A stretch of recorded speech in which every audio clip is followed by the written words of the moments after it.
Hey, what is up, everybody? Depraved Slasher here, and guess what? We're here. Alright, so as I've mentioned before, we are going to be working on playing some indie games. The first indie game we're going to check out is You Left Me. I've looked at it. I've actually watched another YouTuber play it. I don't remember who it was. But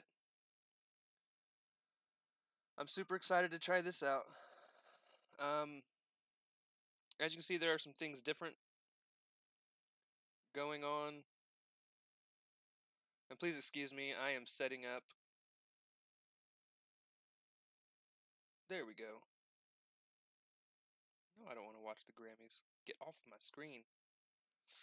Alright, so we're going to be checking out You Left Me. I'm actually super excited to check this out. I picked up 3 games off of itch.io for free. I picked up You Left Me,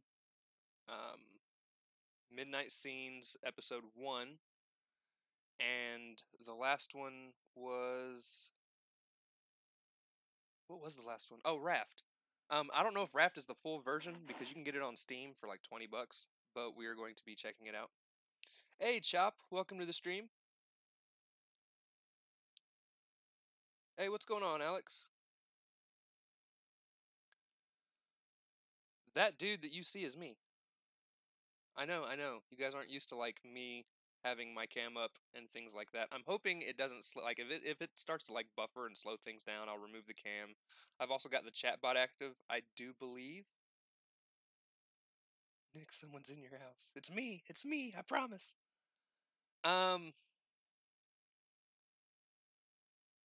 Also, I do believe I have.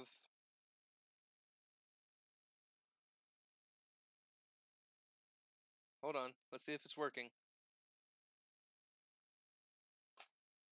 It should. Let me go check to see if he's connected.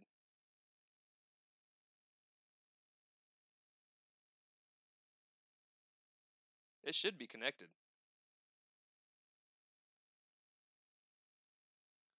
There it goes. Yay, Fredbot's working! There's games, you can type !boss, and as long as there's enough people that want to jump in, you can do that. There's challenge, you can challenge another player. There's a few other options. Just fun things to do. Play around, figure out what you got. It used to be Smash Balls, but since I'm no longer primarily playing Smash Brothers games,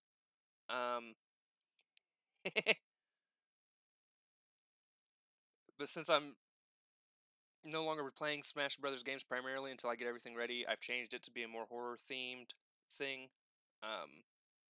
I should have my bot set up though, Chop, to not be super annoying. Hopefully, that was the goal. All right, so let's go ahead and check out You Left Me.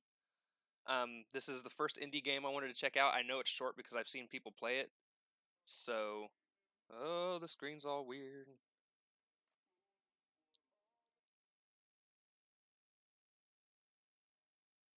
Two 2019.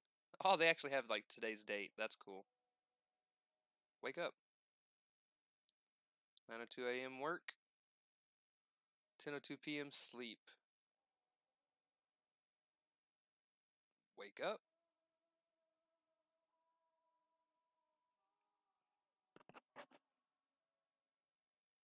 Alright, I wake up in the same bed but a different world.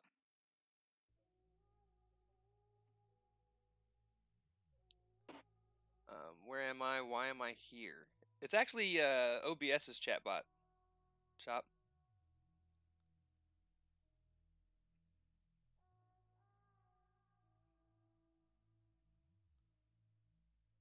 What do I do?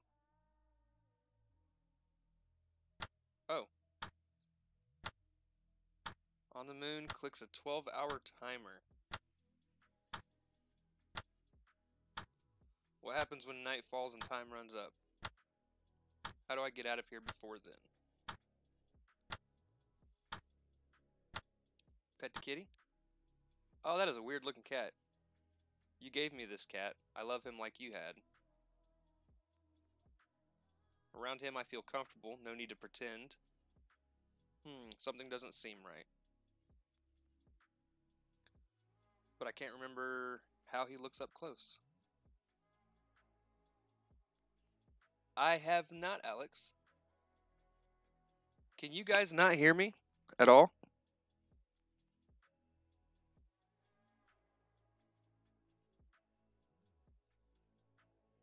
Let me know if you can hear me.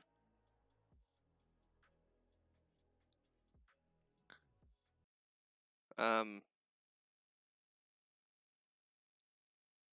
let's see. I was gonna say it's my mic volume's turned up a lot.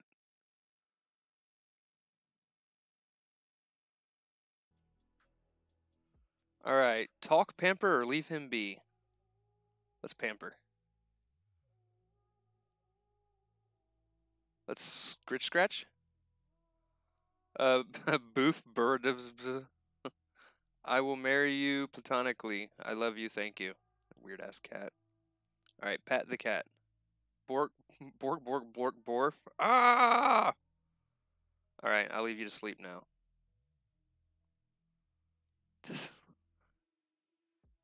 You make me happy. It's a weird ass cat. You're leaving already? Okay, love you. Please come back soon for purrs and snugs. Love you too, kitty. What's on the fridge? Let's read the notes. White magnets read, how does the pancake wobble? They read,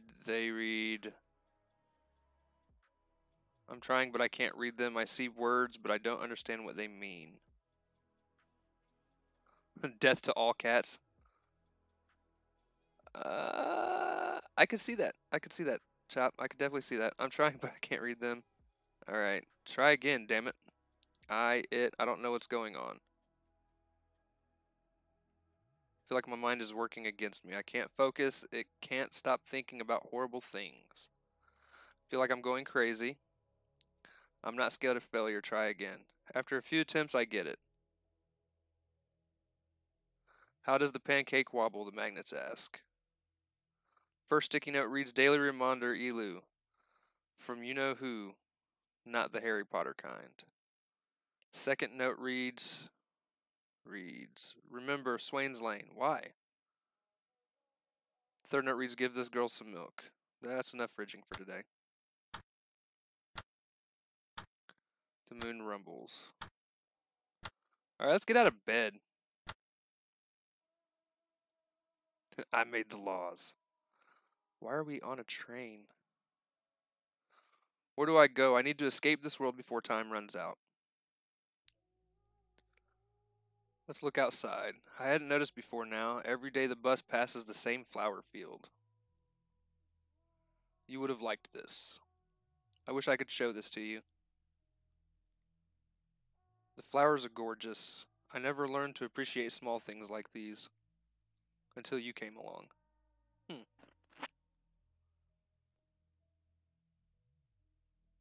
Okay, I already read that.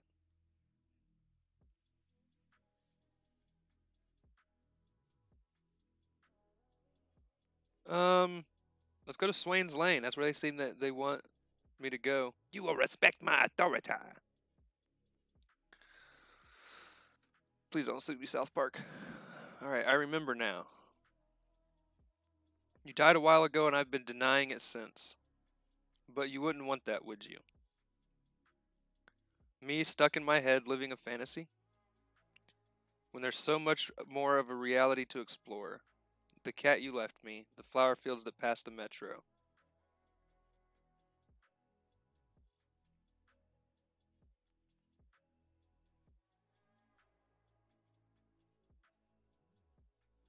I loved you, you know. You left me behind. I don't blame you for leaving. Every day I wake up and think about joining you. We'll survive. But I'll keep living with the memories you gifted me. Without you,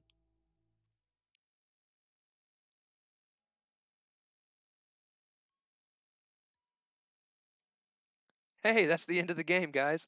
Woo! Dedicated to everyone who's lost anyone. Thank you for playing. We'll play it again. I think there's several different endings you can get.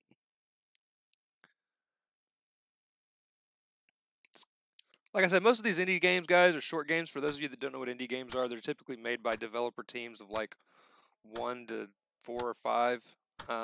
They're cheaper games and shorter games. So let's go ahead and get out of bed. Let's talk to the moon first. The moon rumbles. Oh, that was a good conversation.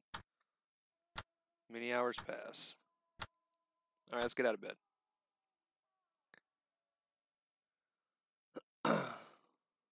We've already seen the flowers. Let's go to work. Because that's not fucking loud. Well, in the live stream. Game over, guys. Have a good day.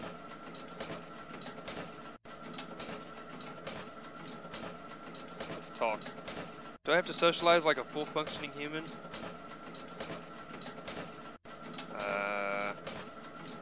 Yes. Oh, hey, what's up? Why are you at work today? Why do you ask? I mean, why are you here? You've been taking this day off for weeks now, ever since, yeah. Anyways, why are you here? I just wanted to. You wanted to? You okay? You right in the head? I'm fine, why do you ask? I really think you should talk to someone. Bottling up emotions just doesn't. What do you mean by that? I mean, you've been to Highgates, right? I don't know. My memory has not been cooperating lately, so I have no idea. Oh, guess I'm sorry to hear that. I just wanted to say I can go with you if you go. I know from experience that the first time is the scariest. Thank you, I appreciate your kindness. For sure, my dude. What's going on, Mad Scientist Mike? Welcome to the stream. Everyone, also, if you could, be sure to slash that like button and subscribe if you haven't done so already. If you like what you're watching. Alright, for sure, my dude. We rarely talk, but you're pretty chill. We should hang sometime. Catch you later.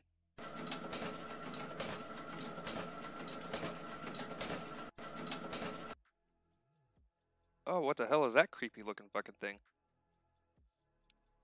And a decent job as always, of course. There's always room for improvement. Hey, what do you say about working late tonight? You can improve and I can give you closer feedback. I don't know. This is a great opportunity for you. Trust me on this. No thanks. You sure? You, me, alone?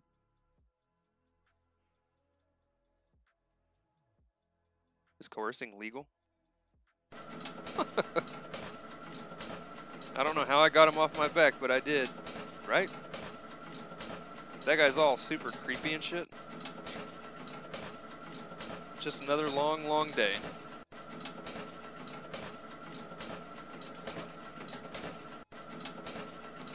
Let's go to the roof.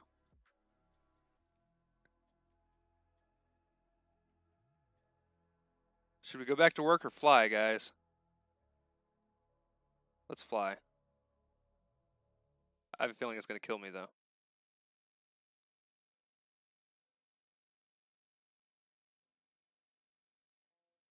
Yep. I died.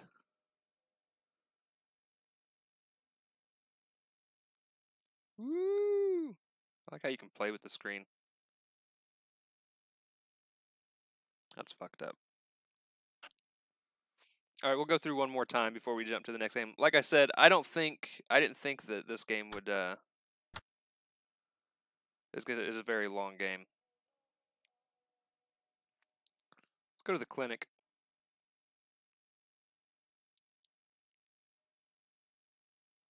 Wait in line. I wait for a very long time.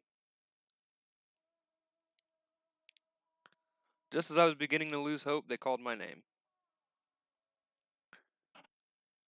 Sorry about the wait. Our latest experiment in happiness didn't go quite as well as planned, so I had to do some crisis intervention.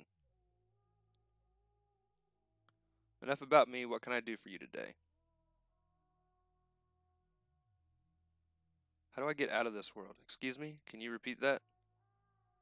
How do I get out of this world? Sorry, I'm not trying to help you with that. Of course you're not. Signs of psychosis, possible insanity. Oh, don't mind me. I'm just taking notes. Did you need anything else? My mask is cracking. It looks fine to me.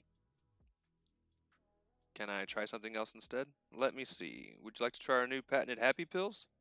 And of course, when, somebody's down, they're trying to shove pills down your throat. Once a day will keep the sadness at bay. Sounds great, thank you. Of course, let us know about your experience. We will see you around. Alright, let's go home. Alright, do we want to go to work? Or Swains Lane Highgates? Or anywhere? I'll let you guys choose.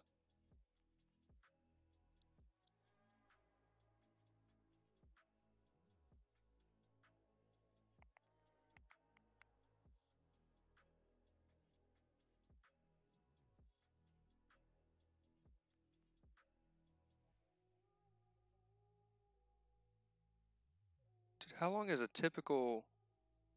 I'm like super far behind when it comes to the way they do this. Alright, go to work. We'll go back to work.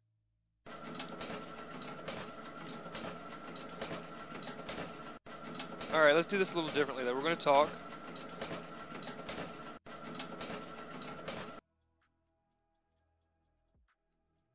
Oh, hey, what's up? Why are you at work today? Why do you ask? I mean, why are you here? You've been taking this day off for weeks now, ever since. Hey, what's going on, Butterbee? Welcome to the stream. I mean, yeah. Anyways, why are you here? I forgot I should take today off. Really, man? You're gonna hit me with that? Might as well tell me you gotta go water your fish or something. I forgot what day it was. Alright, let's go report.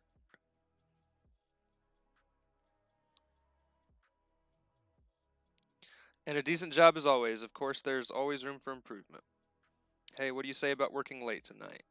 You can improve and I can give you closer feedback. Let's go ahead and do it. I ended up working 6 hours overtime. The work in its dull, mundane glory allowed my thoughts to fester. I can't stop thinking about it. I can't stop thinking about it. I can't stop thinking about it. I can't stop thinking about it. I can't stop thinking about it. Stop thinking! I want to stop thinking. Oh, don't make me jump. Help me, please make it stop.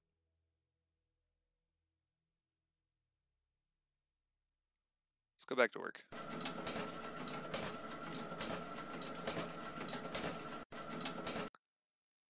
Alright, we'll go check out Swain Lane. Well, what does anywhere do? I'll go anywhere, I don't care where. As long as it's far away from home. Hours pass. I don't know where I am. I don't know why I'm here. We used to have fun taking the metro together and leaving at random stops. Without you, there is no fun. Without you, repeating old memories just makes me feel lost.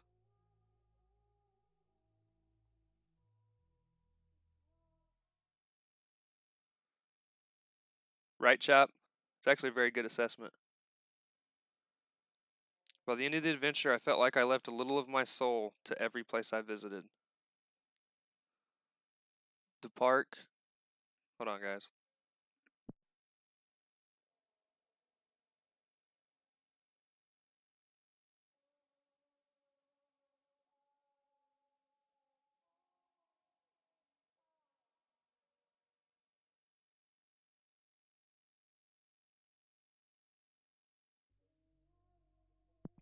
Alright, the park, a hill, inside rooms, outside buildings, noisy streets, soft-spoken alleys.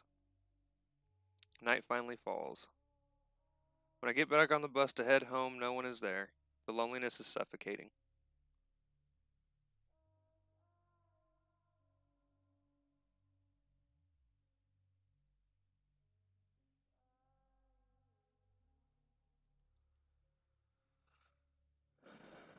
Let's go to Swain's Lane, because I'm pretty sure...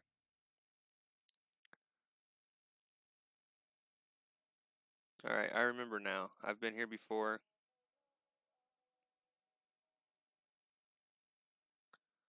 I loved you, you know. You left me behind. I don't blame you for leaving. Every day, I wake up and think about joining you. Alright, guys.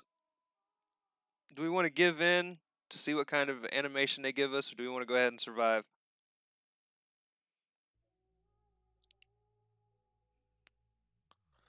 And I shall drink a little bit of Mountain Dew whilst we wait.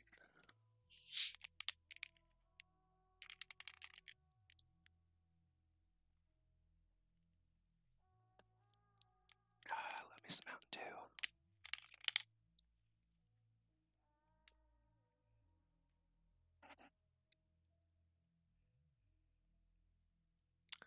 What y'all want to do?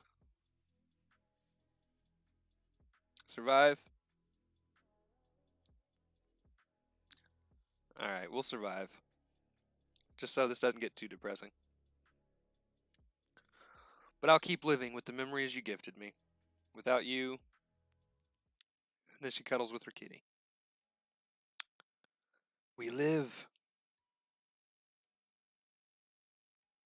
End. And as always, dedicated to everyone who's lost anyone. Thank you for playing.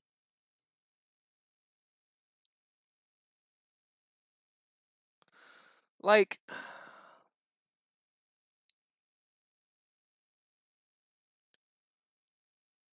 Alright, so stories inspired by real life and dissociative amnesia. I mean, I get the story that's supposed to be behind the... Close the damn window. Whatever, I'm getting ready to close the game anyways. I get the message that they're trying to convey. As far as, like, you know, losing someone and feeling like you can't move on without them. And it sends you into a world of depression and things like that. And anybody, if you are ever feeling depressed and need to talk to somebody, and if I'm available, I'm more than willing to talk. If not, I mean, there are suicide hotlines and things like that, just to be able to talk to somebody. But as far as, like, it being a game, I don't know. They could have made it longer and had your decisions feel more necessary, I guess.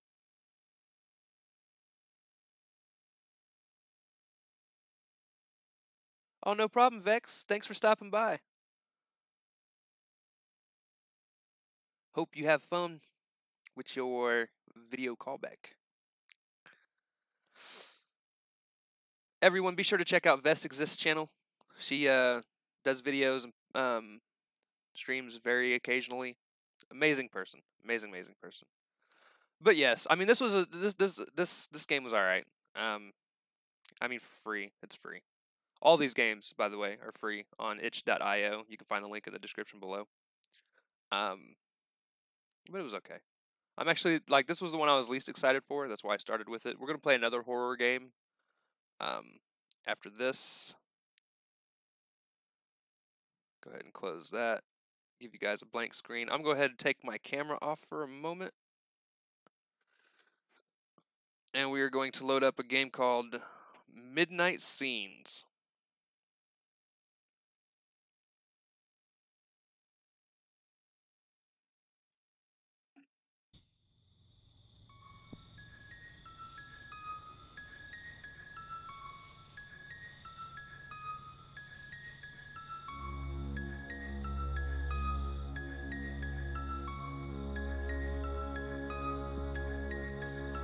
As I said, this is another horror game. I'm actually interested in it. It was rated one of the better ones.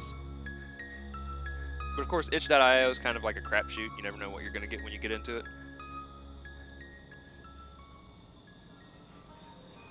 But this is episode 1. Apparently there are multiple episodes of this. Claire Barnes, age 29. She's about to discover what kind of horrors lurk in the darkness of a deserted road. Interesting. A flat tire delayed Claire's trip. Little does she suspect how this little incident will change her life forever, as well as her perception of reality.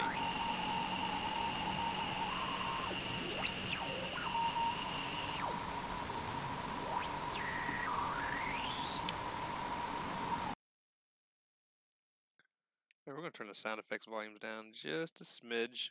It's extremely loud.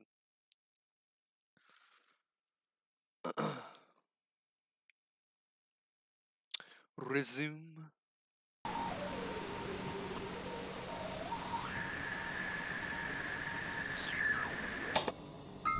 Turn off the radio.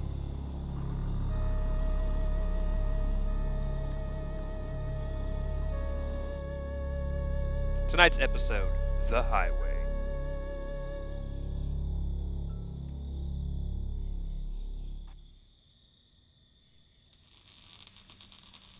Well, that's an interesting fucking scene. How are we supposed to get through that?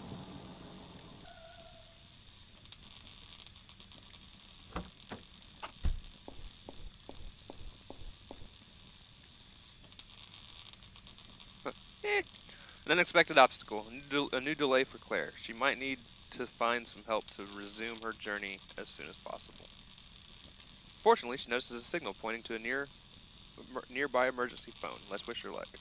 Somebody's English is terrible.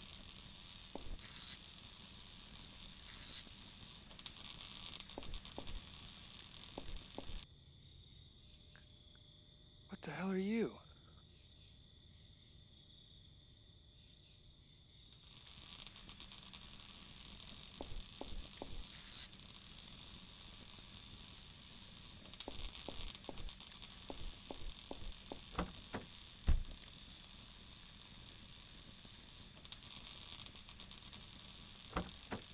I don't know what to do.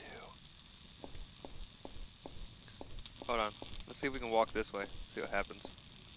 Haha. There's a gate.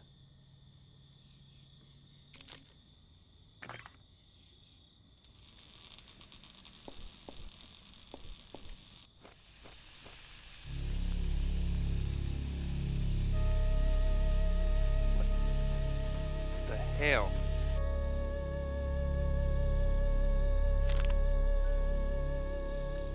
Oh, it's a family with their boy. That's the boy that's up on all the missing posters.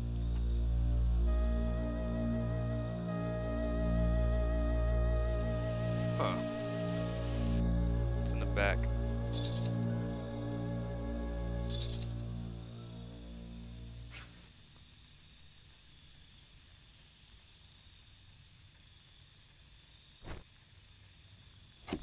Ooh, a hatchet.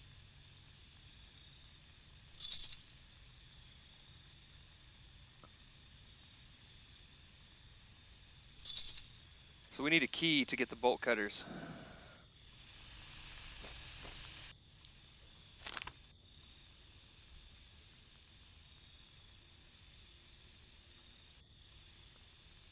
Those are some drawings.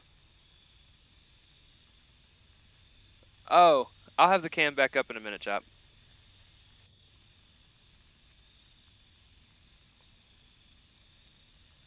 I don't know what this is showing me it does.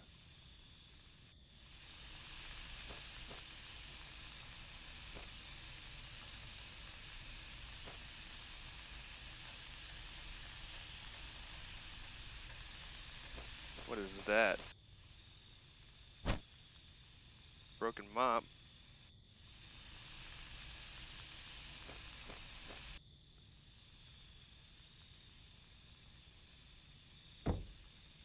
Haha, we made a scarecrow.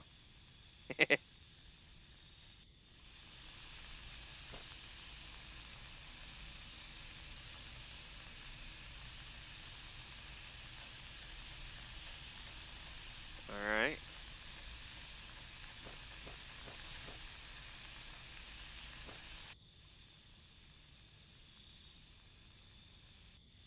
Let's see if we can do anything with what we've got. What's down here? Right, the missing child thing.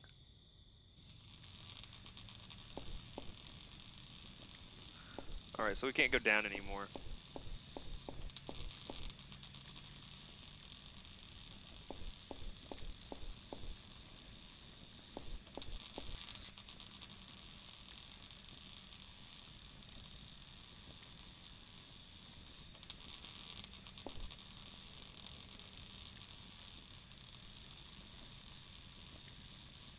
See, we still can't.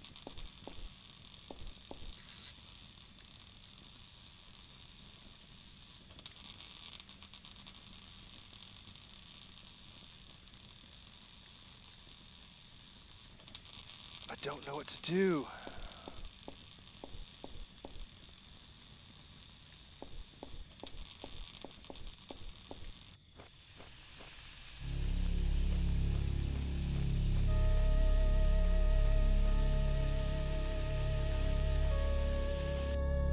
Alright, we're gonna take that back.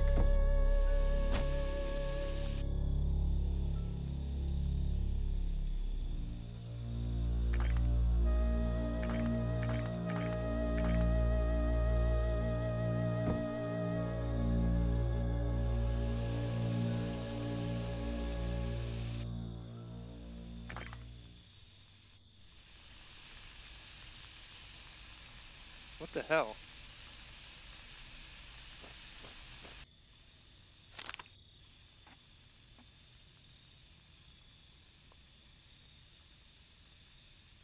See, this is showing.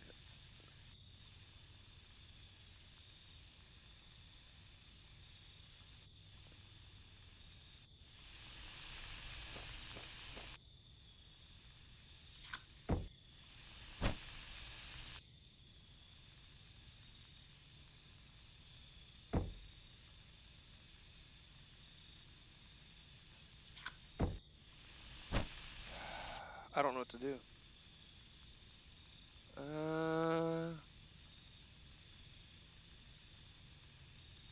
Yeah, there's missing for persons flyers everywhere.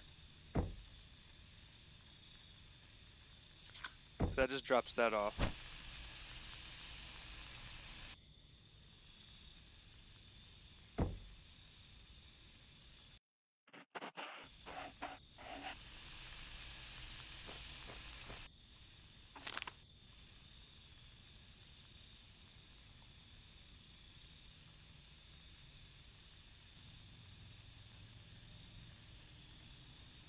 So there's a pulley.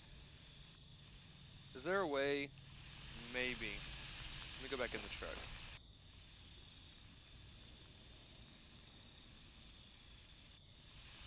Alright, that's registering that. And I can't break the lock, right? We'll pick it, maybe?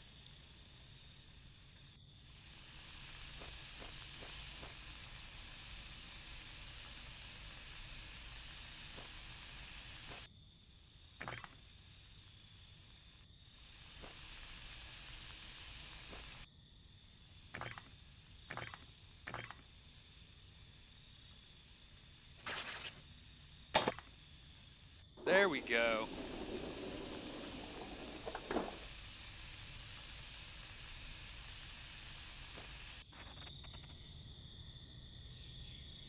Alright, we got in.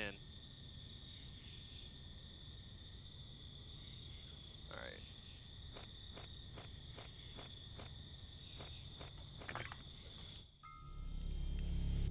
Ooh, creepy house with flashing lights.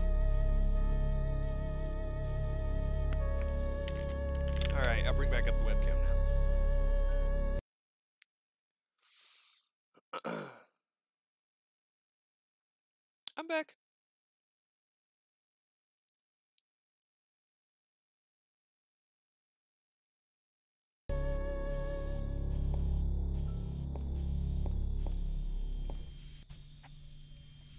Farmer and his wife.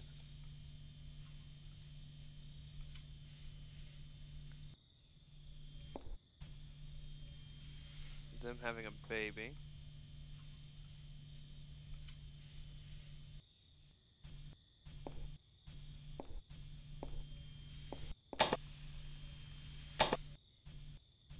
Can we, break the TV? No? Farmer being super excited about his truck.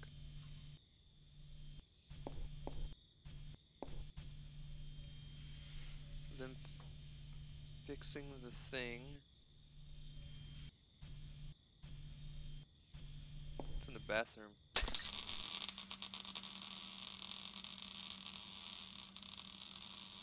Alright, I can't check it out because the light's down.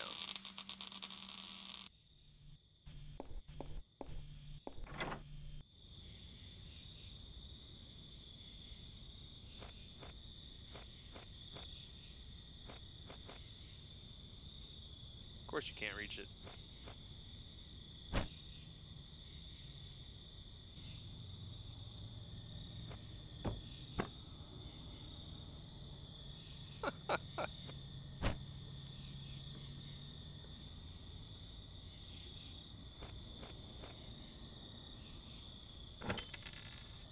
What? So this is like a little puzzle horror game.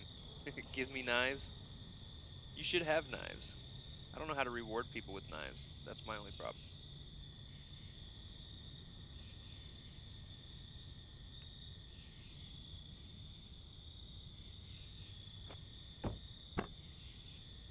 Alright, so we can't actually put that on yet. We gotta put the nail in first, I'm guessing.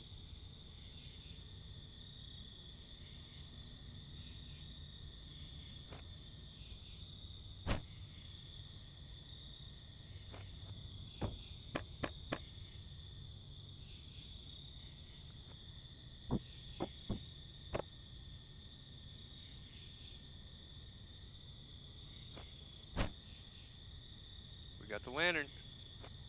I'm liking this. It's a nice little, like, figured out puzzle type game. Let's see.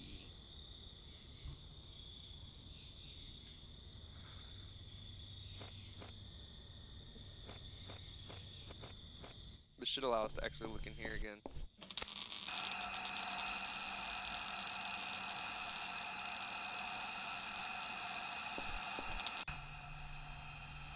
Farmer's been hurt. We're gonna take your key. I don't think you need it. That is going to allow us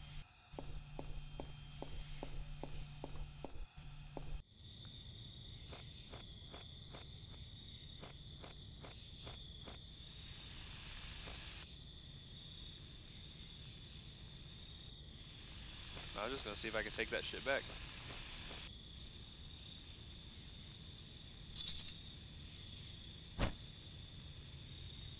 Alright, we got the clippers.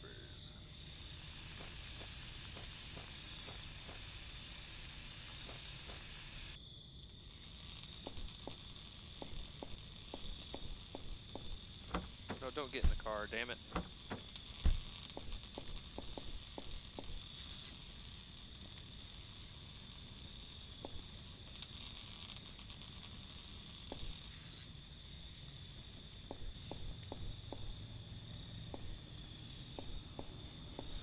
Progress.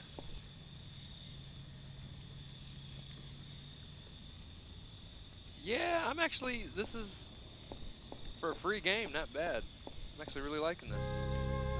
Oh, shit. Things did not go well here.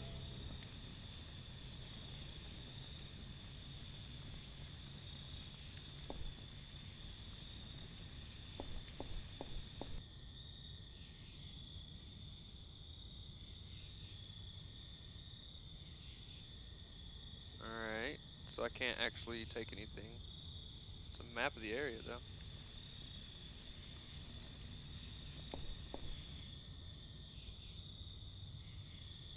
They were looking for something. Okay.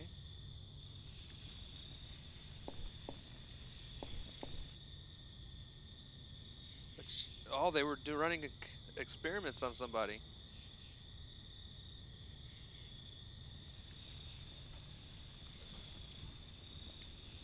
Spooky, scary Tana's. Tana's been here.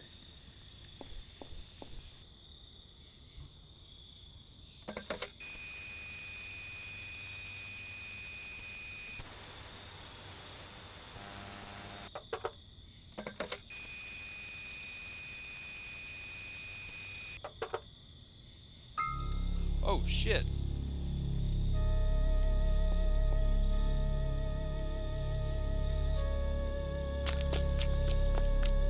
Creepy ass fucking kid.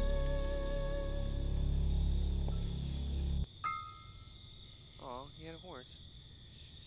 Because a horse is a horse, of course, of course.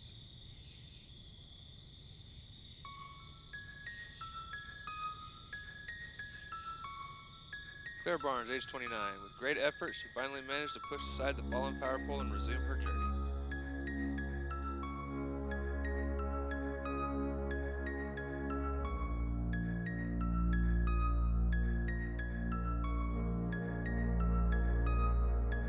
Still terrified, she stopped in the first gas station to contact the authorities and inform about the disturbing events she had just witnessed. Nothing out of the ordinary was found by the police on that stretch of road, no signs of any crash or the presence of any mysterious kid. The man living in the farm was found, a bit drunk but in good condition. Not a single word was written in any newspaper about the horrors Claire witnessed that night.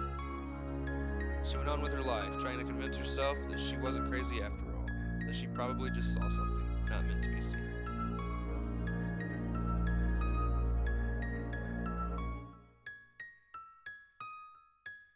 Is that it?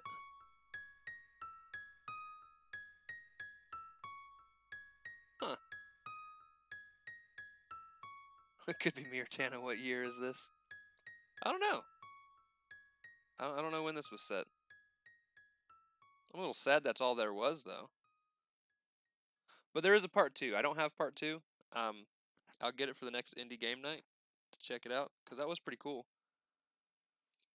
I'm a little sad that like we've only been streaming for an hour and we've done 2 of the 3 games I'd planned on doing. Now the third one I can spend probably a considerable amount of time on.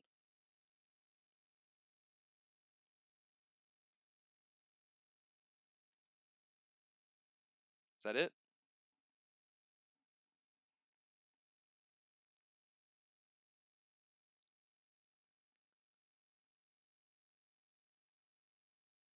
Alright. I guess we'll start up the next game. Alright guys, here's Raft. I have not played this game.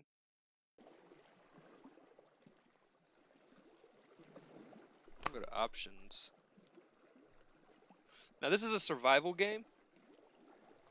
Basically what you do is you're out on the open water and you're building a raft.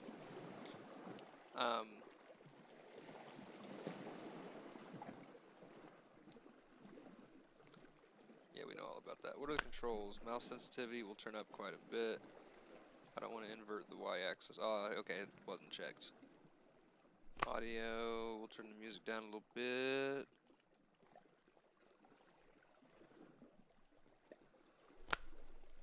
Create new game. Enter a name for your game. We will type in slasher. Create.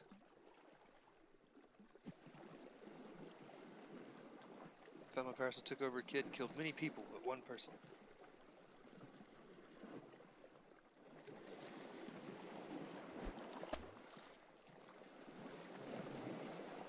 Alright, interesting.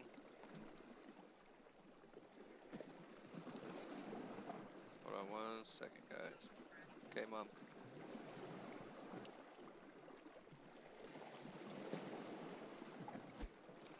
What the fuck?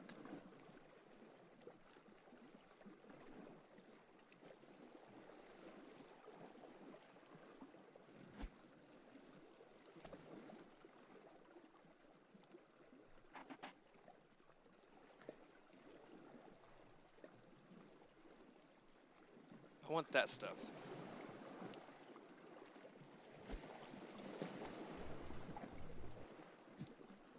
Oh, look at all that shit. Give me that plank. No.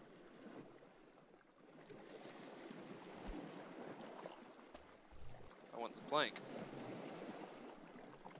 Alright.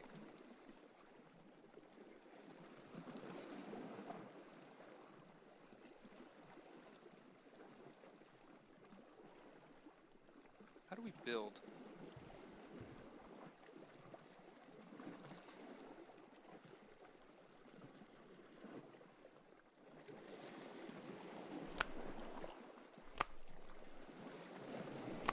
say?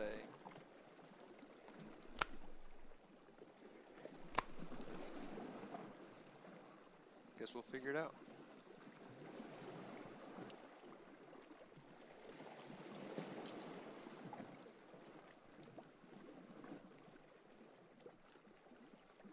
Oh, tab's how we build. Okay. Yeah, I know this game has a better version on Steam Shop, but I didn't have the like 20 bucks to pay for it.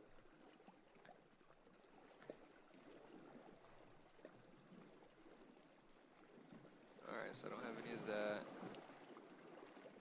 Looks like I need rope.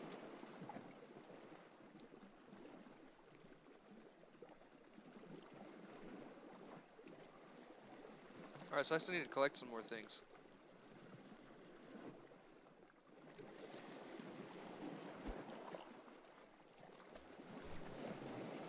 Let's get some more thatch.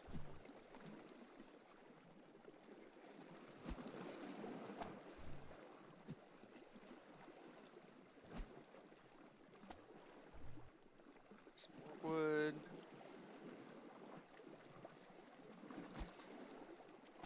Oh, I didn't mean to throw it that far.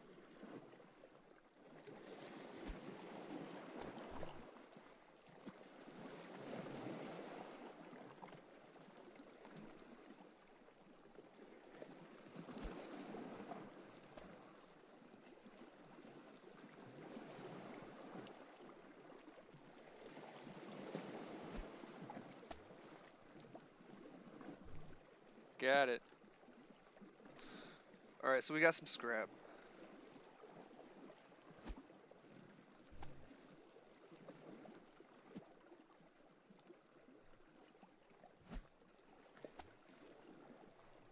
I just missed it.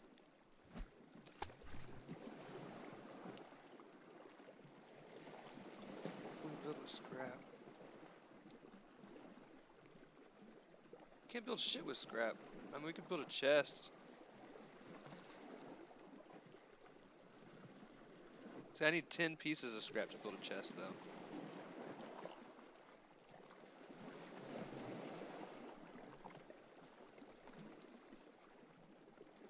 You know, this is going to be a pain in my ass.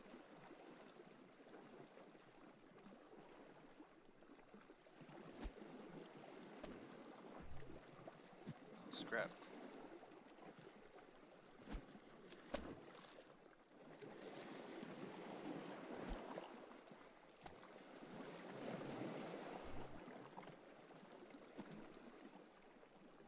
+1.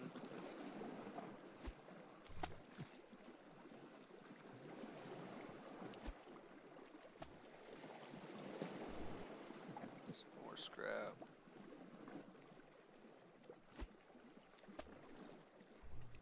Some more scrap. I need another one of those barrels. That's what I need.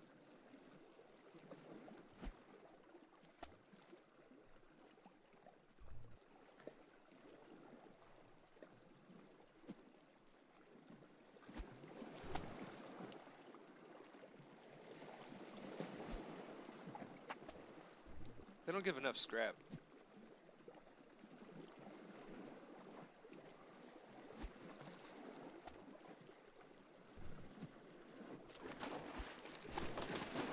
Get off, you jerk. I want to punch him. You motherfucker.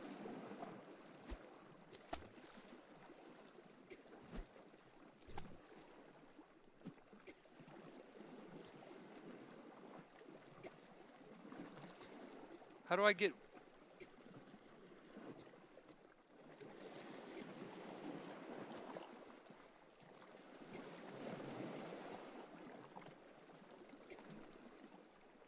Cooking station... Crobble pot? Croblet. Or a croplet. What the hell's a croplet?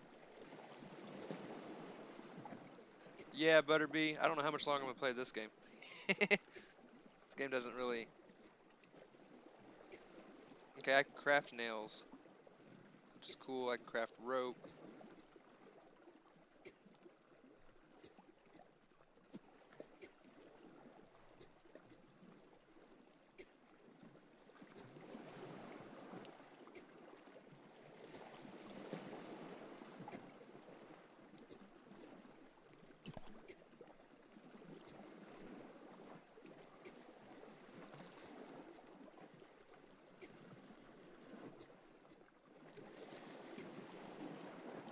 Can I not drink it?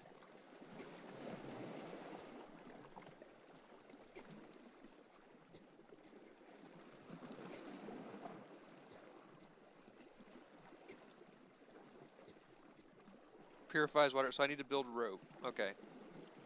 Craft a rope.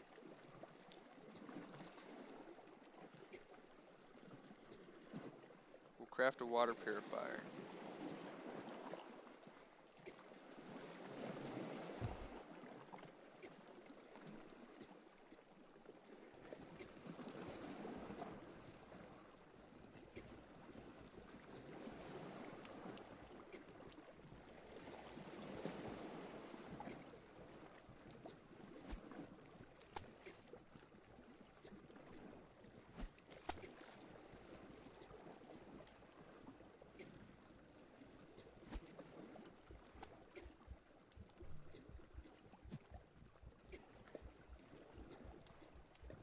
Dying. I died. Of course, right when it fucking finished. Oh, I might have to check out the actual full version of this game. At some point. That sucks. Alright, so what we're going to do one more indie game. This one will take up pretty much the rest of the stream. But I'm going to take a moment. I'm going to go ahead and load it. Where is it? Where is it? Where is it? Where is it? Where is it? Where is it? There we go. This was not planned on being played.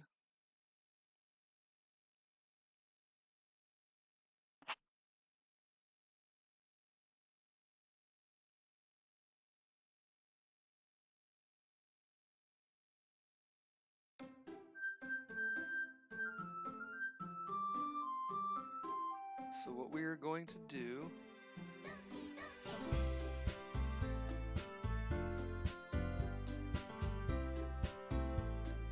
add window capture.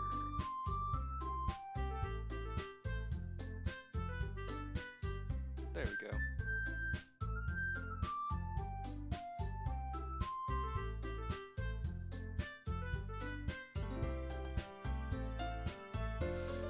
We're gonna play some Doki Doki Literature Club. This is another horror game. Except I'm thinking of starting it from the beginning. Here's what I need for you guys, though, or not from you guys, but here's what I'm going to do. I'm going to shut off my cam just for a moment.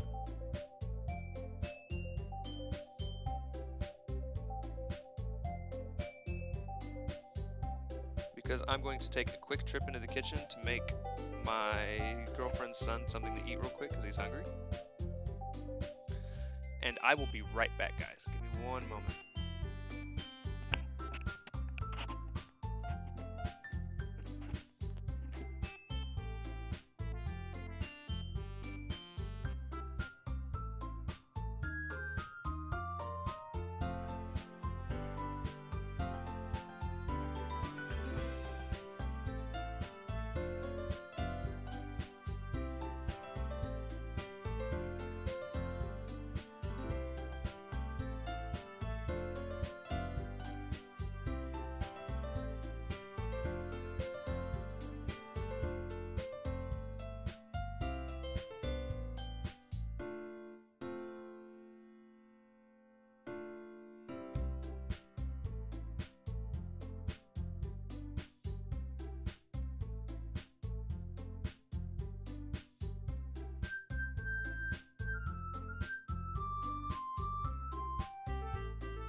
Alright guys, I am so sorry about that.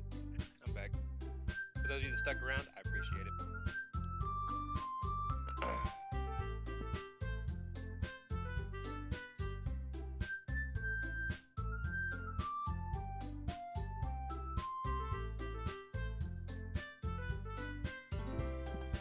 So for those of you that don't know what Doki Literature Club is, this is going to seem very weird to many of you. Some of you probably already know what the fuck we're getting into.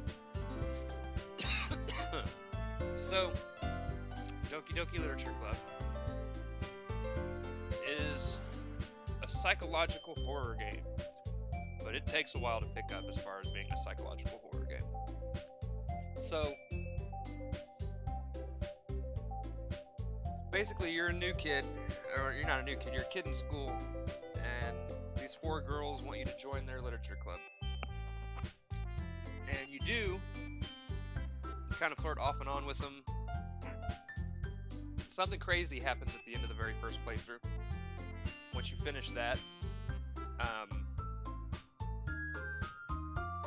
things start to go downhill. And it starts to become extremely weird and just insane. So what we're going to do, we're going to go ahead and jump in. We're going to do a new game. Now, some of you have probably watched me play... Well, some of you might have actually seen my first video playthrough that I recorded of this.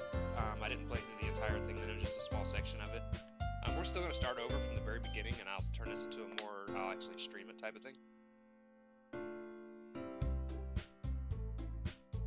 It's just my way to get through and away from recorded videos if I can, unless I absolutely have to. Alright, so let's get this party going. New game.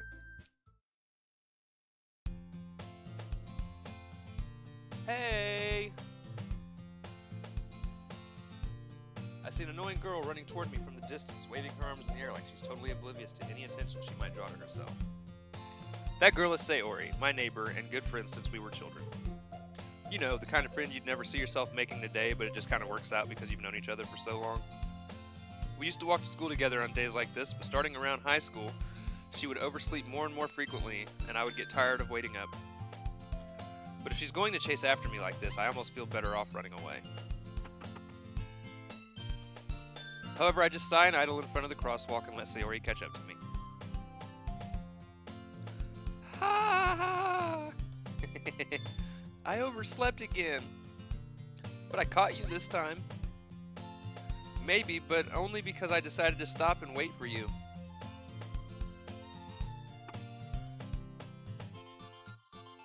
You say you like...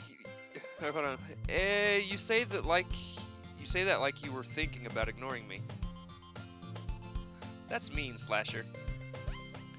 Well, if people stare at you for acting weird, then I don't want them to think we're a couple or something. Fine, fine. But you did wait for me after all. I guess you don't have it in you to be mean even if you want to. Whatever you say, Sayori. Hee hee. We cross the street together and make our way to school. As we draw near, the streets become increasingly speckled with other students making their daily commute. By the way, Slasher, have you decided on a club to join yet? A club? I told you already I'm not interested in joining any clubs. I haven't been looking either. That's not true. You told me you would join a club this year. Did I? I'm sure it's possible that I did. One of our many conversations where I dismissively go along with whatever she's going on about. Now, we've all had those conversations with people where they say things and you're just like, yeah, sure. Sayori likes to worry a little too much about me when I'm perfectly content just getting by on average while spending my free time on games and anime. Uh-huh. I was thinking about how I'm worried that you won't learn how to socialize or have any skills before college. Your happiness is really important to me, you know. And I know you're happy now, but I'd die at the thought of you becoming a NEET in a few years because you're not used to the real world. You trust me, right? Don't make me keep worrying about you. Alright. I'll look at a few clubs if it makes you happy. No promises, though. Will you at least promise me you'll try a little? Yeah, I guess I'll promise you that. Yay! Why do I let myself get lectured by such a carefree girl? More than that, I'm surprised I even let myself relent to her. I guess seeing her worry so much about me makes me want to ease her mind at least a little bit, even if she does exaggerate everything inside of her head.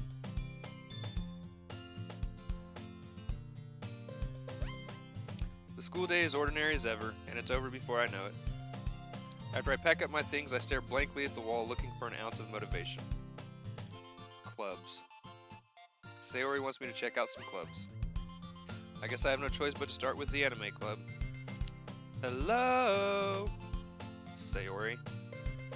Sayori must have come into the classroom while I was spacing out. I look around and realize that I'm the only one left in the classroom. I thought I'd catch you coming out of the classroom, but I saw you just sitting here and spacing out, so I came in. Honestly, you're even worse than me sometimes. I'm impressed. You don't need to wait up for me if it's going to make you late to your own club. Well, I thought you might need some encouragement, so I thought, you know. Know what? Well, that you could come to my club. Sayori. Yeah? There's no way I'm going to your club. Meanie. That's like one of the most adorable pictures in this game, is her being all meanie. Sayori is vice president of the literature club. Not that I was ever aware that she had any interest in literature.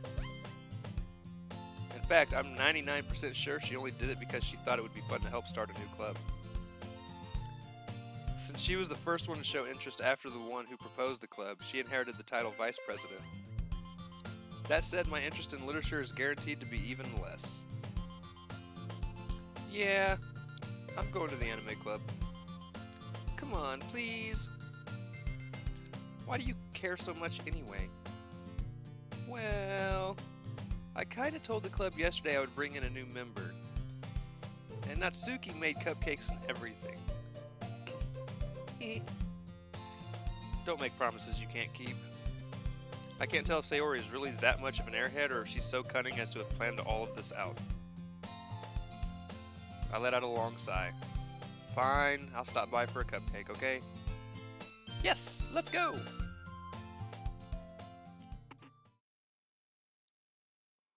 And thus today marks the day I sold my soul for a cupcake. I'd sell my soul for a cupcake. I dejectedly follow Sayori across the school and upstairs, a section of the school I rarely visit being generally used for third-year classes and activities. Sayori, full of energy, swings open the classroom door. Everyone, the new member is here! I told you don't call me a new member. I glance around the room. Welcome to the literature club. It's a pleasure meeting you. Sayori always says nice things about you. Seriously, you brought a boy? Way to kill the atmosphere. Ah, Slasher, what a nice surprise. Welcome to the club. All words escape me in this situation. This club is full of incredibly cute girls. What are you looking at? If you want to say something, say it. Sorry. Natsuki. The girl with the sour attitude, whose name is apparently Natsuki, is one I don't recognize. Her small figure makes me think she's probably a first year. She's also the one who made cupcakes, according to Sayori. You could just ignore her when she gets moody. Sayori says that quietly into my ear, then turns back towards the other girls. Anyway, this is Natsuki, always full of energy. And this is Yuri, the smartest in the club. Don't say things like that. Yuri, who appears comparably more mature and timid, seems to have a hard time keeping up with people like Sayori and Natsuki. Ah, well, it's nice to meet both of you. And it sounds like you already know Monica, is that right? That's right. It's great to see you again, Slasher. Monica smiles sweetly. We do know each other. Well, we rarely talked, but we were in the same class last year. Monica was probably the most popular girl in class. Smart, beautiful, athletic. Basically completely out of my league. So having her smile at me so genuinely feels a little... You too, Monica. Come sit down, Slasher. We made room for you at the table so you can sit next to me or Monica. I'll get the cupcakes. Hey, I made them. I'll get them. Sorry, I got a little too excited. Then how about I make some tea as well? She's like the most manliest sounding girl. The girls have a few desks arranged to form a table. As Sayori mentioned, it's been widened so that there's one space next to Monica and one space next to Sayori. Natsuki and Yuri walk over to the corner of the room where Natsuki grabs a wrapped tray and Yuri opens the closet. Still feeling awkward, I take a seat next to Sayori. Natsuki proudly marches back to the table, tray in hand. Okay, are you ready? Ta-da!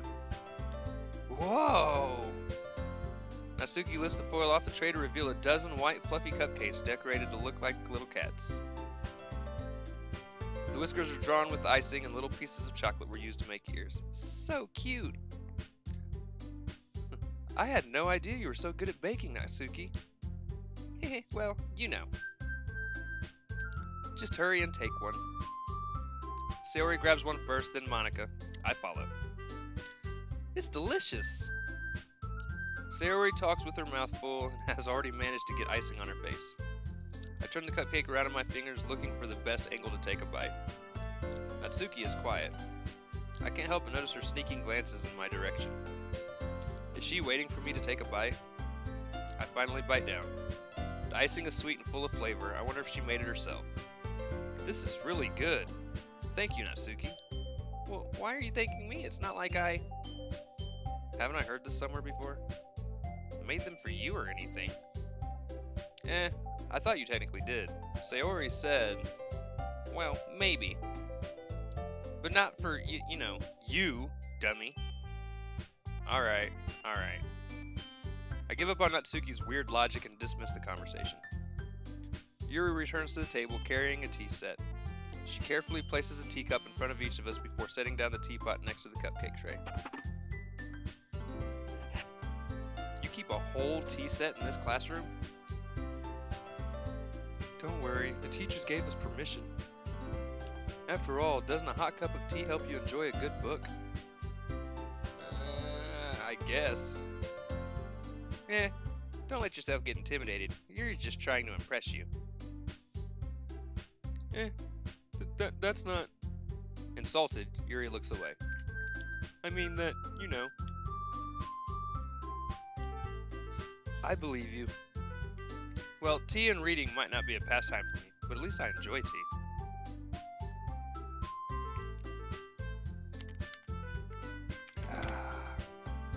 Alright. Let me, put my cam back on for you guys. Forgot to do that. We're back. Alright. Well, tea and reading might not be a pastime for me, but at least I enjoy tea. Okay, we already read that. I'm glad. Yuri faintly smiles to herself in relief. Monica raises an eyebrow, then smiles at me. So what made you consider the literature club?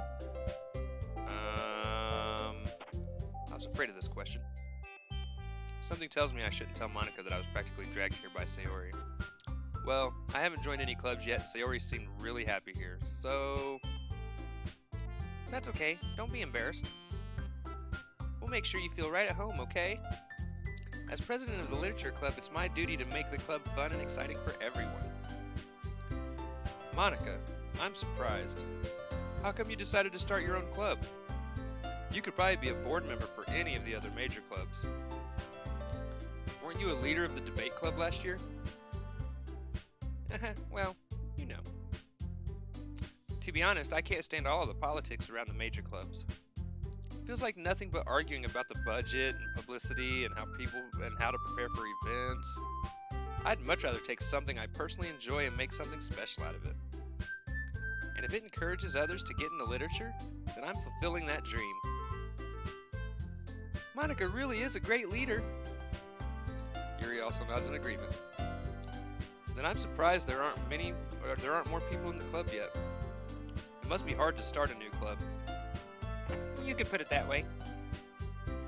Not many people are very interested in putting out all the effort to start something brand new, especially when it's something that doesn't grab your attention like literature.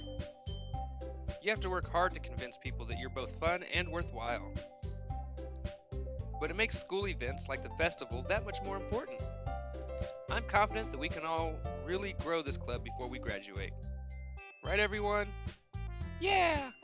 We'll do our best. You know it. Everyone enthusiastically agrees. Now apparently I made Natsuki sound like fucking Meowth, fucking Pokemon. Such different girls all interested in the same goal. Monica must have worked really hard just to find these three. Maybe that's why they were all so delighted by the idea of a new member joining. Though I still don't really know if I can keep up with their level of enthusiasm about literature. So Slasher, what kind of things do you like to read? Well, considering how little I've read these past few years, I don't really have a good way of answering that. Manga. I mutter quietly to myself, half joking. Natsuki's head suddenly perks up. It looks like she wants to say something, but she keeps quiet. Not much of a reader, I guess. Well, that could change. What am I saying? I spoke without thinking after seeing Yuri's sad smile. Anyway, what about you, Yuri? Well, let's see. Yuri traces the rim of her teacup with her finger. My favorites are usually novels that build deep and complex fantasy worlds. The level of creativity and craftsmanship behind them is amazing to me. And telling a good story in such a foreign world is equally impressive. Yuri goes on, clearly passionate about her reading. She seems so reserved and timid since the moment I walked in, but it's obvious by the way her eyes light up that she finds her comfort in the world of books, not people. Well, you know, I like a lot of things. Stories with deep psychological elements usually immerse me as well. Isn't it amazing how a writer can so deliberately take advantage of your own lack of imagination and completely throw you for a loop? Anyway, I've been reading a lot of horror lately. I read a horror book once. I desperately grasped something I can relate to at the minimal level. At this rate, Yuri might as well be having a conversation with a rock. Fuck, I don't remember what I did for her voice. Really? I wouldn't have expected that, Yuri. For someone as gentle as you. I guess you could say that. But if a story makes me think, or takes me to another world, then I can't really put it down. Surreal horror is often very successful at changing the way you look at the world, if only for a brief moment. I hate horror. Oh, why's that? Well, Natsuki's eyes dart over to me for a split second. Never mind. That's right. You usually like to write about cute things, don't you, Natsuki? What? What gives you that idea? You left a piece of scrap paper behind last club meeting. It looked like you were working on a poem called... Don't say it out loud. Now give me that back. Fine. Your cupcakes, your poems. Everything you do is just as cute as you are. Sayori slides up behind Natsuki and puts her hands on her shoulders. I'm not cute. Natsuki, you write your own poems? Well, I guess sometimes. Why do you care? I think that's impressive. Why don't you share them sometime? No. Natsuki averts her eyes. You wouldn't like them. Not a very confident writer yet. I understand how Natsuki feels. Sharing that level of writing takes more than just confidence. The truest form of writing is writing to oneself. You must be willing to open up to your readers, exposing your vulnerabilities and showing even the deepest reaches of your heart. Do you have writing experience too, Yuri? Maybe if you share some of your work, you could set an example and help Natsuki feel comfortable enough to share hers. I guess it's the same for Yuri. I'm sorry, that's me talking. I guess it's the same for Yuri. Aw, I wanted to read everyone's poems. We all sit in silence for a moment. Okay, I have an idea, everyone. Hmm? Natsuki and Yuri look quizzically at Monica. Let's all go home and write a poem of our own. Then next time we meet, we'll all share them with each other. That way everyone is even.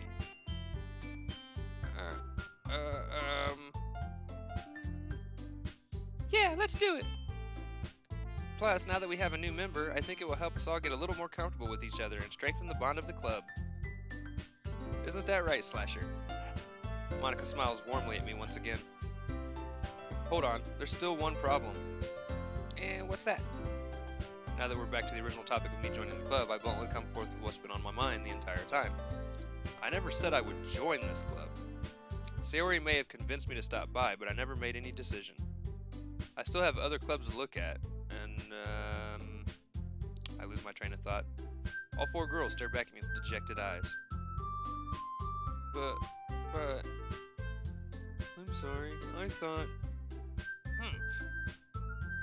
Slasher. You all... I'm defenseless against these girls. How am I supposed to make a clear-headed decision when it's like this? That is, if writing poems is the price I need to pay in order to spend every day with these beautiful girls? Right. Okay, I've decided then. I'll join the literature club. One by one, the girls' eyes light up. Yes, I'm so happy. Sayori wraps her arms around me, jumping up and down. Hey! You really did scare me for a moment. If you really just came for cupcakes, I would be super pissed. And that makes it official. Welcome to the literature club. Thanks, I guess.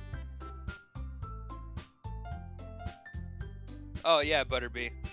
It'll take a while too. It's a slow build to the horror part of the game. Thanks, I guess. Okay, everyone. I think with that, we can officially end today's meeting on a good note. Everyone remember tonight's assignment. Write a poem to bring to the next meeting so we can all share. Monica looks over at me once more. Slasher, I look forward to seeing how you express yourself. Hehe. Yeah. Can I really impress the class star Monica with my mediocre writing skills? I already feel the anxiety welling up inside of me. Meanwhile, the girls continue to chit-chat as Yuri and Natsuki clean up their food. Hey Slasher, since we're already here, do you want to walk... oh shit, that's Sayori. Hey Slasher, since we're already here, do you want to walk home together? That's right. Sayori and I never walk home together anymore because she's always stayed after school for clubs. Sure, might as well. Yay! With that, the two of us depart the club room and make our way home. Oh, also, for anyone curious, if you do own a PC, this is free on Steam. Alright, with that, the two of us depart the club room and make our way home. The whole way, my mind wanders back and forth between the four girls. Sayori, Natsuki, Yuri, and of course, Monica. Will I really be happy spending every day after school in a literature club? Perhaps I'll have the chance to grow closer to one of these girls. Alright. I just need to make the most of my circumstances, and I'm sure good fortune will find me. And I guess that starts with writing a poem tonight.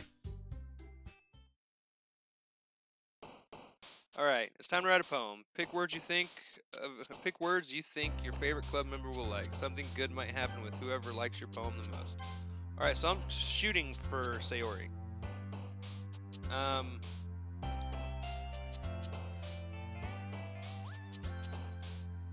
Lazy. Yeah, we got Sayori. Owen, Heart. Bubbles. I didn't want Natsuki. Valentine? That's another Natsuki. Damn it.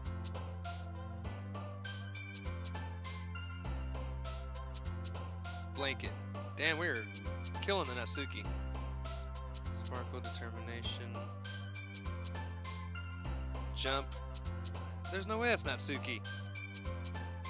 Landscape, ambient, horror, empty. Alright, there's some Sayori.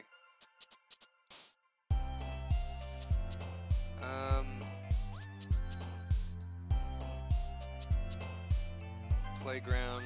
Damn it, we're gonna end up getting all Natsuki. Memories, I remember Sayori.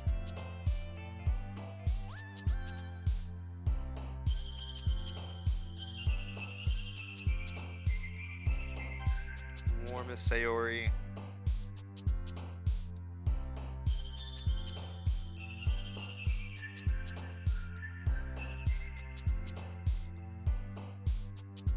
Embrace a Sayori.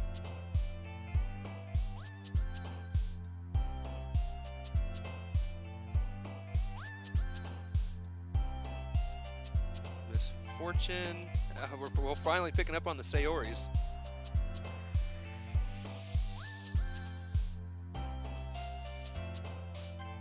Cute is not Suki. Childhood will definitely be Sayori. Comfort is Sayori.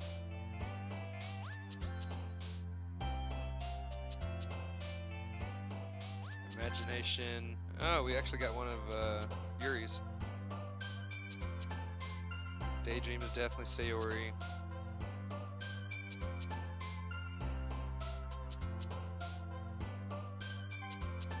There's a Yuri.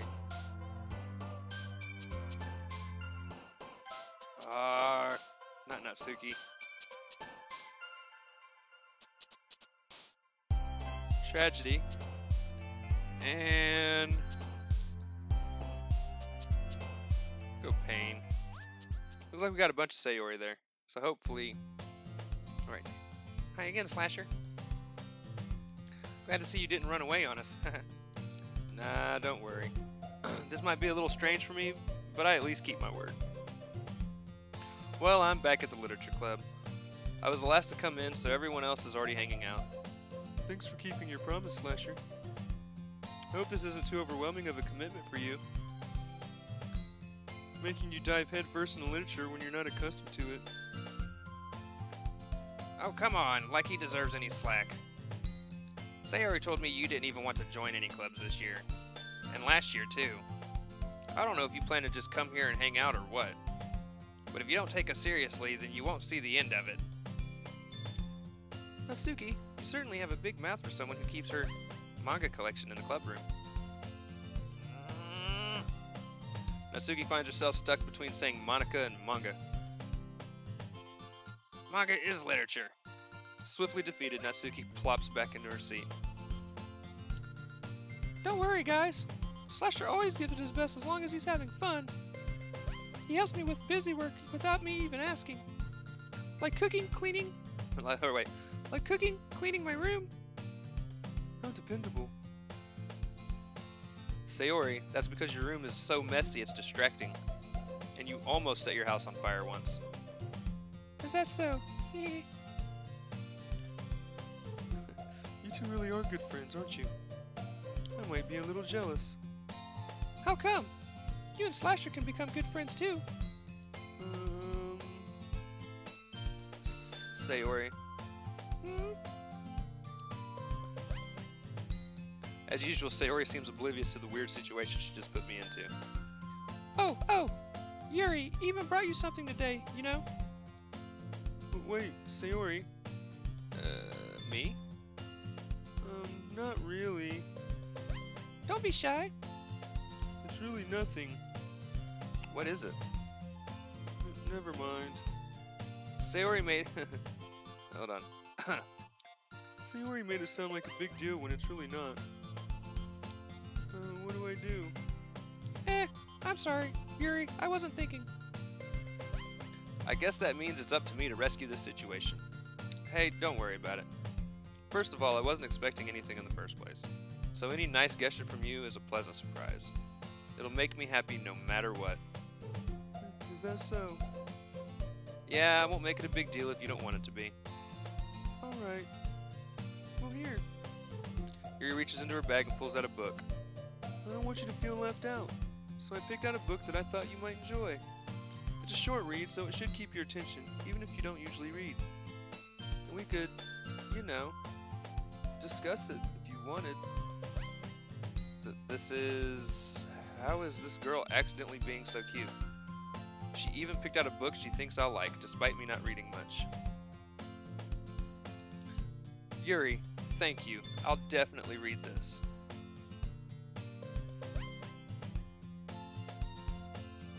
I enthusiastically take the book.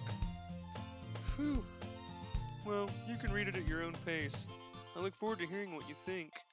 Now that everyone's settled in, I expected Monica to kick off some scheduled activities for the club, but that doesn't seem to be the case. Sayori and Monica are having a cheery conversation in the corner. Yuri's face is already buried in a book. I can't help but notice her intense expression like she was waiting for this chance. Meanwhile, Natsuki is rummaging around in the closet. Man, it looks like no one wants to be bothered today. I slumped down into the nearest desk. How am I supposed to occupy myself with something literature related by myself like this? And I guess I could always read some of the book Yuri gave me, but I'm feeling a little too tired to read. I could probably fall asleep right now. I close my eyes and end up listening in on Sayori's conversation with Monica. We're probably going to seem really lame compared to all the other clubs, though. Well, we can't give up. The festival is our chance to show everyone what literature is all about. The problem is that the idea of a literature club sounds too dense and intellectual. But it's not like that at all, you know? We just need a way of showing that to everyone. Something that speaks to their creative minds. That doesn't solve the problem, though. And what do you mean? Even if we come up with the most fun thing ever, nobody will come in the first place if it's a literature event. So it's more important to figure out how to get people to show up in the first place, you know? And after they come, we can do the thing to speak to their creative minds. What's this? Sayori is taking this really seriously. It's rare to hear her deliberating like this. Huh, that's a good point. In that case, do you think food will do the trick? What kind? Well, I guess we could. Cupcakes! Aha, good thinking. Natsuki would love to do that. Ah, you're right. Natsuki makes the best cupcakes. That works out perfectly. That wasn't why you suggested it? Cupcakes speak to my creative tummy. Cupcakes it is then. I'm hungry. Anyway, we still need to work out the details of the event itself. I find myself smiling. In the end, Sayori is still her usual self. But therein lies the unexpected reason I admire her. Unlike me, who has trouble finding any motivation at all, Sayori can put her mind to things and make them come to life. I suppose that's why I end up letting her get on my case about things. I can't help but wonder what it would be like to see the world through her eyes. Whoa! Oh! I open my eyes to find Sayori's face filling my vision. I nearly fall out of my chair. Sorry. Wait. Wait. Actually, I'm not sorry at all. It's your fault for sleeping like that. This isn't the napping club. Does our school have a napping club? You're staying up late again, aren't you? Now that you're in a club, you're gonna have less time for anime, you know. You'll need to get used to it. Don't say that so loud.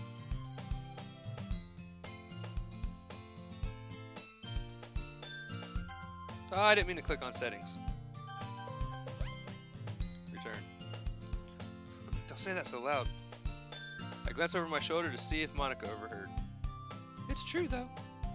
Yeah, I know. You're always looking out for me, Sayori. Yee. It's what I do best. That's a problem. What about you? You look out for me better than you look out for yourself. You're still oversleeping every day, aren't you? Not every day. That's not very convincing. How many days this past week have you gotten up on time? It's a secret. I knew it. Come on. At least give me the benefit of the doubt. I can't even do that. Look, Sayori, it's written all over you. Eh? Sayori glances around at herself. How is it written all over me? You were clearly in a rush this morning. Look, your hair is sticking out all around here. I run my fingertips down the side of Sayori's hair, trying to straighten it out. Man, you really need a brush for this. My hair's just really hard to get right.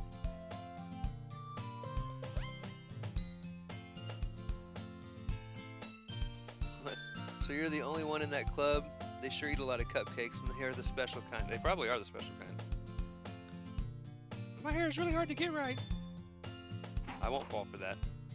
There's more than just your hair.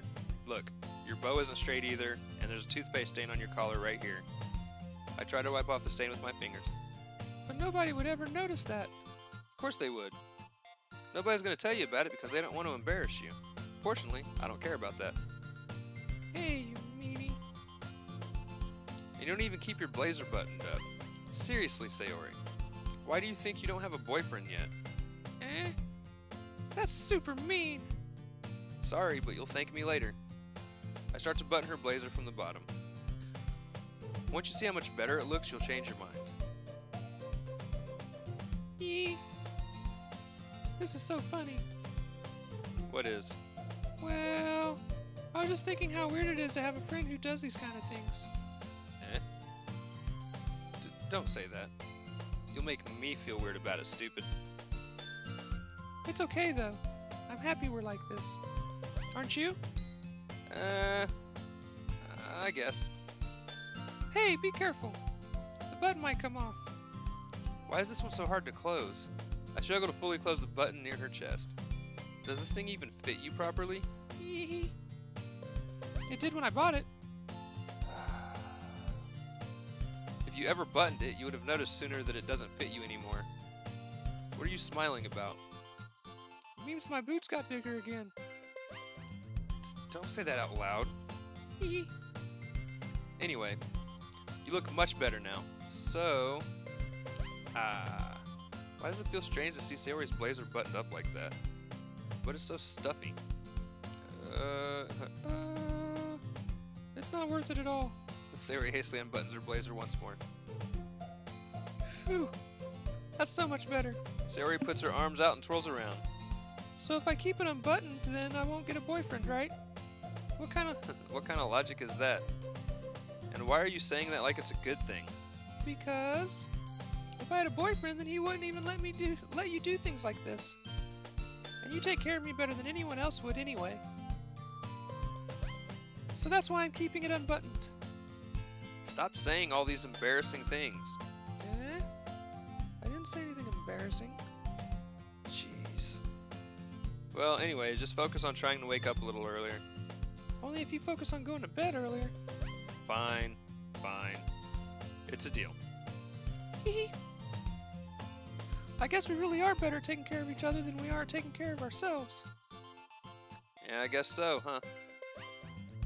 So maybe you should come wake me up in the morning. You're doing it again, Sayori. Aw, but I was joking that time. Man, it's impossible to tell with you sometimes. Okay, everyone. Monica suddenly calls out. Why don't we share the poems we wrote now? Yay! Slasher, I can't wait to read yours. Yeah, same. I fail to sound enthusiastic, but Sayori still trots away to retrieve her poem. By the way, did you remember to write a poem last night? Yeah. My relaxation ends. I can't believe I agreed to do something so embarrassing. I couldn't really find much inspiration since I've never really done this before. Well, now that everyone's ready, why don't you find someone to share with? I can't wait. Sayori and Monica enthusiastically pull out their poems. Sayori's is on a wrinkled sheet of loose leaf torn from a spiral notebook. On the other hand, Monica wrote hers in a composition notebook. I can already see Monica's pristine handwriting from where I sit. Natsuki and Yuri reluctantly comply as well, reaching into their bags. I do the same myself.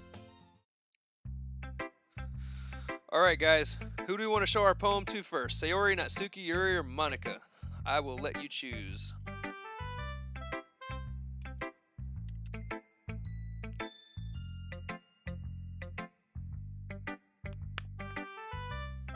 Remember, Sayori is the girl that likes me, Natsuki is the angry girl who's always mad at everything, Yuri is the very shy one that likes horror, and Monica is the leader.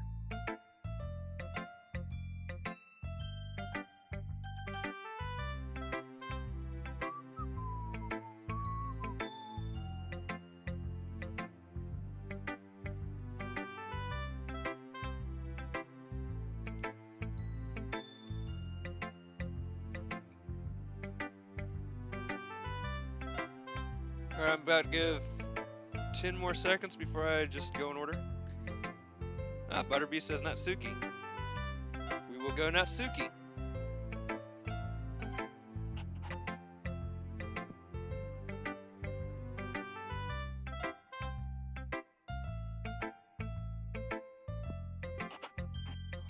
Alright, so since Butterbean chose Natsuki, we'll run Natsuki. I told Natsuki I was interested in her poems yesterday. It's probably only fair if I shared mine with her first. Oh, let me do something real quick while I'm thinking about it. Sorry, guys. Why would you go in the search? I want the web address bar.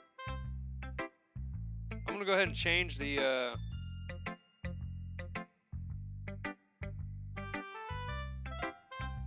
information on my live stream here. Because right now it still says I'm playing Raft.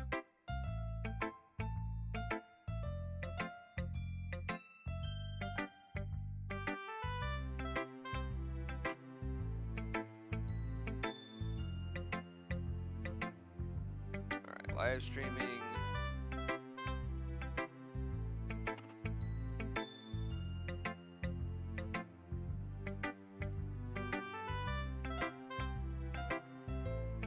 It's pulling up, guys. Won't take long. I guess while it's loading, I'll go ahead and continue reading. It's probably only fair if I shared mine with her first.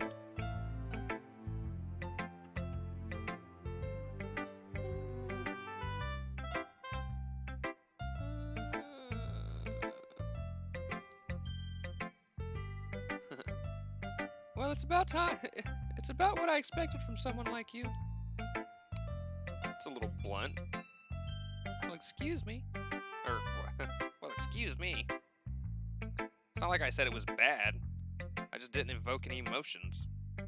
So basically, it's not cute enough for your tastes. Do you want to get smacked? I'll pass. Well, anyways, I guess I need to show you mine. Not that you'll like it.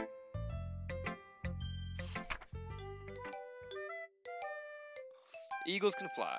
Monkeys can climb, crickets can leap, horses can race, owls can seek, cheetahs can run, eagles can fly, people can try, but that's about it.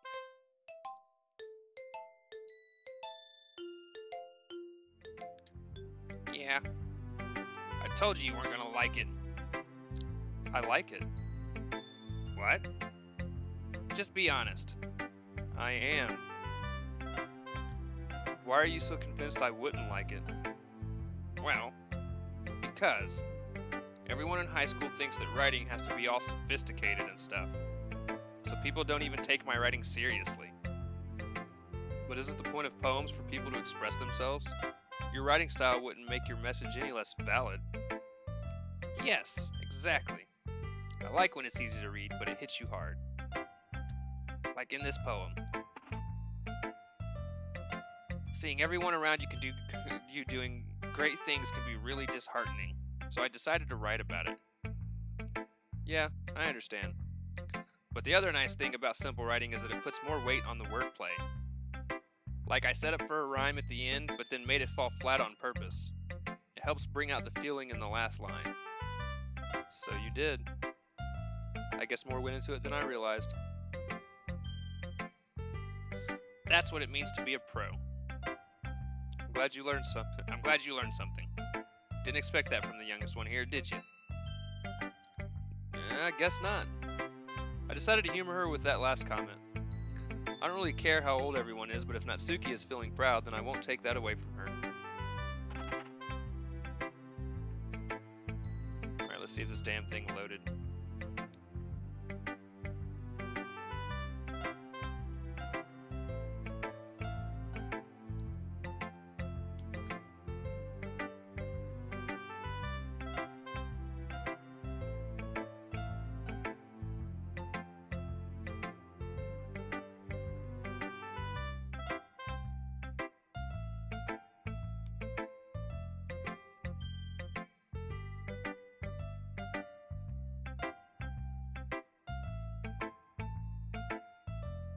Give me 1 second, guys.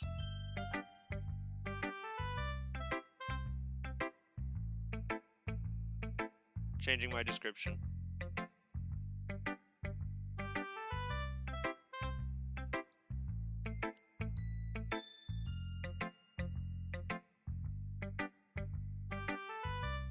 All right.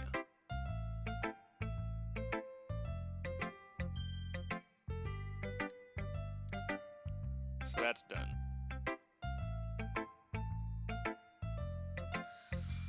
Alright, who should I show my poem to next? Alright guys, who's next? Sayori, Yuri, or Monica? I'll give you a moment to decide. Also, if you guys are tuning in, feel free to chat. I do chat back. Make sure to slash that like button and subscribe if you haven't already. And ring that bell for notifications for when future content drops. Or live streams happen. Whichever one pops off first.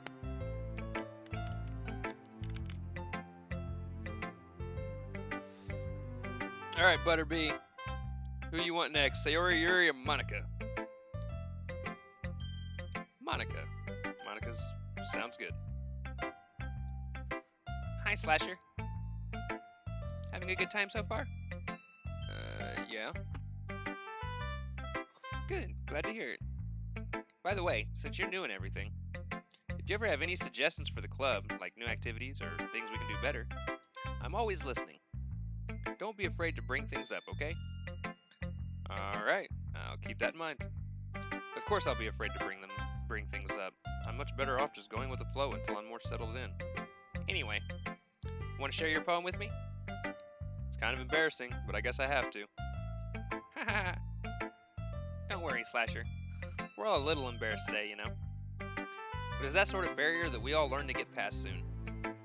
Yeah, that's true. I hand Monica my poem. I like this one. Makes me think of something Sayori would like. Is that so? You and Sayori are really good friends, right? I wouldn't be surprised if you had these sorts of things in common.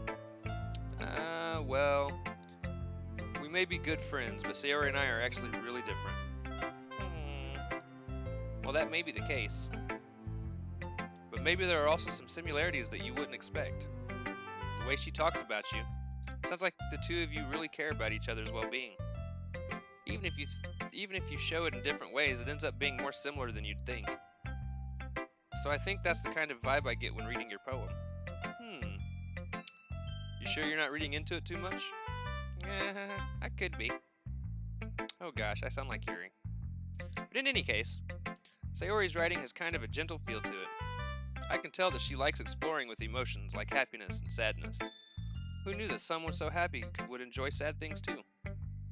Yeah, that's totally unexpected. Well, to each their own. And you shouldn't be afraid to experiment a little bit either. I'm sure I'll end up trying different things a lot. It could take a while before I feel comfortable doing this. That's okay.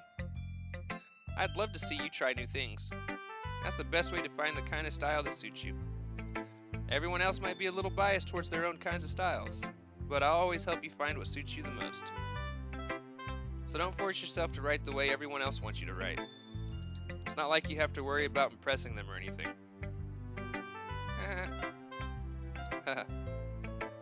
Anyway, do you want to read my poem now?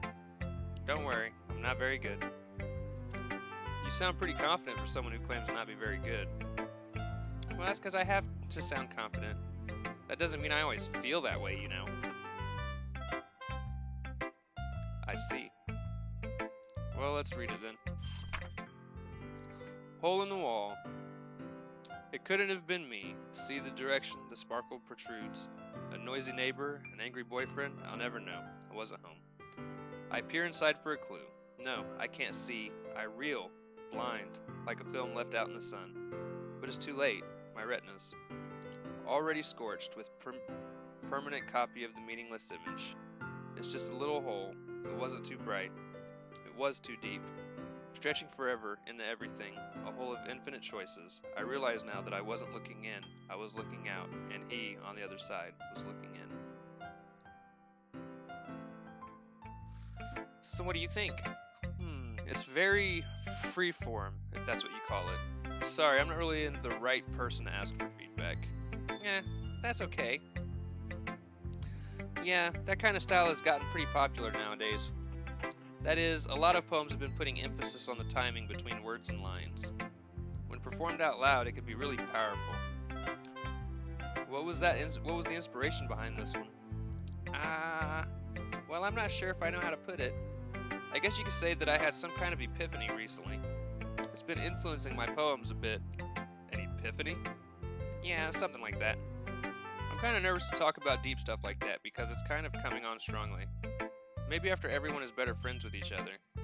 Anyway, here's Monica's writing tip of the day. Sometimes when you're writing a poem or a story, your brain gets too fixated on a specific point. If you try so hard to make it perfect, then you'll never make any progress. Just force yourself to get something down on the paper and tidy it up later. Another way to think about it is this. If you keep your pen in the same spot for too long, you'll just get a big dark puddle of ink. So just move your hand and go with the flow. That's my advice for today. Thanks for listening. Alright, Butterbee. Sayori or Yuri next. Or if anybody else wants to chime in.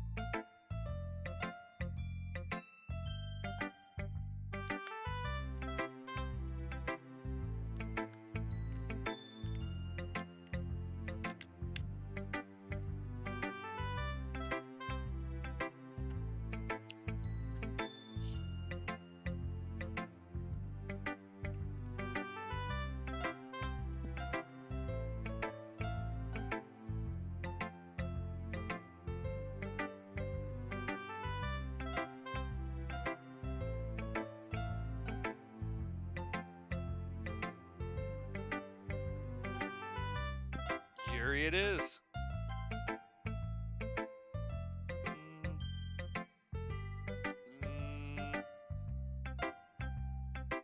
Yuri stares at the poem.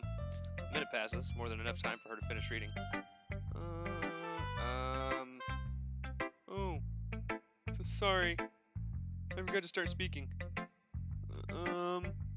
It's fine. Don't force yourself. I'm not.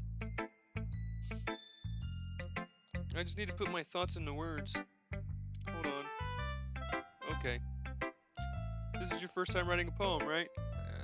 Yeah. Why do you ask? Just making sure. I guess that it might be after reading through it. Ah, so it's that bad. No! Did I just raise my voice? I'm sorry. Yuri buries her face in her hands. I couldn't help but notice that it's been several minutes and we really haven't gotten anywhere. It might take Yuri a while to get used to new people. It's fine, I really didn't notice. What were you saying? Right.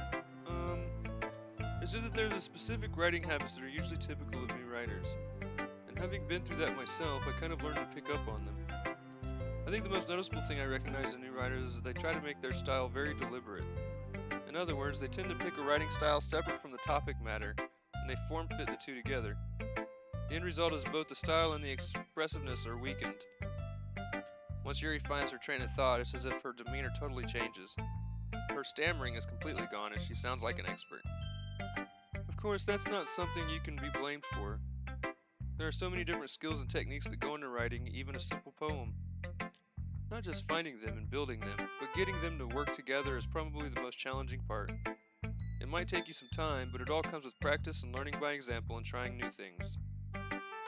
I also hope that everyone else in the club gives you valuable feedback.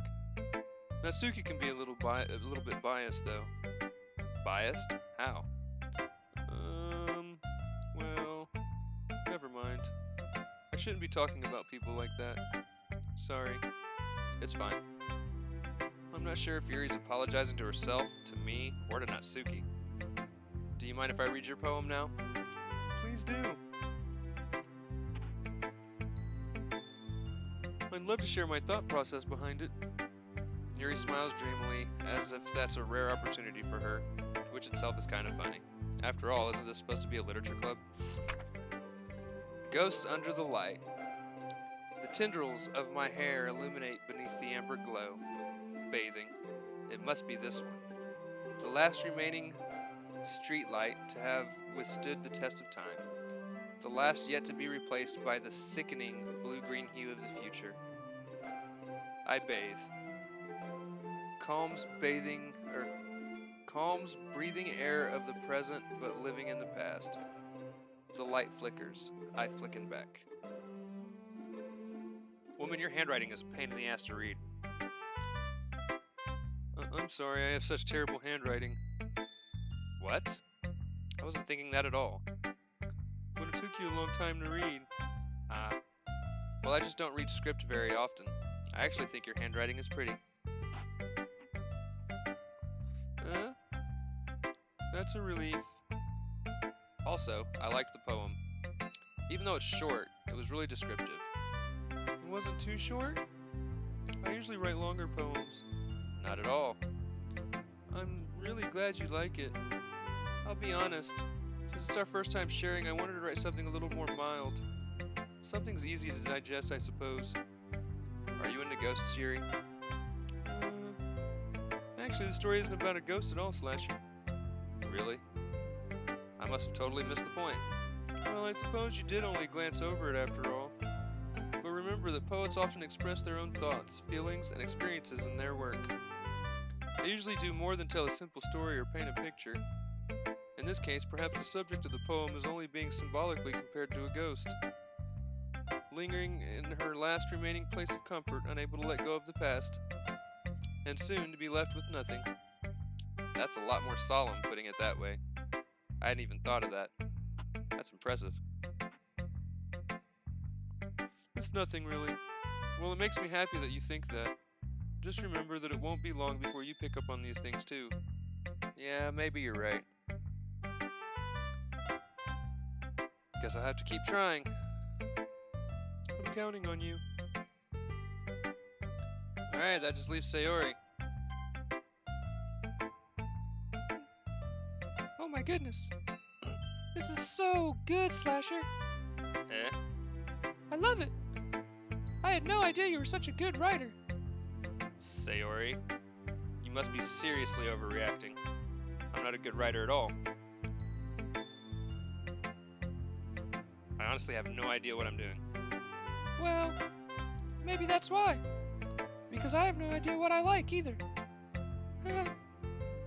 Jeez. Yuri's opinion was way more constructive than this. Are you sure you don't like it just because I wrote it? Well, I'm sure that's part of it. I think I understand you better than a lot of other people, you know. So when I read your poem, it's not just a poem. It's a slasher poem. And that makes it feel extra special. Like I can feel your feelings in it. Sayori hugs the sheet against her chest. You're so weird, Sayori. I'm really happy just that you wrote one. It just reminds me of how you're really part of the club now. Not to mention the fact that I'm standing in front of you in the club room. Well, of course. I'm not really into it yet, but that doesn't mean I'll break my promise. See? It's like I said before, Slasher. Deep down, you're not selfish at all, you know? Trying new things like this for other people. That's something that only really good people do. Thanks, Sayori. I'm not sure if Sayori sees the full picture of my motive here. Then again, I can't deny that she's part of the reason I joined. Knowing how much this means to her and all. Yeah. And I'm gonna make sure you have lots of fun here, okay? That will be my way of thanking you. Alright, I'm going to hold you to that then. Yay! Now you'll read my poem too, right? Don't worry, I'm really bad at this. We'll see about that. Dear sunshine, the way you glow through my blinds in the morning, it makes me feel like you missed me. Kissing my forehead to help me out of bed, making me rub the sleepy from my eyes. Are you asking me to come out and play? Are you trusting me to wish away the rainy day? I look above, the sky is blue. It's a secret, but I trust you too. If it wasn't for you, I could sleep forever. But I'm not mad. I want breakfast. Sayori. This is just a guess, but did you wait until the morning to write it? No. Just a little bit. You can't answer just a little bit to a yes or no question. I forgot to do it last night. Well, at least that makes me feel a little better about myself. Don't be mean. I still tried my best. Yeah. I didn't mean to say that it was a bad poem. It came out nice, or how should I put it? It sounds just like you. Really? Yeah. Especially that last line. I made eggs and toast. even though you were late to school? It's bad to skip breakfast. I get all cranky. Well, I guess there's no point in arguing. Anyway, thanks for showing me. This was so much fun. Monica's the best. Yeah. But next time I won't forget. And I'm gonna write the best poem ever. Well, I guess I look forward to it. Whew. I guess that's everyone. I glance around the room. That was a little more stressful than I anticipated. It's as if everyone is judging me for my mediocre writing abilities. Even if they're just being nice, there's no way my poems can stand up to theirs. This is a literature club after all. I sigh. I guess that's what I ended up getting myself into. Across the room, Sayori and Monica are happily chatting. My eyes land on Yuri and Natsuki. They gingerly exchange sheets of paper, sharing their respective poems. As they read in tandem, I watch each of their expressions change. Natsuki's eyebrows furrow in frustration. Meanwhile, Yuri smiles sadly. What's with this language? Did you say something? Oh, it's nothing. Natsuki dismissively returns the poem to the desk with one hand. I guess you could say it's fancy. Thanks. Yours is cute. Cute? Did you completely miss the symbolism or something? It's clearly about the feeling of giving up. How can that be cute? I know that. I just meant the language, I guess. I was trying to say something nice. You mean you have to try hard to come up with something nice to say? Thanks, but it really didn't come out nice at all. Well, I do have a couple suggestions. If I was looking for suggestions, I would have asked someone who actually liked it. Which people did, by the way. Sayori liked it. Slasher did too. So based on that, I'll gladly give you some suggestions of my own. First of all... Excuse me. I appreciate the offer, but I've spent a long time establishing my writing style. I don't expect it to change anytime soon, unless, of course, I come across something particularly inspiring, which I haven't yet. The Slasher liked my poem too, you know. He even told me he was impressed by it. Natsuki suddenly stands up. Oh?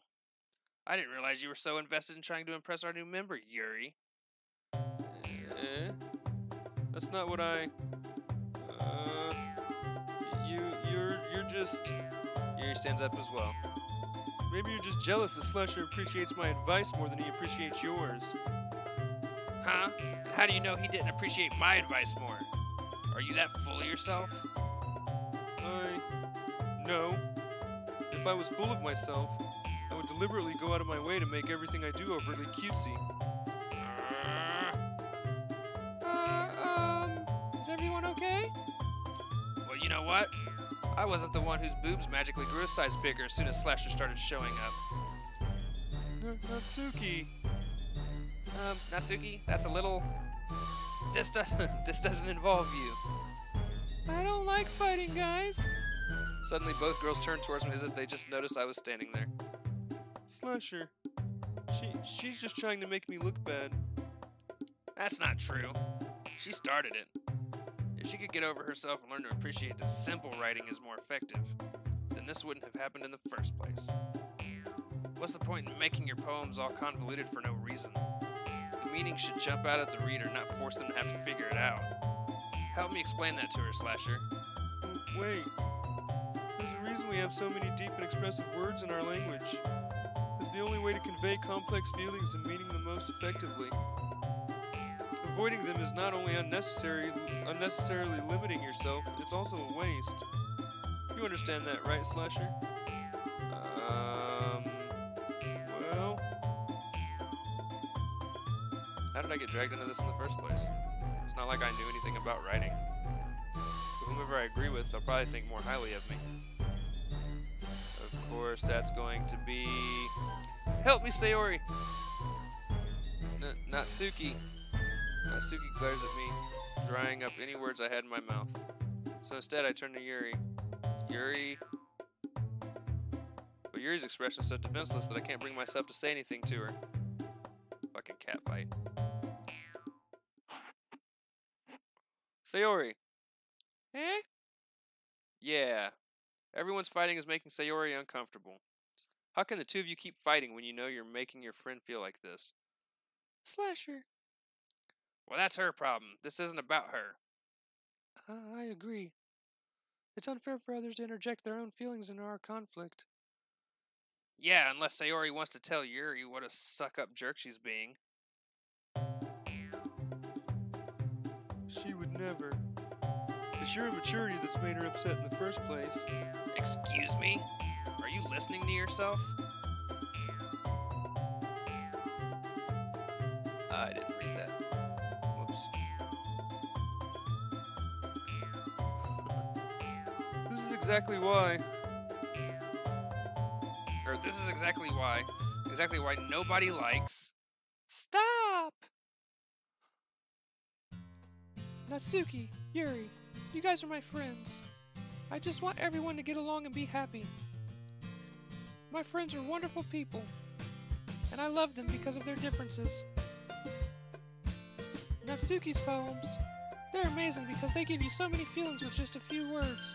And Yuri's poems are amazing because they paint beautiful pictures in your head. Everyone's so talented, so why are we fighting? Because... Well... Also, Natsuki's cute and there's nothing wrong with that. And Yuri's boobs are the same as they always were. Big and beautiful. Sayori. Sayori stands triumphantly. Monica stands behind her with a bewildered expression. I'll make some tea. Yuri rushes off. Natsuki sits down with a blank expression on her face, staring at nothing.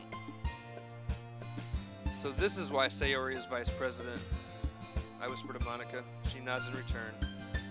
To be honest, I might come off as a good leader, but I can organize things, but I'm not very good with people. I couldn't even bring myself to interject. As president, that's kind of embarrassing of me. Nah, it's not like I can blame you. I wasn't able to say anything either. Wow. I guess that just means Sayori is amazing in her own ways, isn't she? You could say that. She might be an airhead, but sometimes it's weirdly suspicious that she knows exactly what she's doing. I see. Take good care of her, okay? I would hate to see her get herself hurt. That makes two of us. You can count on me. Monica smiles sweetly at me, causing my stomach to knot. Such a genuine person really does make a good president, regardless of what she says. If only I could get the chance to talk to her a little more. Okay, everyone.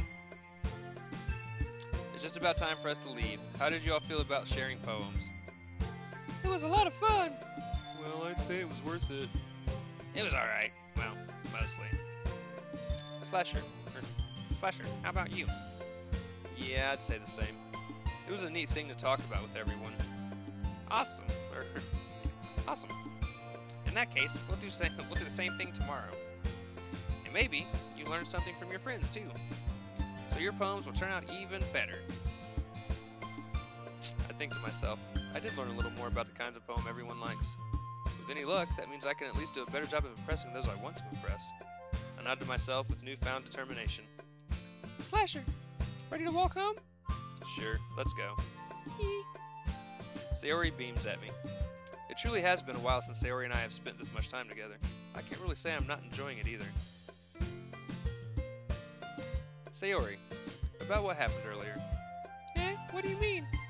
You know, between Yuri and Natsuki. Does that kind of thing happen often? No. That's really the first time I've seen them fight like that.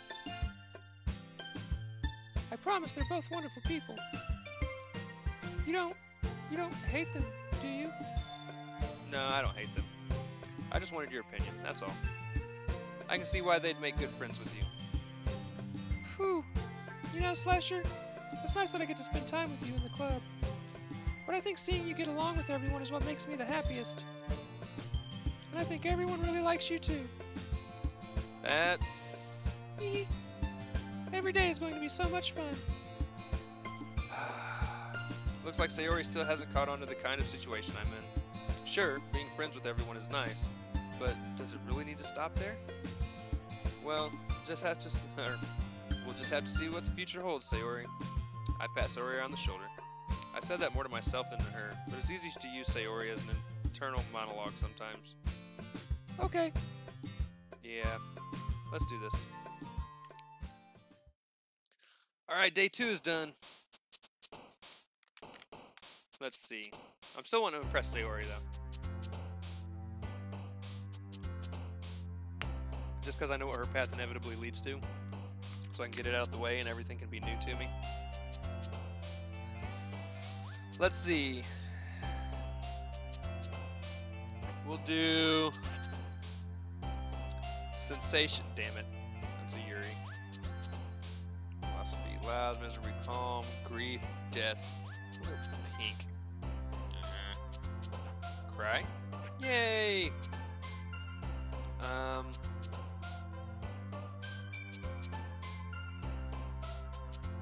Skipping. Damn it. Unrequited. Embrace. Valentine. Oh. Joy. Cheer.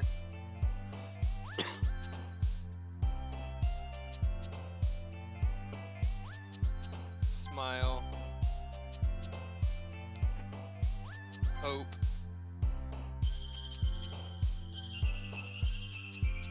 Fun. Forgive. Oh, we're doing a lot better this time as far as keeping up with her stuff. Pleasure. Yeah, I knew that'd be wrong though. Friends, definitely. Bed. She loves to sleep.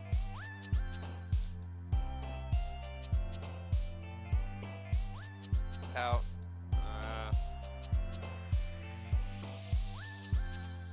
Special.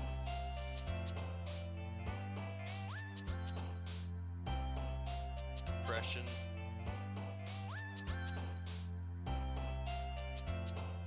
And sadness. Alright, another day passes. It's time for the club meeting already. I've gotten a little more comfortable here over the past couple of days. Entering the club room, the usual scene greets me. Hi, Slasher. Yo, Sayori. Looks like you're in a good mood today. Hee. I'm just still not used to you being in the club, that's all. I see. It's a pretty simple thing to get you in a good mood. But I guess it's always the simple things with you. Anyway. Speaking of which, I'm kind of hungry. Will you come with me to buy a snack? No thanks. Eh? That's not like you at all. I have my reasons. Why don't we take a look at your purse, Sayori? Why that all of a sudden? No reason, really. I just wanted to look at it. Sayori nervously retrieves her coin purse. She fumbles with the latch and gets it open. Then she turns it upside down and lets its contents spill onto the desk.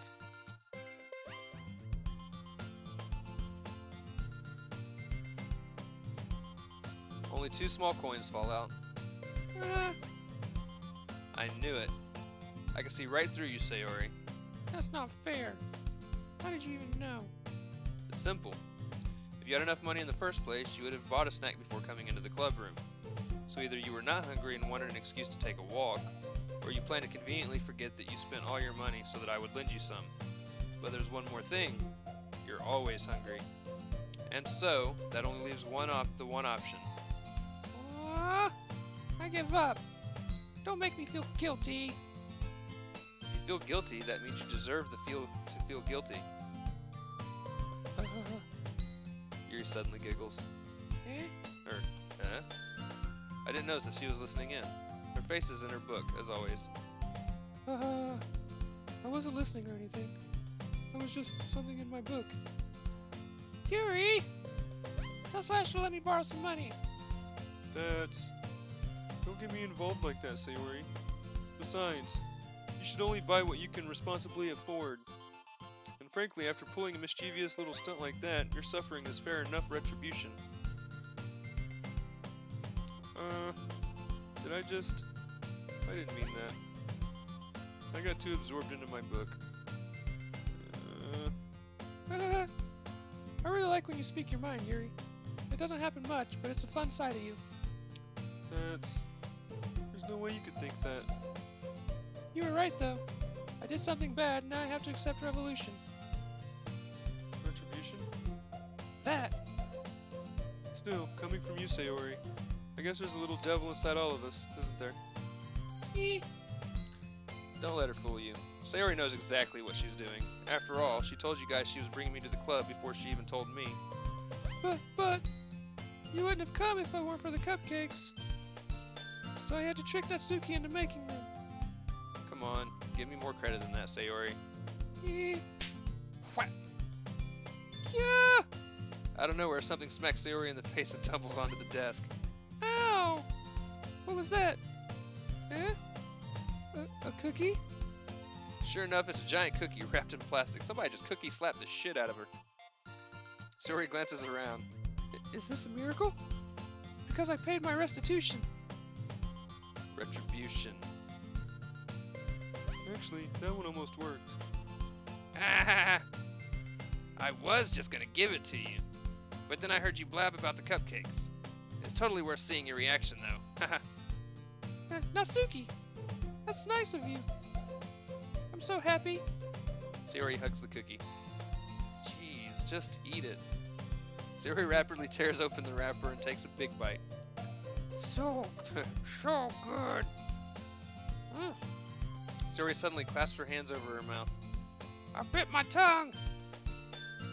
Hee You're going through a lot over just one cookie. Natsuki takes a bite of her own cookie. Yours looks really good too, Natsuki. Can I try it? Jeez. Beggars can't be choosers. But yours is chocolate. Yeah, why do you think I gave you that one? Fine. Still, I'm really happy that you shared this one with me. Sayori gets out of her seat and goes behind Natsuki, then wraps her arms around her. Ah, jeez. I get it. Cookie still in hand, Natsuki reaches up to nudge Sayori off of her. Sayori suddenly leans down and takes a bite out of Natsuki's cookie. Hey! Did you seriously just do that? Mouth full, Sayori trots away to say she just stole some cookie right out of her hand like a fucking dog. Yuri and I laugh as well. Jeez, you guys are Jeez, you're such a kid sometimes. Monica, can you tell Sayori? Natsuki glances around. Monica isn't in the club room. Where's Monica anyway? Good question. Have any of you heard anything about her being late today? Not me. Yeah, I haven't either.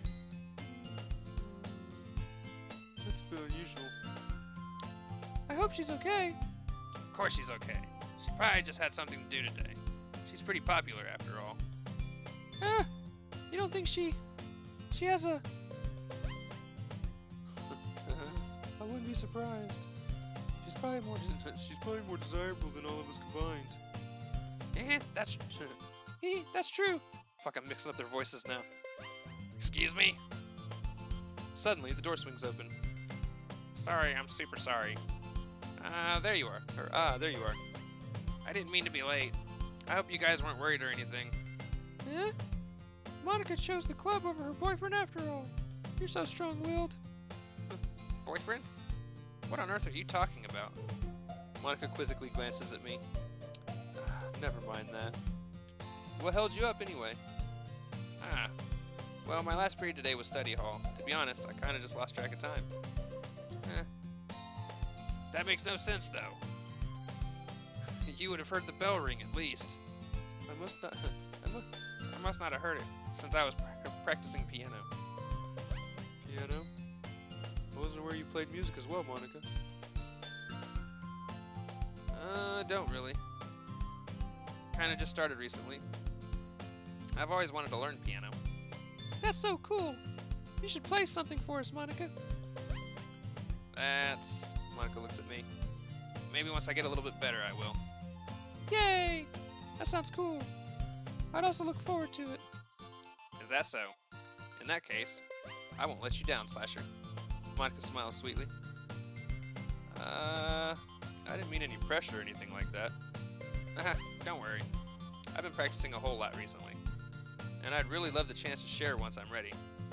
I see. In that case, best of luck. Thanks. So did I miss anything? Did I? Not really. I choose to leave out Sayori's mischievous escapade. I'm sure Natsuki will end up complaining to her anyway. Looks like everyone has already settled down. Sayori somehow already finished her entire cookie.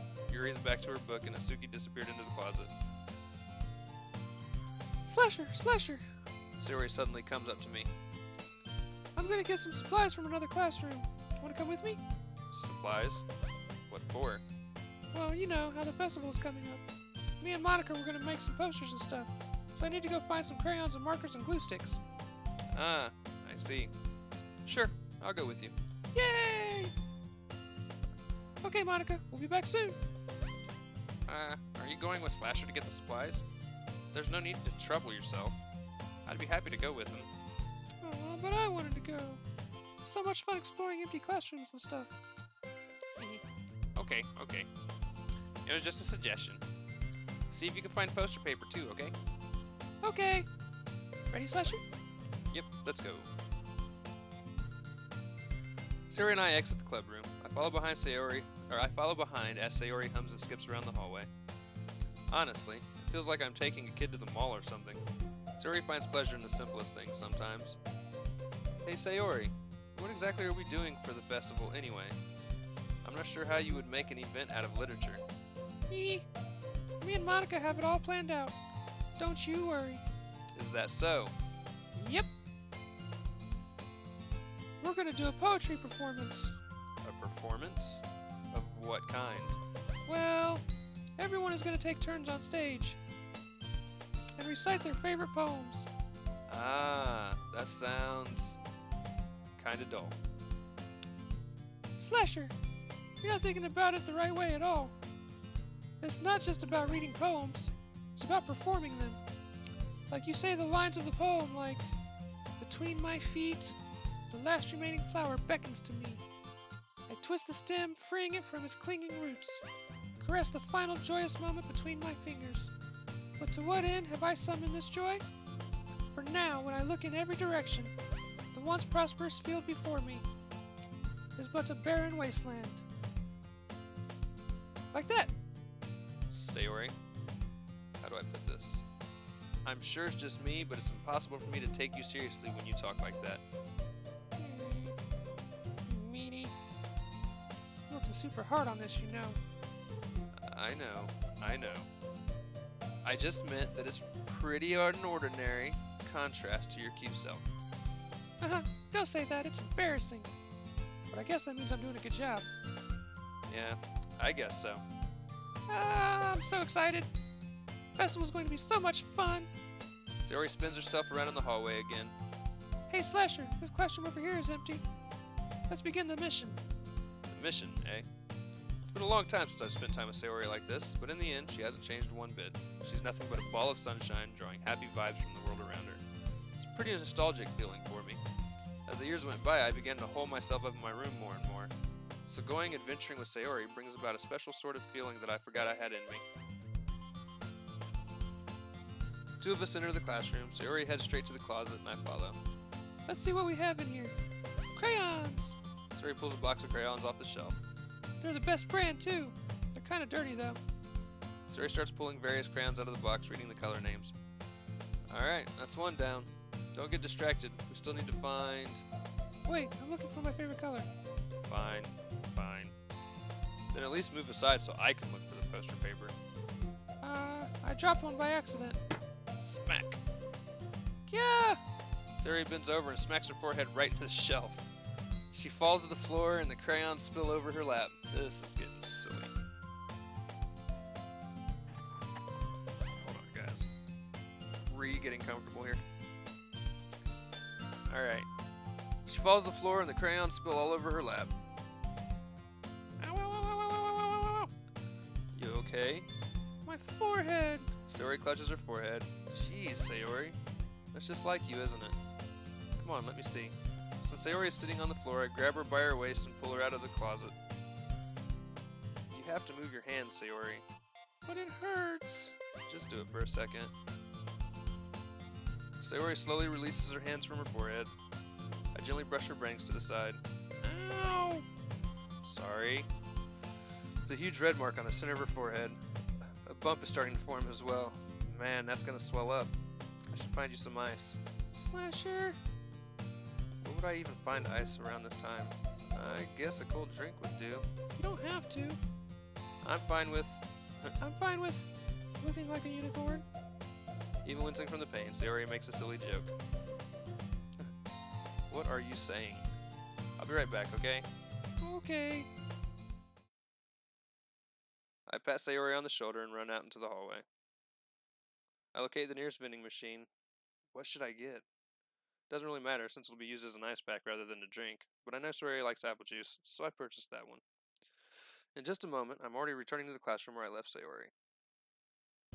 She has one palm on her forehead and is using the other hand to clumsily scoop crayons back into the box. At least they were already in the wrong spots before I spilled them. Sayori, here. I hand Sayori the bottle of apple juice. It's nice and cold. Or, wait. It's nice and cold. Sayori opens the cap and starts drinking from it. Sayori, what are you doing? It's for your forehead, idiot. Ah! Sorry, I forgot. Haha. How hard did you hit your head? Sayori places the bottle against the bump on her head. Stings. Just bear with it. It'll feel better soon. Looks like you cleaned up most of the crayons, so that's good. Hey, Slasher. This kind of reminds you of growing up, doesn't it? What do you mean? You know, how we used to play outside all the time? I would always try to keep up with you. You were so kind of oblivious, or you were kind of oblivious in some ways.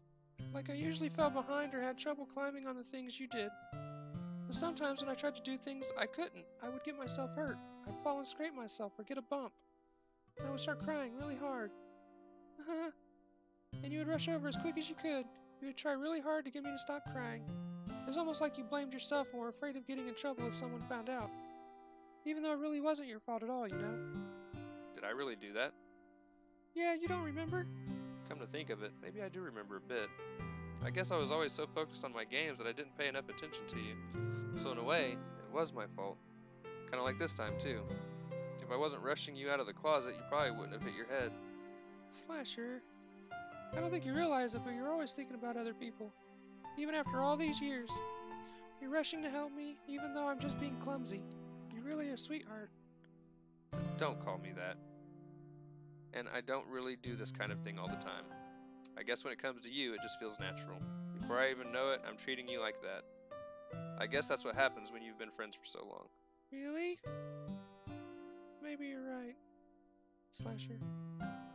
I'm so glad that nothing's changed between us. Do you think it'll be like this forever? Forever? If I'm honest to myself, there's no telling where we'll each end up for college, or after that. So it wouldn't be fair for me to make any promises. But, well, I hope so. It's been this long already, right? I can't imagine you ever changing, so my hopes are up. I'm so happy. Sayori has a whimsical expression in her eyes. We remain silent for a moment. She's so silly and clumsy on the outside that when I see her deep in thought like this, it makes me not want to disturb her. I guess we should go back. I don't want to worry Monica, you know. Good luck with that. She's gonna see your forehead either way. Not if I hide it under my bangs. Sayori hops to her feet. Ah! She clutches her forehead again. Don't stand up so fast after hurting yourself. Well, I guess it's too late now. Anyways, let's go. Follow Sayori out of the classroom. Sayori plays with her bangs to try and hide the bump, but without much success. In a moment, we make it back to the club room. Ah, you're back. Good timing. I was about ready to start with sharing our poems. Sayori, your forehead. She's fine. Don't worry about... I was playing with the crayons and smacked my forehead into the shelf. Well, anyway. Were you able to find everything we needed? I have it right. Sayori frantically glances around herself. I forgot all of the stuff. Calm down, Sayori. I have it all right here. I Found the poster paper too. Haha. Sounds like you end up doing all the work, Slasher. Ah, well, Sayori. Well, Sayori. Thought I'd come up with an excuse for Sayori. I made it an adventure. Yeah, that. Okay. Any case, good work. I'll start working on the posters tonight. Me too. Okay, everyone. Are you ready to share your poems? Guess I should grab mine. After making sure the crayon box is closed tightly, I return to my seat. Alright, Guy. Who should I show the poem to first? I'll give you all about 15 seconds before I just choose one if you don't. I'll probably just start at the top and work my way down if I have to do that.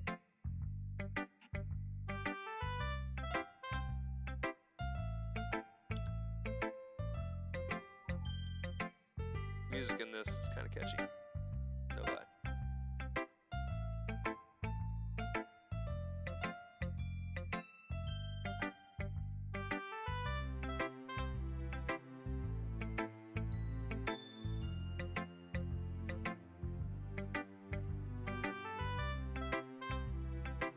Alright, Monica first. Hi again, Slasher.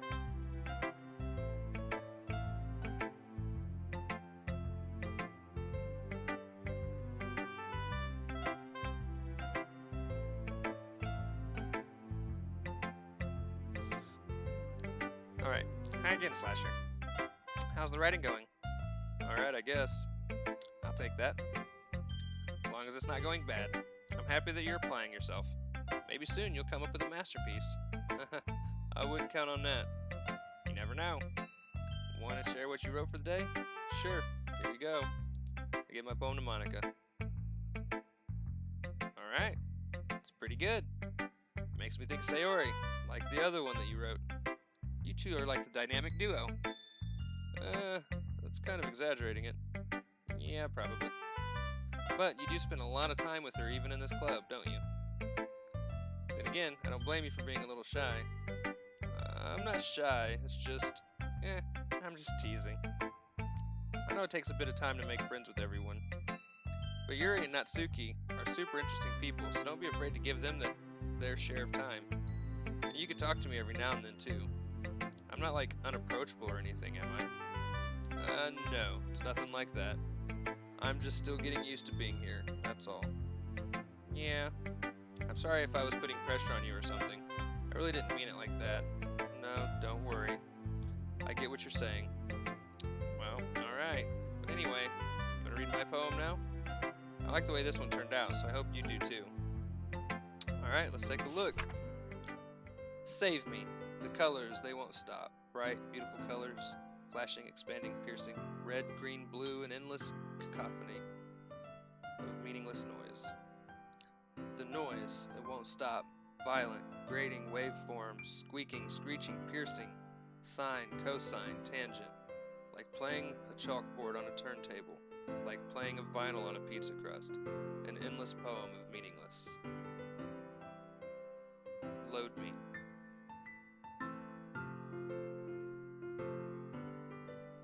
Load me.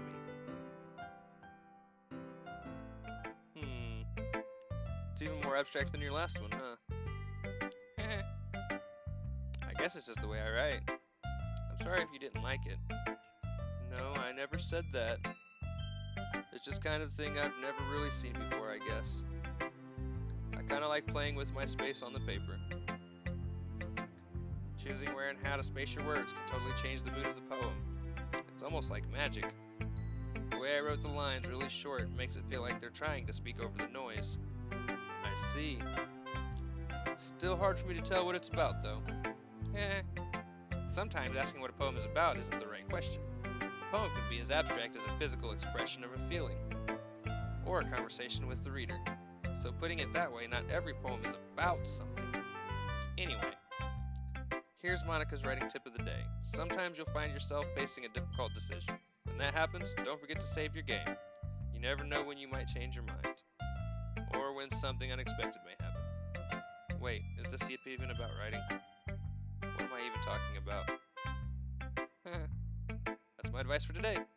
Thanks for listening. Alright, Butterby, since you're the only one choosing, who's next? Sayori, Natsuki, or Yuri?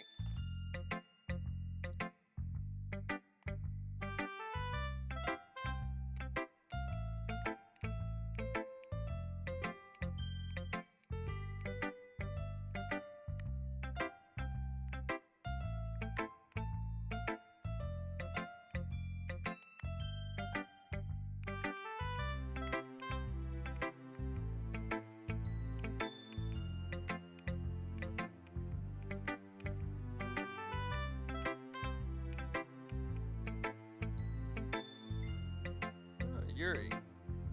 Okay.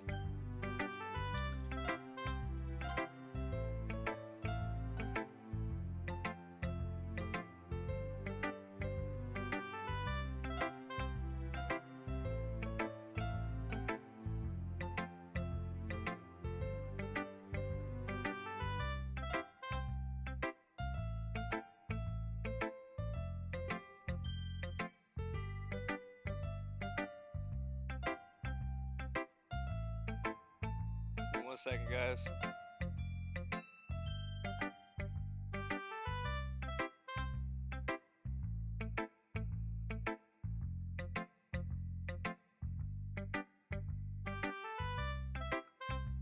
Alright.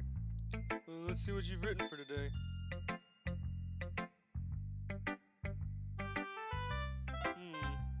Well done, Slasher. Your skills are already improving. Really? Thanks, Yuri. Coming from you, that means a lot. Eh? It's nothing. I'm just happy to help inspire fellow writers. I know you're new to this, so don't worry so much if it seems like you can't get your poem to feel perfect. You don't need to be afraid to be a little more daring. Metaphors can go a long way. Don't feel like you need to work your brain like turning a bunch of gears. Try to getting your mind to wander through your feelings, and write down the things you see and hear. That's one way to truly enable your reader to see into your mind. It's a very intimate exercise. I see. That's a certainly interesting technique. Thanks for sharing. I have, an example of that, if you'd like to read it. Of course. This is the poem you wrote for today. Yuri hesitantly hands me her phone.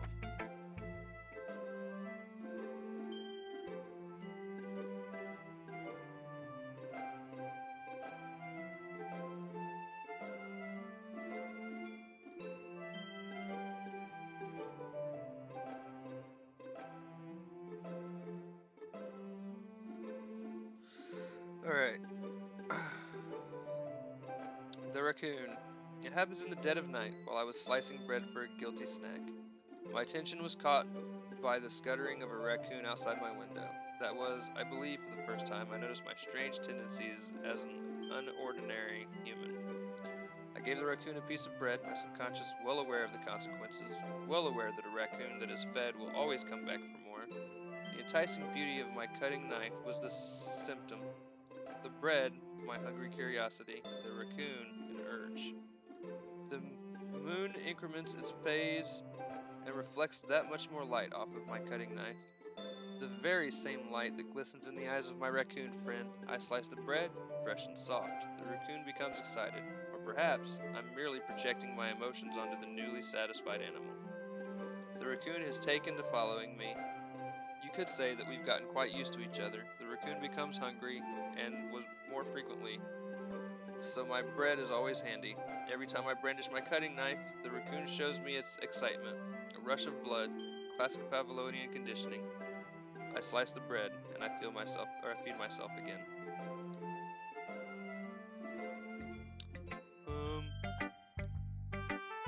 I was a little more daring with this one than yesterday's.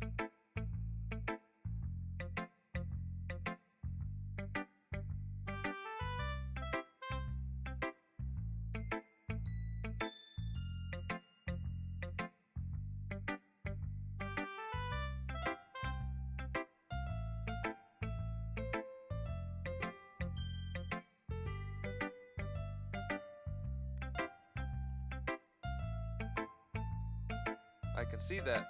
It's a lot more metaphorical. I don't know if it's my fault, but I can't begin to imagine what this poem is about. That's right. It's a bit closer to my preferred writing style, using the poem as a canvas to express vivid imagery and conveying emotions through them. Yeah, if I take it at face value, then I can't even figure out what it's supposed to mean. Well, I think it's something that different people can relate to in their own way. I wanted to express the way it feels for me to indulge in my more unusual hobbies. As those sorts of things I'm usually forced to keep to myself, so I sometimes enjoy writing about them. Why do you keep them to yourself? Because they're embarrassing, and people would make fun of me. Don't you have anything like that, Slusher? Well, yeah, I guess I do. I feel like everyone has a little something like that. The best we could do is respect each other and our individualities. Even if it's difficult sometimes and some things make us uncomfortable. After all, if I hadn't learned to embrace my own weirdness, I would probably hate myself. I might be ranting a little now, but I'm glad that you're a good listener. Alright, Butterbee, who's next?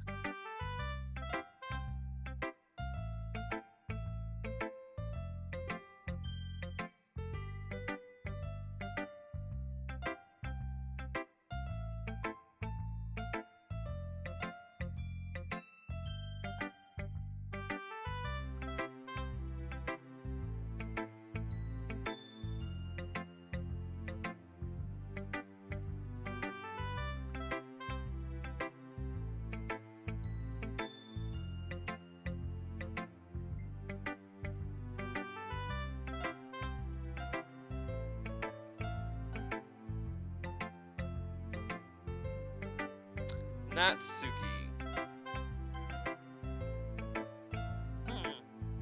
Well, it's not really any worse than your last one, but I can't really say it's any better either. Whew. Huh? Huh? Phew, what? Well, anything that isn't a train wreck I'll take as a win. And I get the feeling you're probably the most critical. Hey, what makes you... Wait, maybe that was a compliment.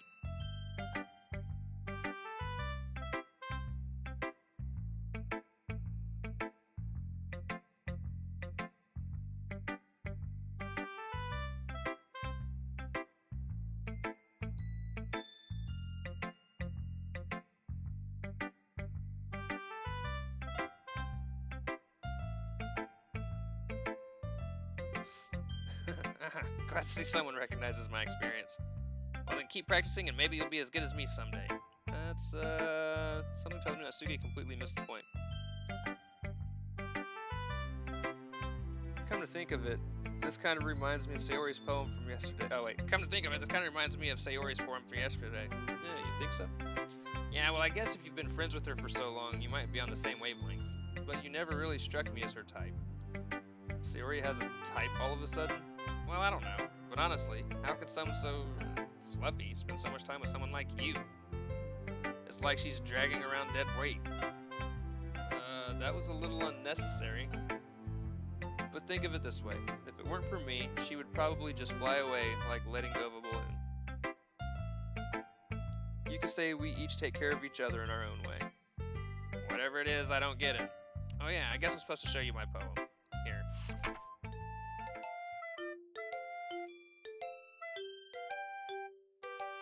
Amy likes spiders.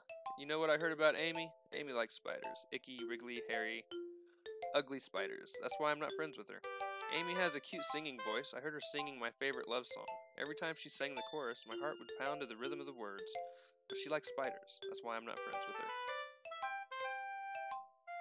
One time I hurt my leg really bad. Amy helped me up and took me to the nurse. I tried not to let her touch me. She likes spiders, so her hands are probably gross. That's why I'm not friends with her.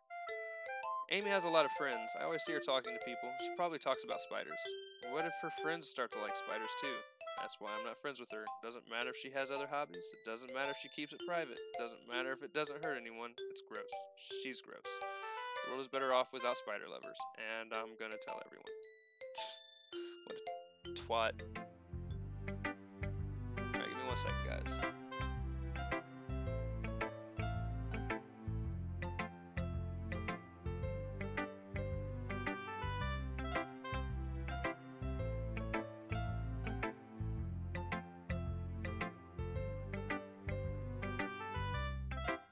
I mean, don't get me wrong, I hate spiders too, but I'm not gonna be like all anti-somebody because they're a spider lover. Not bad, right? It's quite a bit longer than yesterday's. Yesterday's was too short. I was just warming up. Hope you didn't think it was the best I could do. No, of course not. Anyway, the message is pretty straightforward in this poem. I doubt I have to explain it. Sometimes you can explain complicated issues with much simpler analogies. And it helps people realize how stupid they're being. Like anyone would agree to the subject of this poem is an ignorant jerk.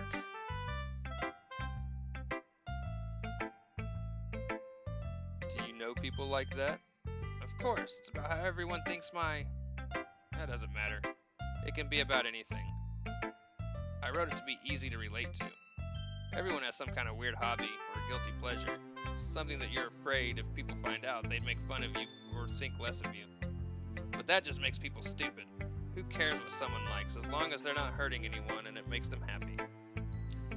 I think people really need to learn to respect others for liking weird things.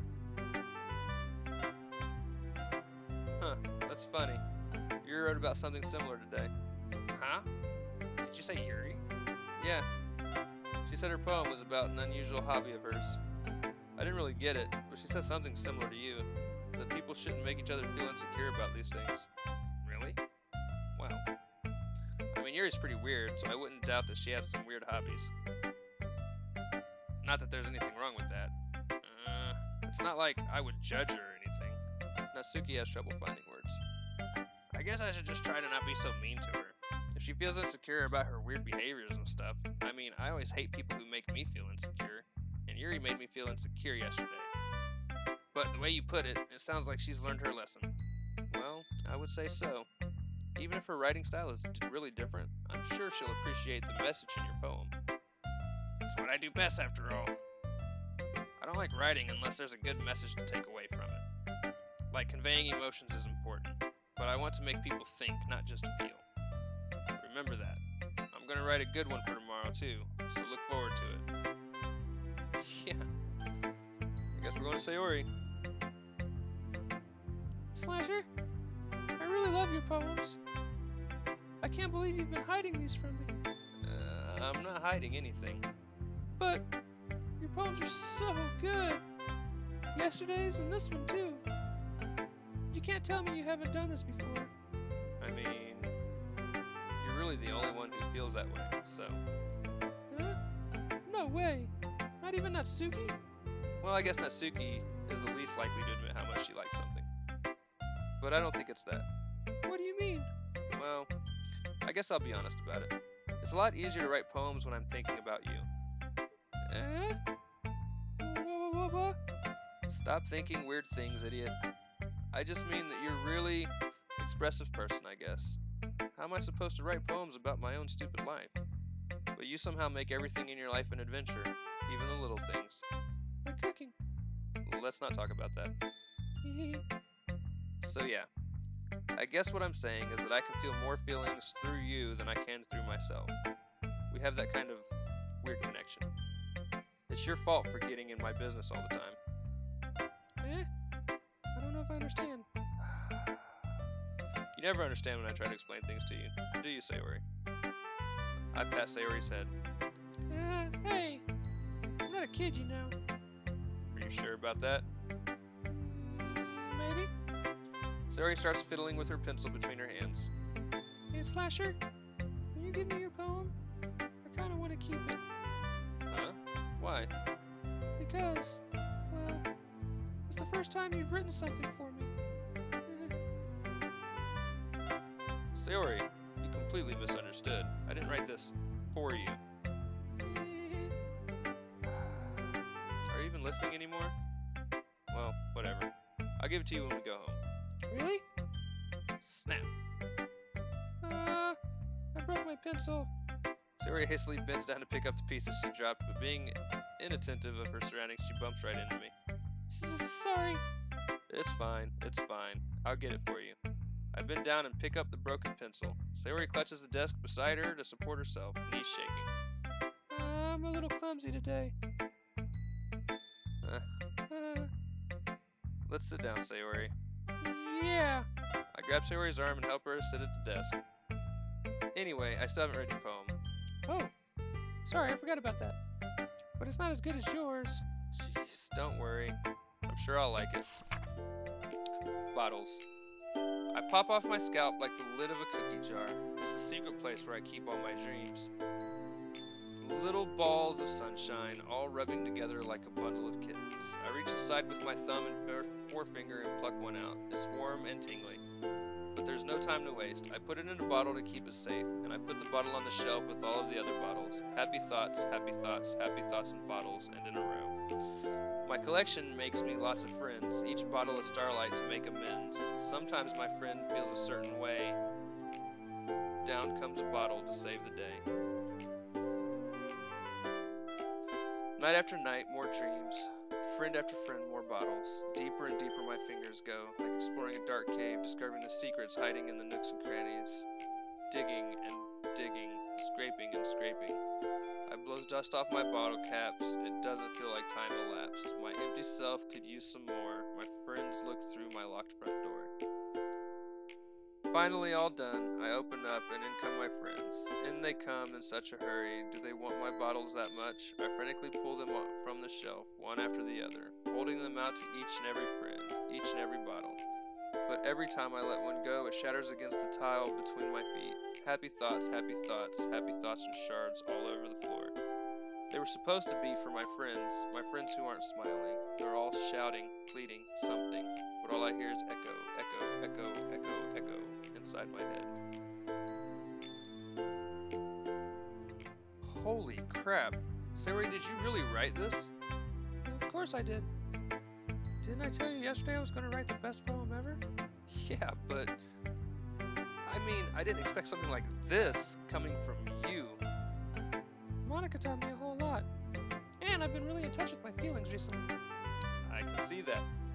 It's almost kind of creepy. Creepy? Well, not exactly. Maybe because I'm so used to you being so cheerful. Never mind. I'm thinking too hard about it. The point is, it came out good, so you should be proud of it. Aw, thanks. I feel like I was meant to express myself this way. It even helps me understand my own feelings a little bit better. Writing is like magic. You've gotten pretty passionate about this, huh? Hope you keep it up. Yeah. Writing's the best. I'm gonna keep writing until I die. Don't get ahead of yourself. Sayori's always had a habit of getting obsessed with something before dropping it no more than a week later. I wonder if this is one of those times. But seeing the passion in her eyes makes it hard for me to be pessimistic. Okay, everyone. We're all done reading each other's poems, right? I have something extra planned today, so if everyone could come sit to the front of the room. Is this about the festival? Well, sort of. Do we really have to do something for the festival? It's not like we can put together anything good in just a few days. We'll just end up embarrassing ourselves instead of getting any new members. That's a concern of mine as well. I don't really do well with last-minute preparations. Don't worry so much. We're going to keep it simple, okay? We won't need much more than a few decorations. Sayori has been working on posters, and I've designed some pamphlets we can give out during the event. Okay, that's great and all. But that doesn't tell us that we're actually going to be doing for the event. Sorry. I thought you heard about it already. We're going to be performing. Performing? Monica? Yeah. Yeah, we're going to be having a poetry performance. Each of us are going to choose a poem to recite during the event. But the cool part is, we're also going to let anyone else come up and recite poems too. Sayori's putting it all on the posters in case anyone wants to prepare ahead of time. Hee. Sayori, who's been coloring a poster, holds it up for us to see. Are you kidding me, Monica? You didn't already start putting those posters up, did you? Well, I did. Do you really think it's that bad of an idea? Well, no. It's not a bad idea. But I didn't sign up for this, you know. There's no way I'm going to be performing in front of a group of people like that. I agree with Natsuki. I could never, in my life, do something like that. Imagining it, Yuri shakes her head in fear. Guys? No, Sayori. I understand where they're coming from. Remember that Natsuki and Yuri never shared their poems with anyone until just a couple days ago. It's a lot to ask for them to recite their poems out loud to a whole room full of people. I guess I kind of overlooked that. So, I'm sorry. But, I still think we should give it our best. We're the only ones responsible for the fate of this club. If we start the event and each put on a good performance, will inspire others to do the same. And the more people who perform, the better we'll be able to show everyone what literature is all about. Yeah, it's about expressing your feelings, being intimate with yourself, finding new horizons, and having fun. That's right. And it's those reasons that we're all in this club today. Don't you want to share that with others? To inspire them to find the same feelings that brought you here in the first place? I know you do. I know we all do. And if it takes place standing in front of the room for 2 minutes and reciting a poem, then I know you can do it. Natsuki and Yuri remain silent. Sayori looks worried. I guess that leaves me no choice. I agree. I don't think it's too much to ask. I think that Sayori and Monica have been trying really hard to get new members. The least we could do is help them out a little bit. Well, maybe, but... Looks like Natsuki doesn't have any arguments left. Fine. I guess I'll just have to get it over with. All right. Whew. Thanks, Natsuki. Thanks, Natsuki. What about you, Yuri? Yuri dejectedly glances around at everyone else's expectant faces. Sigh. I guess I don't. I guess I don't really have a choice. That's everyone. You're the best, Yuri. This club is seriously going to be the death of me. Oh gosh. You'll be fine, Yuri. But anyway, let's move on to the main event. I want each of you to choose a poem of yours. We're going to practice reciting them in front of each other. No way! Monica, this is too sudden. Well, if you can't recite your poem in front of the club, how do you expect to do it in front of strangers? Oh no. Don't worry. I'll start off to help everyone feel a little more comfortable. Can I go next? Of course. Now, let's see. Monica flips through her notebook to the specific poem she has in mind for herself. She then stands behind the podium. The title of this poem is The Way They Fly. Ahem. Monica begins reciting her poem. Her clear, confident voice fills the room. More than that, her inflection is pristine. She knows exactly how to apply emotion behind each line she recites, bringing the words to life. Is this something she's done before, or is she simply a natural? I glance around me. Everyone has their eyes on Monica. Sayori looks amazed. Yuri has an intense expression on her face that I don't understand. Finally, Monica finishes the recitation. The four of us applaud. Monica takes a breath and smiles. That was so good, Monica. Thank you very much. I was just hoping to set a good example. Are you ready to go next, Sayori? I'll go next. Oh, Yuri's fired up all of a sudden. Yuri clutches a sheet of paper between her hands and stands up. Keeping her head down, she walks quickly over to the podium. The poem is called... Yuri anxiously glances at each of us. You can do it, Yuri. It's called Afterimage of a Crimson Eye. Afterimage of a Crimson Eye. Yuri's voice shakes as she starts reading the poem. Just a moment ago, she practically refused to do this. Why is she suddenly putting in so much effort? As Yuri gets past the first couple of lines, her voice changes. It's almost like what happens when Yuri gets absorbed into her books. Her quivering words transform into the sharp syllables of a fierce and confident woman. The poem is full of twists and turns in a structure that she enunciates with perfect timing. This must be a rare glimpse into the whirling fire Yuri keeps concealed inside her head. Suddenly, she's finished. Everyone is stunned. Yuri snaps back in reality and glances around her as if she's bewildered even herself. It's up to me to save the situation. I'm the first to start applauding. Everyone joins me afterward, and we give Yuri the recognition she deserves. It's not that we didn't want to applaud for her, but we were caught so off guard that we must have forgotten. As we applaud, Yuri holds the poem to her chest and rushes back into her seat. Yuri, that was really good. Thank you for sharing. Looks like Yuri's down for the count. Okay, guess I'm next then. Sayori hops out of her chair and cheerfully walks to the podium. This one's called My Meadow. Sorry I giggled. Sayori. It's a lot harder than I thought. How did you guys do it so easily? Try not to think about it like you're reciting to other people. Imagine you're reciting it to yourself, like in front of a mirror or in your own head. It's your poem, so it'll come out the best that way. I see. Okay then. Sayori begins her poem. Somehow it feels like her soft voice was made as a perfect match. The poem isn't aimlessly cheery like Sayori is. It's serene and bittersweet. If I were to read this on paper, I wouldn't probably think much of it, but hearing it come from Sayori's voice almost gives it a whole new meaning. Maybe this is what Sayori meant when she said she likes my poems. It's like I get to reach more deeply into someone I thought I knew through and through. Sayori finishes, and we applaud. I did it! Good job, Sayori. Yeah, even Slasher liked it. I guess that's a good sign. What does that even mean? It came out nicely, Sayori. The atmosphere of the poem fits you really nicely. But it might be that the other poems wouldn't work quite as well with that kind of delivery. Yeah? I don't really understand. In other words, I've seen poems of yours where that sort of gentle delivery wouldn't work as well. They might need a little more force behind them depending on what you're reading. Oh, I know what you mean. Well, I've been practicing that kind of thing. It's just embarrassing to do it in front of everyone. The next time I'm going to make you pick a poem that challenges you a little more. We don't have much time before the festival, you know. Okay. Now, who's next? Natsuki? Don't make me go before Slasher. It's not like I can compare to any of you guys anyways. Might as well let Slasher lower everyone's standards a little before I have to do it. Natsuki. It's fine. I might as well get it over with. But it's not like I have much for a selection of what to read.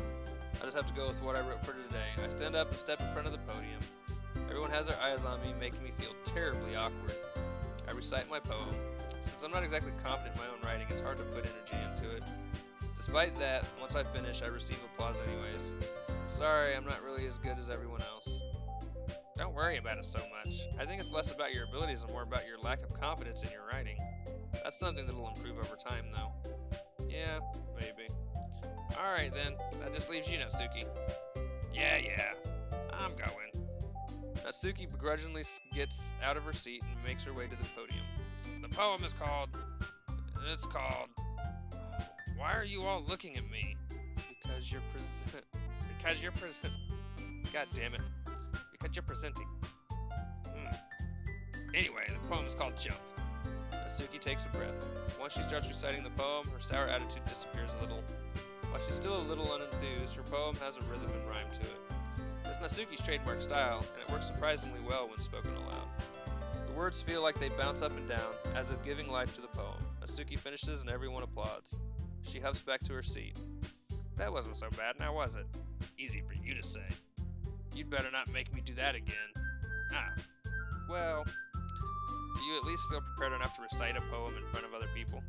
I mean, doing it in front of other people will be way easier. I can put on whatever face I want for other people. But when it's just my friends, it's just embarrassing. That's a surprise, Natsuki. I think it would be the other way around for me. Well, that's just how it is, so... Well, I guess in that case, you won't have much to worry about for the festival. That said, I want to thank everyone for coming through. It might be hard, but I hope that you all have an idea of what it's like now. Make sure you pick a poem and get enough practice. Get enough practice before that festival, okay? I'll be making pamphlets, so let me know ahead of time what you'll be reciting. Jeez.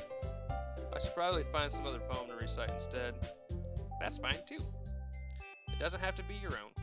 I'm already pleasantly surprised that you're putting in all this effort for the club. It makes me really happy. Yeah, no problem. Yeah, Natsuki's a twat. Okay, everyone. I think that's about it for today. I know the festival's coming up, but let's try to write poems for tomorrow as well. It's been working out really nicely so far, so I'd like to continue that. As for the festival, we'll finish planning tomorrow, and then we'll have the weekend to prepare. Monday's the big day. I can't wait. I can do this. Alright. I stand up. There's no way I'll be able to find the same enthusiasm as Sayori and Monica, but I'll do my best to get through it. If it's for the sake of the club. And impressing Monica. Then I'll have to do my best. Ready to go, Sayori? Yep.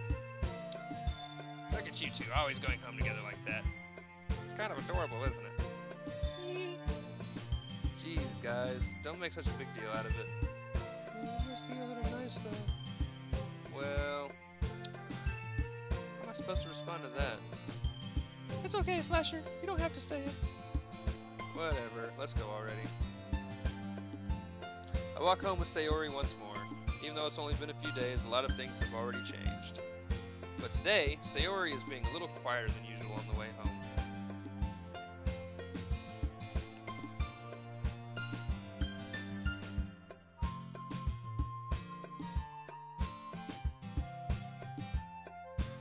Hey, Sayori. Sorry, I was spacing out. Ah, no wonder. I was thinking about something from earlier. I like how we get to... I mean... Sayori fumbles with her words. So let's just say that one day Yuri asked to walk home with you. Huh? What would you do? What kind of question is that? You're kind of putting me on the spot here. Eh, I would still walk home with Sayori. Sayori, you really think I would ditch you for Yuri?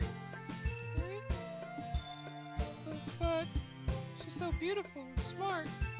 Jeez. I already see her in the club every day. Besides, you always seem to really like going home together. I wouldn't just ruin that for you. You're so silly, Slasher. You think about me too much sometimes. Yuri would deserve it if she wanted it, so... Sayori, I've already made up my mind. I really can't figure you out sometimes. Sorry. Besides, what's the point in speculating something that's never going to happen? Conversation trails off. It's kind of a weird thing for Sayori to care about so much, so I want to respect her and keep her happy too. Then again, the festival's only a few days away. Who knows what will happen in that time. Alright, looks like we gotta put together another poem.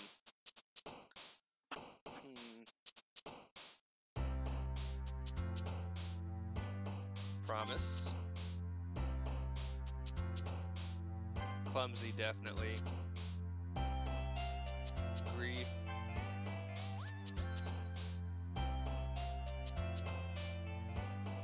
Empty. Pain.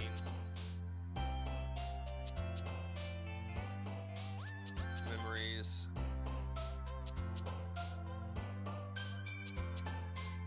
Passion.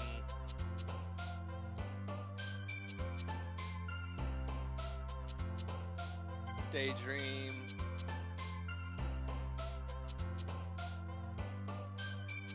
Love.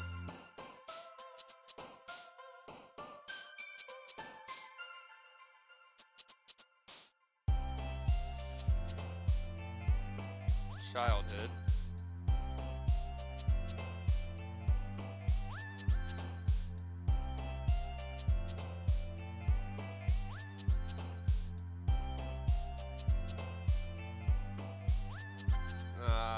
Damn it.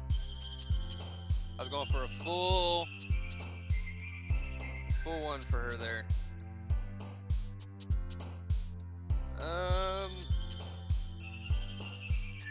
Melancholy, no.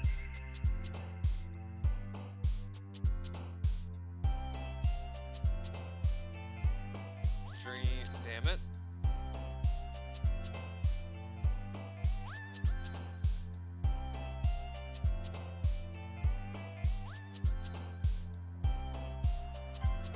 Death.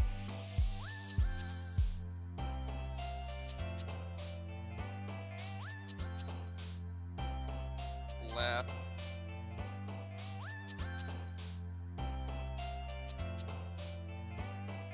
Bubbles? Nope. Go cry. Sadness.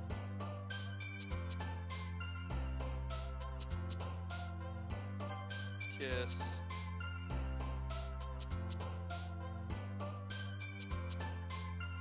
Sensation. We got mostly Sayori. Oh man, I'm the last one here again. Don't worry, I just walked in too. Were you practicing piano again? Yeah. Yeah. You must have a lot of determination, starting this club and now picking up piano. Well, maybe not determination, but I guess passion. Remember that the club wouldn't be here if it wasn't for all of you. And I'm super happy that you're all willing to help out for the festival too. I can't wait for the festival. I can't wait for the festival. It's gonna be great. Eh? Weren't you complaining about it yesterday, Natsuki? Well, yeah. I'm not talking about our part of the festival, but it's a whole day of school where we get to play and eat all kinds of delicious food. You sound a bit like Sayori all of a sudden. Monica, do they usually have fried squid? Squid? That's a pretty specific thing to look forward to. Oh, come on. Hold on.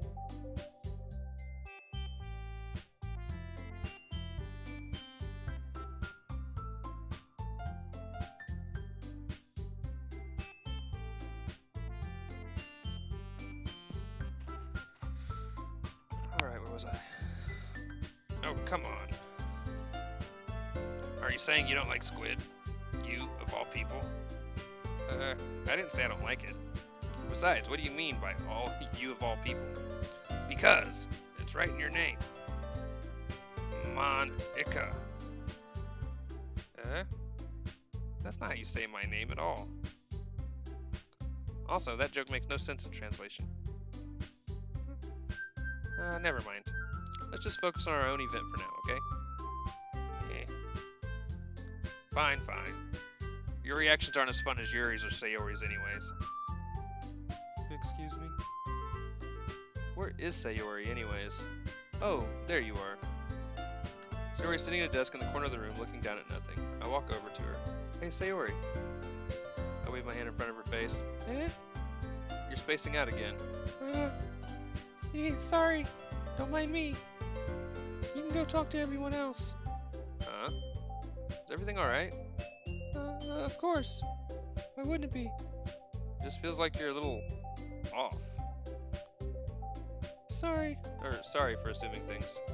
Geez, you worry too much about me. I'm fine, see? Sayori shows me a big smile. Don't let me distract you from having fun with everyone. Well, alright, if you say so. I worriedly glance at Sayori before turning back toward everyone else. But the conversation has already dispersed, with everyone back at their usual activities. Maybe I should ask Monica if she's noticed anything about Sayori recently. Since they've been preparing for the festival, they must be spending a lot of time together. I timidly approach Monica, who is shuffling through some papers at her desk. Slasher, what's up? Hey, this might sound a little strange, but have you noticed anything up with Sayori recently? Anything up with her? In what way do you mean? Maybe I'm reading into it a little bit too much, but she seems a bit downcast today. Oh, you think so? I can't say I've noticed anything about her.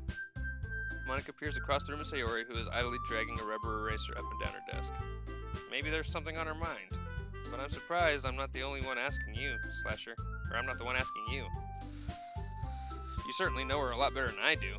Yeah, but she's never really like this. She's always talked to me about things that bothered her, but this time when I asked her, she was really dismissive. Sorry, I know it's not your problem. I just wanted to ask if you knew anything, so I'll drop it now. No. It's important to me, too. I mean, I'm also friends with her. And I also care about the well-being of my club members, you know. Maybe I'll try asking her for myself. Are you sure about that? She seemed like she wanted to be left alone. Are you sure? Maybe she just has a hard time bringing it up with the person of interest. Person of interest? What do you mean by that? I'm saying that maybe the thing on her mind is you, Slasher. Me? How on earth would you come to that conclusion?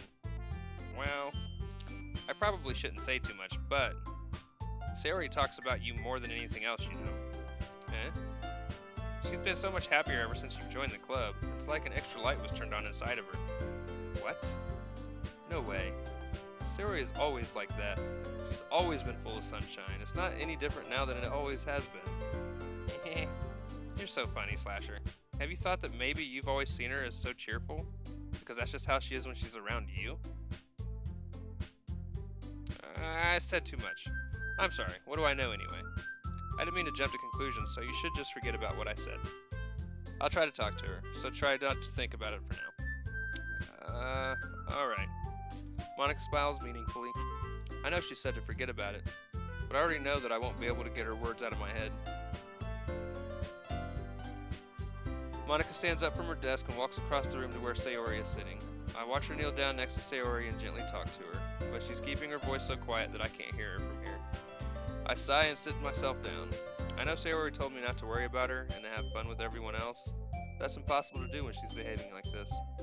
Exactly how much do I care about her, that I'm letting this weigh me down so much? Now it feels like I'm the one behaving out of the ordinary. But there's nothing I can do besides wait for Monica. Okay, everyone. After some time passes, Monica calls out to the club room. Why don't we share our poems now? Before I know it, everything's back to normal. Everyone goes to retrieve their poems, and I do the same. I make eye contact with Monica, and she smiles at me. I wonder what she was talking about with Sayori. Alright, Butterbee, you're up.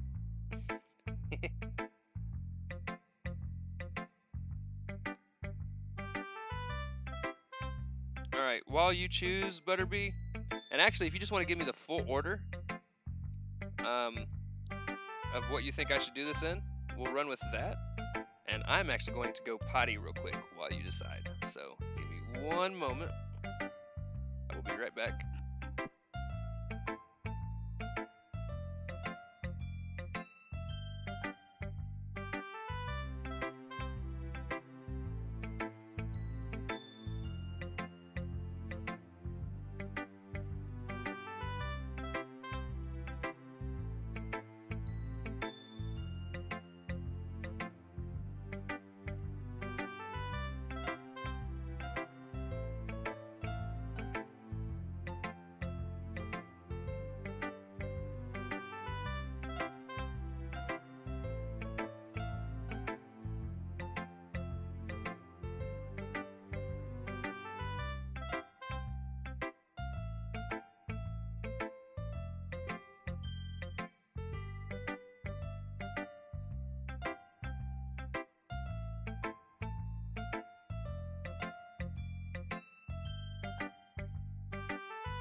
Alright, I'm back. It looks like Fredbot's coming for you, Butterbee.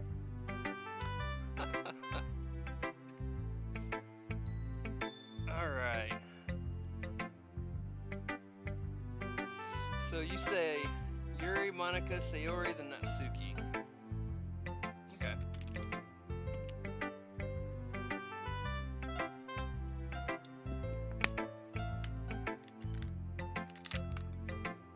We shall start with Yuri.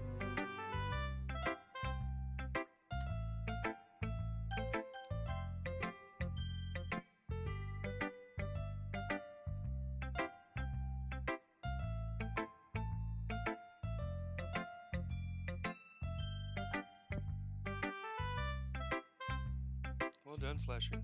You've definitely improved your writing over the course of these few days. Has my advice been helping you? Yeah, definitely. I'm glad. Sharing our writing like this is a lot more fun and rewarding than I anticipated. I need to remember to thank Monica. I think we all felt a little awkward at first. Now it seems like everyone is enjoying sharing their writing and seeing what others think. I guess I can't really disagree. I was really afraid this whole thing would be a chore. But it's a great way for me to spend some personal time with all the girls in the club. But it's been fun getting to know everyone and their writing. And I guess doing some writing myself. Well, have you learned anything about yourself, Slasher? Well, you know how I like to say that writing is a very personal way to get in touch with yourself? At the end, it doesn't matter if you're a good writer or a bad writer. And even my opinions are just opinions, you know? As always, I believe what's most important is exploring and discovering yourself. That's comforting. I'm kind of afraid of disappointing you in some way or another. Yeah? Why me? Well, you're always sophisticated with your writing and have the most advice to share. Is that so? Yuri thinks for a good minute. That must be terrible. Huh? For me to have to become someone whose opinion is fearsome. How unlikable of me. Yuri, it's not as bad as you're making it sound in your head. I just meant that I respect your opinion. I see. I'm sorry that I always overthink and come to those sorts of conclusions. I'm just a little used to it. Overthinking? Being disliked. Yuri? What? What am I saying? I'm sorry, I didn't mean to bring that up. Let's move on.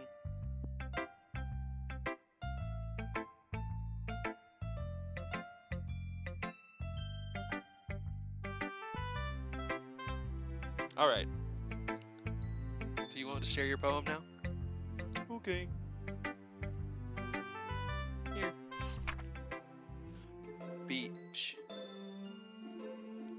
A marvel millions of years in the making, where the womb of Earth chaotically meets the surface, under a clear blue sky, an expansive bliss.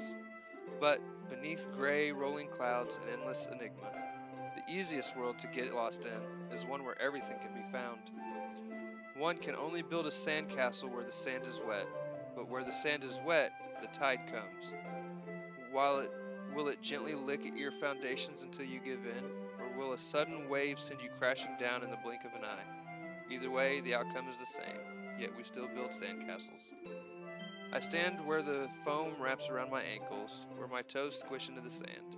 The salty air is therapeutic, the breeze is gentle, yet powerful. I sink my toes into the ultimate boundary line, tempted by the foamy tendrils. Turn back and I abandon my peace to erode at the shore. Drift forward and I return to Earth forevermore.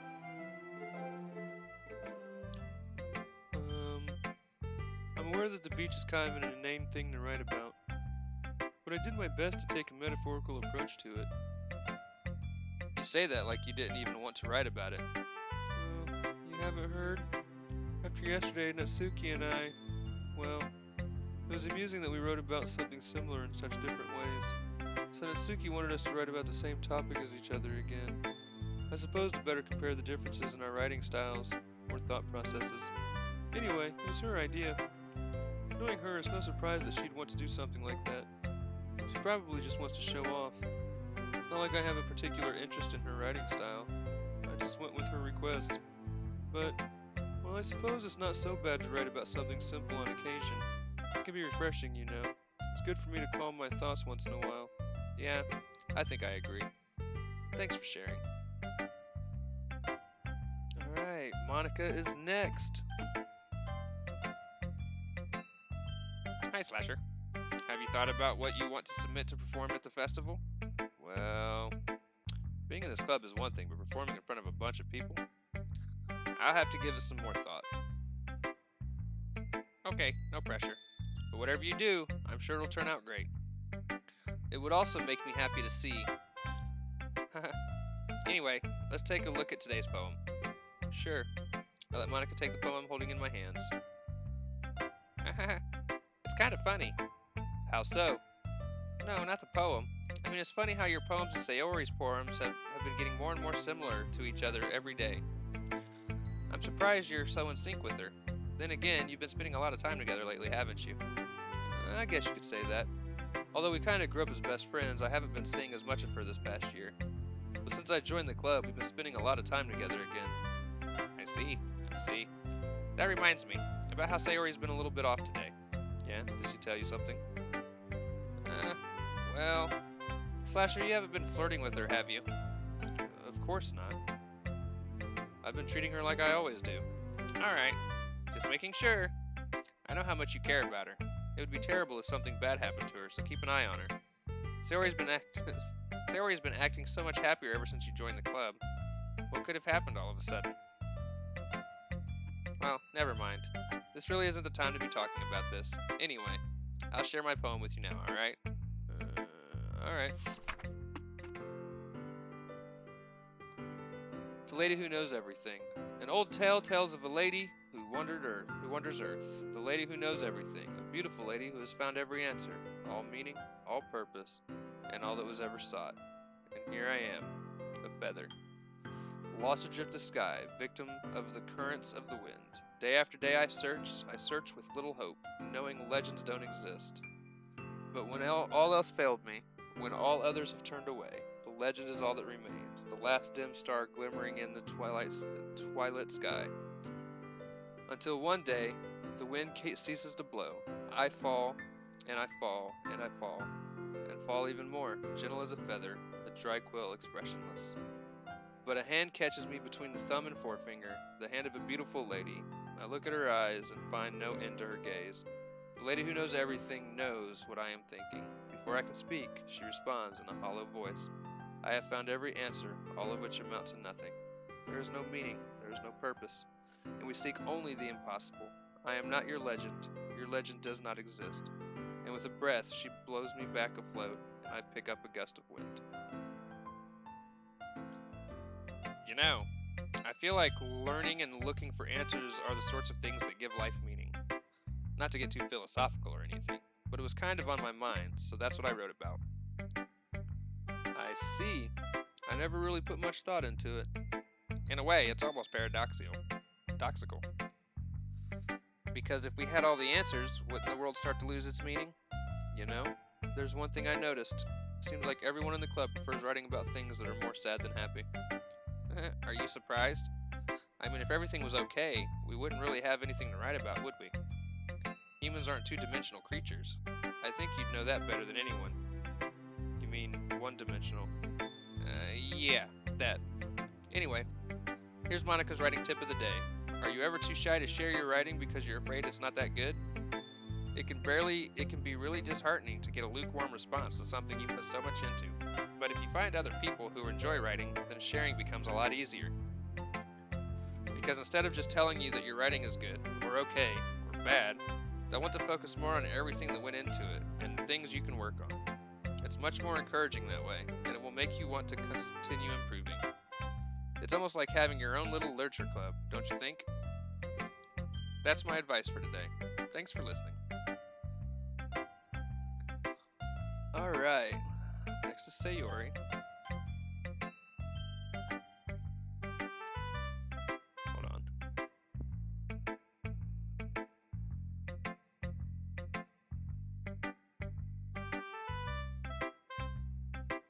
I was saying. This is your best one so far. It's really, really nice, Slasher. Thanks. Hmm? Sayori, you've been a little quiet today. Is everything alright? Of course. Everything is fine. Maybe I'm just a little tired today. Do you want to nap or something? No, that's silly. Don't worry about me, okay? I only want to see smiles on your face. Well, alright. Hey, Slasher. I'm still a little surprised. I really thought that you would try writing your poems like the way Yuri does. Or even Natsuki. But in the end, Yeah? I guess you're the one who likes this one the most. I guess you're the one that likes this one the most. Why? You don't want to get closer with everyone else? Wait, of course I do. But that doesn't mean I need to try so hard to impress them. I still understand you the most, Sayori. I know you have to sometimes put up with me. And I have to sometimes put up with you. But we have a wavelength or something. And this is how the poem came out. Sometimes it feels like you're the only exciting thing in my life. So sometimes it's just easier to write when thinking about you. Sayori? No. Slasher, I don't deserve this. You're too nice to me. Why are you doing this? Sayori has trouble keeping her voice steady all of a sudden. If you had fun with everyone else instead, this would be so much easier. Sayori, I glance around the room and make sure nobody has noticed this.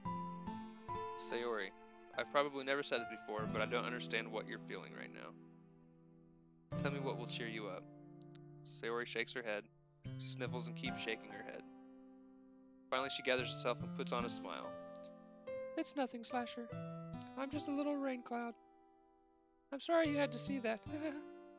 I promise it won't happen again. Just smiles from everyone, okay? That's all that matters. Go play with everyone else. I'm gonna go home a little bit early today. Sayori, Tell Monica I wasn't feeling well, okay? I'll see you tomorrow. before I can say anything else, Sayori cheerfully walks out of the classroom, humming to herself.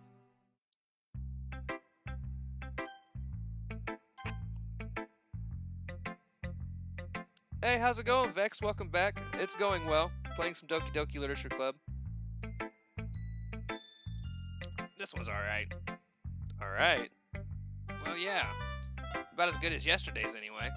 I see what you're going for, but it's just not really my style. I mean, that's fine. I'm mostly just glad that you're trying a little bit. Well, of course, I'm at least trying. Why are you so emotionally invested in my poems anyway? Isn't that more of a compliment to me? No, gross. It's not like I care. It's just that one of us in this club has to make sure you're not slacking off. Really? Well, what if you ended up just scaring me away? That's, it's not like you would actually do that. Yeah, you're right. It's kind of fun to hang out here, even if I have to put up with you. Natsuki's elbow connects with my stomach. Oh? Maybe I won't mind scaring you away after all. I was just joking. Oh, I know. Don't worry, I was too. How the hell do you call that a joke? That seriously hurt. Well, maybe it was funny to her. I guess that's kind of the point. I should really just watch my mouth around Natsuki. Anyway, Natsuki holds her poem out to me like nothing ever happened.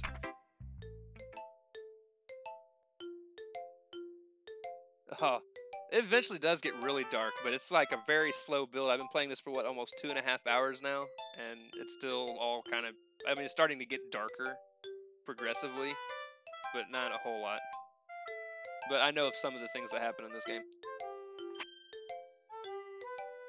I'll be your beach. Your mind is so full of troubles and fears that diminish your wonder over the years, but today I have a special place, a beach for us to go. A shore reaching beyond your sight, a sea that sparkles with brilliant light. The walls in your mind will melt away before the sunny glow. I'll be the beach that washes your worries away. I'll be the beach that you daydream about each day. I'll be the beach that makes your heart leap in a way you thought had left you long ago. Let's bury your heavy thoughts in a pile of sand. Bathe in sunbeams and hold my hand. Wash your insecurities in the salty sea and let me see you shine. Let's leave your memories in a footprint trail, set you free in my windy sail, and remember the reasons you're wonderful when you press your lips to mine. I'll be the beach that washes your worries away. I'll be the beach that you daydream about each day. I'll be the beach that makes your heart leap in a way you thought had left you long ago. But if you let me by your side, your own beach, your own escape, you'll learn to love yourself again. yeah, I felt like I kept writing about negative things, so I wanted to write something with a nice message for once. Besides, the beach is awesome. Kind of hard to write anything negative about the beach. Well, Yuri's take on it was a little more solemn. Well, that's... Jeez, she better not have said anything bad about mine. After all, she was the one who wanted us to write about the same topic. Ugh. You can really see her doing that, too. Making us write about a simple topic, then trying to impress me by coming up with something all fancy. Well, it's not like I care. I just did it anyway. I mean, I guess mine ended up being kind of a metaphorical, too. But there's nothing wrong with doing that once in a while. At the very least, it was good practice. Okay, you three. We're all done sharing poems, right? Why don't we start figuring out? Hold on a second. Is it just me or did you say something strange just now? Eh? Something did sound a bit unusual. That's right. You deviated from your usual catchphrase when addressing the club. Catchphrase? I don't have a catchphrase. Jeez. Why is the mood so weird today? Look, even Yuri isn't immune to it. Stagnating air is common foreshadowing that something terrible is about to happen. In your books, maybe. Look, the only thing different is that Sayori isn't here. Seems you're right. Sayori always helps lighten the mood a little bit, doesn't she? It's almost like everyone's balance is thrown off a little when she's not around. Where the heck did she run off to anyways? I thought she just went to pee. Natsuki, please, show some decency. Oh, come on. She actually wasn't feeling too well and went home early. Is that so? I hope she's alright. Seriously? Of all the times to not go home with her, you pick the time she's not feeling well? So much for you two being all lovey-dovey. No. First of all, stop misunderstanding my friendship with Sayori. And second, she's kind of been avoiding me today, so I didn't want to force it. That curious expression coming from Yuri of all people? Calm down, guys. I talked to her earlier and everything is fine. What did she say? Anyway, we need to figure out the rest of the festival preparations, so let's decide what everyone will be doing this weekend. I already know what I'm doing. That's right. Natsuki will be making cupcakes. But we might need a lot of them, and different flavors. Can you handle all that by yourself, Natsuki? Challenge accepted. As for myself, I'm going to be printing and assembling all the poetry pamphlets. Sayori will be helping me design them. As for Yuri, you can... guys? Can you help me come up with something for Yuri? I'm useless. No, that's not it at all. You're the most talented person here, you know. Now Natsuki's pouting too? Jeez, even I can tell now. I guess I never gave Sayori enough credit, but I can tell things are even harder on you when she's not around. Thanks, Vex. It's hard remembering which one's which sometimes. They kind of bleed into each other. That may be the case. But I can't also be a leader on my own, and then I won't grow as a person. So, Yuri, you have beautiful handwriting, you know? So you should make some banners and decorations to help set the atmosphere. Atmosphere? About that. I love atmosphere. Yuri's expression suddenly changes as she stares at her desk in focus and starts nodding to herself. Your mind is already racing, I see. That's great. You'll be wonderful help, Yuri. But anyway, that just leaves you, Slasher. The one who is truly useless. Or no, the one that is truly useless. Don't say that. In fact, both Natsuki and Yuri have some pretty heavy tasks to handle. It would probably go a long way to give one of them a hand. You could always help me out as well. I would be really appreciative of that. Is Monica suggesting I spend the weekend with one of my club members? How on earth are they going to respond to a suggestion like that? I suppose I wouldn't mind a bit of help. Well, even if you don't know how to bake, there's always some dirty work I could give to you. It's not like Monica's going to give me a choice, and you shouldn't be sitting on your butt anyway. Natsuki tries to mumble a bunch of excuses like that. If I recall, Natsuki, you mentioned that you would like to handle the baking on your own. Slasher may not like to be around if you only make him out to be a nuisance, so therefore, he may be more suited to assisting with the decorations. Hold on, I never said that. How hard could it be to make a few decorations anyway? Sounds more like you're just making excuses for Slasher to... What are you saying? That will be extremely meticulous work. And baking isn't? Just what do you think? Guys, let's settle down for a moment. In the end, I think it's up to Slasher to decide how he'd like to contribute. Besides, he hasn't really gotten the chance to spend any time with me yet, you know? So I'm sure he's interested in... You literally just said... I'm surprised as well. Sorry. I was just saying, though. Jeez. Can we just settle this already? Yeah. Slasher, you're okay with this, right? In the end, it's up to you. Of course. Very well. In that case, everyone looks straight at me. Alright, guys. I don't know what to choose because Sayori's down about something. She is extremely depressed, and I kind of want to cheer her up. I really don't want to help out Natsuki. She's a twat. Yuri, Monica's right. I don't know much about Monica at all. And Yuri is working on some decorations, which could take quite a bit.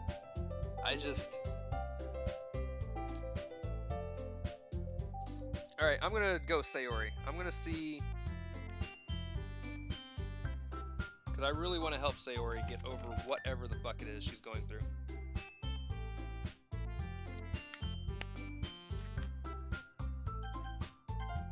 I mean, if it was going to be anyone, then I prefer helping Sayori. I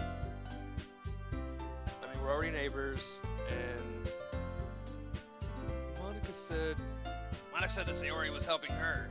Jeez, you really hate us that much? No. Sorry. Sorry, I didn't mean for this to be difficult. Just think of the club, okay? I can't help Sayori. Alright, we're gonna help Yuri. Just because, like I said, I really don't want to help Natsuki.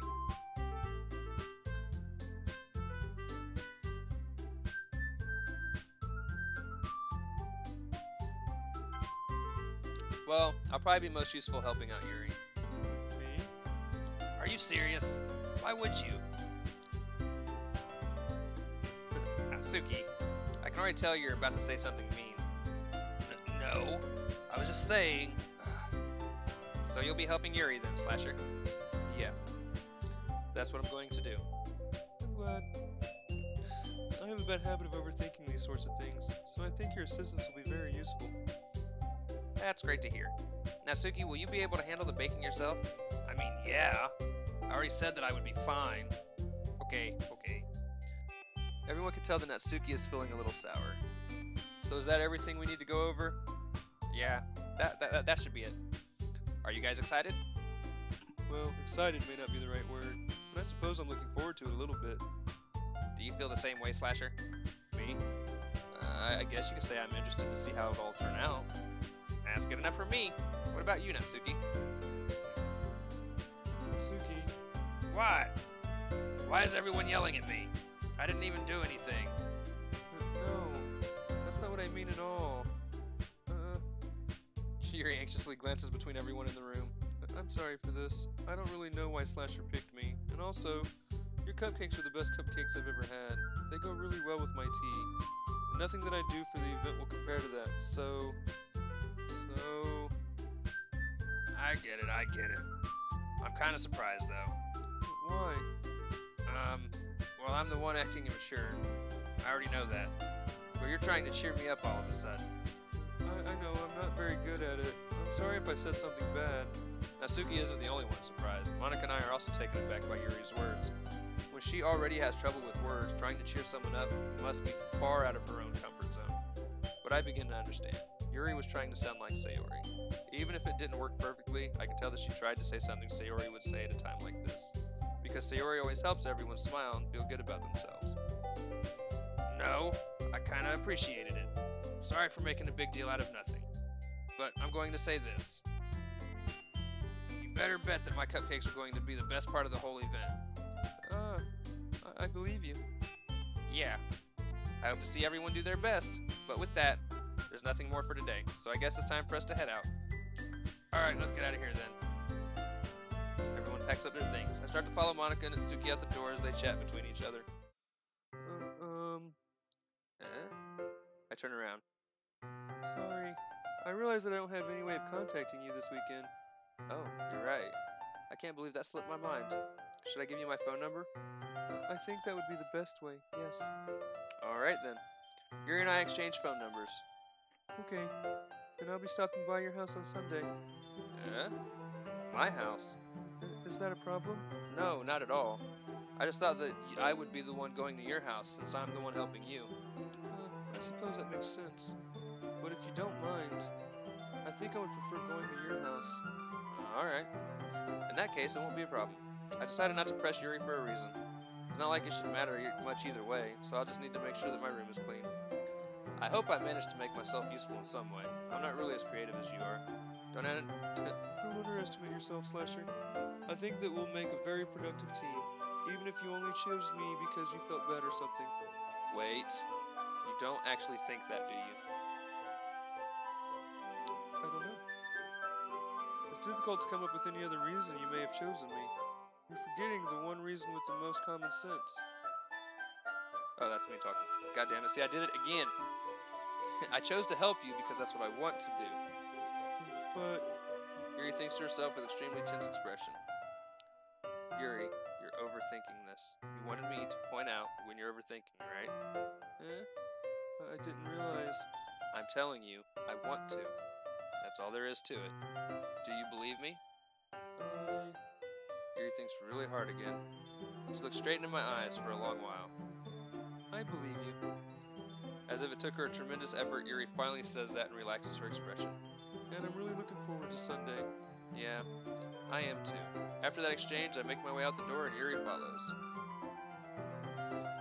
I can't believe this. Yuri's going to be coming to my house on Sunday. Even though I would have preferred to do this with Sayori, my anxiety still shoots through the roof. I guess I've gotten pretty used to handling her at this point. But who knows what might end up happening when we're outside of school. She even told me she was looking forward to it. I shake my head. Why do I feel nervous that Sayori finds out about this? It's not like we feel that way about each other. Besides, like Monica said, this is about the club. I have nothing to worry about. I'll just go with it, then I'll have a good time. It's already Sunday. I've been getting increasingly anxious about Yuri's upcoming visit. I keep telling myself there's no reason to be nervous, but it doesn't help much. Yuri is clearly an introvert and also an intimate person in general. There's no doubt that she'll open up a little bit when it's just the two of us. Meanwhile, We've even been texting occasionally. She was extremely apprehensive at first, but it wasn't long before I was already learning more about her. But putting Yuri aside, I haven't heard a thing from Sayori since she left the club early the other day. It's not like we text each other all the time or anything, but I've been worried about her in the back of my mind. Between what Sayori said and what Monica said, is it really okay for me to put Sayori's feelings aside when she might need me? I decide to visit Sayori before Yuri comes over. Rather than asking, I simply tell her I'm coming over, much like we've done in the past. Once I reach Sayori's house, I knock on the door before entering it myself. Again, we used to play so often that we've made it a habit of simply entering each other's houses like we were family. House is quiet. Sayori isn't anywhere on the first floor, so I assume she's up in her room. It's already strange of her not to run down and greet me. I head up to her bedroom where I finally find her. Sayori? Hi, Slasher. I sit down in her room. Sayori forces a smile, but it's easy to tell that she's different. There's a minute of silence between us. You haven't come over here in like a long time, have you? I guess you're right. It's been a long time. Not much has really changed, has it? Sayori's room is as messy as it's always been. I also recognize the same stuffed animals and wall decorators that she's had for years now. If you came over more often, it wouldn't be such a mess. That's because I end up cleaning it for you. How come you suddenly wanted to come over today? Aren't you supposed to see Yuri today? Yeah, but... Wait, how did you know that? Sayori had already left by the time we decided that last meeting.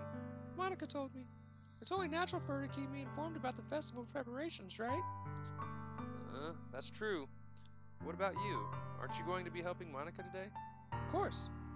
But I'm just helping her online. We didn't plan to meet up or anything. Ah, so it's just me and Yuri then. Yep. There's more silence between us. Sayori stares in a random direction. Everything about her behavior is really uncharacteristic. I finally get to the point. I just wanted to see how you were doing. After you left on Friday, when something's wrong, you can't hide it from me. I know you too well. So, Sayori smiles, shaking her head. That's not good, Slasher. I didn't read that in her voice. Why can't it just be like it's always been? This is all my fault. If I didn't get so weak and accidentally express my feelings, if I didn't make that stupid mistake, then you wouldn't have been worried about me at all. You wouldn't have come here. You wouldn't have even been thinking about me right now. But this is just my punishment, isn't it? I'm getting punished for being so selfish. I think that's why the world decided to have you come over today. It just wants to torture me. Sayori! I grab Sayori by the shoulders. What on earth are you saying? Are you listening to yourself right now? I know something happened to you. There's no other explanation for you to be like this, so tell me already. Until I know, I won't be able to stop thinking about it. Sayori gives me an empty smile. You really put me in a trap, Slasher. But You're wrong. Nothing happened to me. I've always been like this. You're just seeing it for the first time. Seeing what? What are you talking about, Sayori? You're really just going to make me say it, aren't you, Slasher? I guess I have no choice this time. Thing is, I've had really bad depression my whole life. Did you know that? Why do you think I'm late to school every day? Because most days I can't even find a reason to get out of bed. The reason is what reason is there to do anything when I fully know how worthless I am? Why go to school? Why eat? Why make friends? Why make other people put their energy and caring to waste by having them spend it on me? That's what it feels like, and that's why I just want to make everyone happy, without anyone worrying about me. I'm in shock. I can't even figure out how to respond. How is it possible that Sayori kept this from me the entire time that I've known her? Did she really want so badly for me to just not think about her? Why, Sayori? Why is it that you've never... Why is it that you've never told me about this? It almost feels like I've been betrayed as your close friend. Because if I knew, I would have done everything I could to support you. Even if there's only so much that I could do. I would have tried to a little bit harder to make every day a little better for you. That's why I'm your friend. All you had to do is tell me. You don't understand at all, Slasher. Why do you think I didn't tell you? Because if I told you, then you would have to waste effort caring about me instead of doing important things. I don't want to be cared about. It's bittersweet when people try to care about me. feels nice sometimes, but it also feels like a bat being swung against my head. That's why I wanted so badly for you to make friends with everyone else. Helping everyone be happy together is the best thing for me. But then, I discovered something else too. Seeing you make friends and get closer with everyone in the club, it feels like a spear going through my heart. So that's why I decided the world just wants to torture me. Every path leads to nothing but hurt.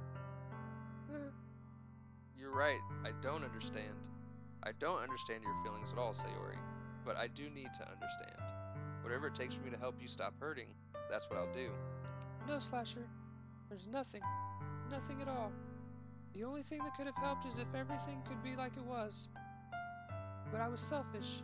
I finally showed you what a horrible person I am. It's back. In the saddle. Oh, hey, what is that? Again. Hold on, I'll know what it was in 15 seconds. It scared the shit out of me, though.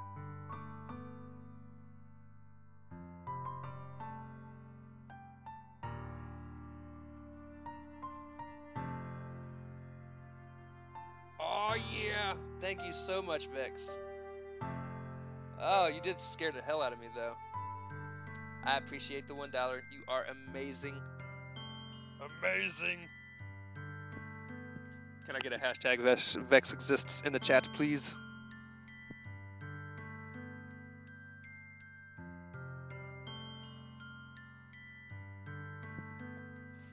I forgot I even had the notification thing set up, and it literally just like fucking scared the mess out of me. That was great.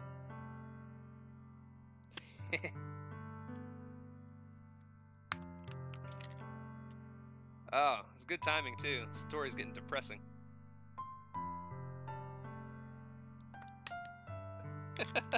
Oh, it's all good, Vex. I greatly appreciate it, and I actually like being scared.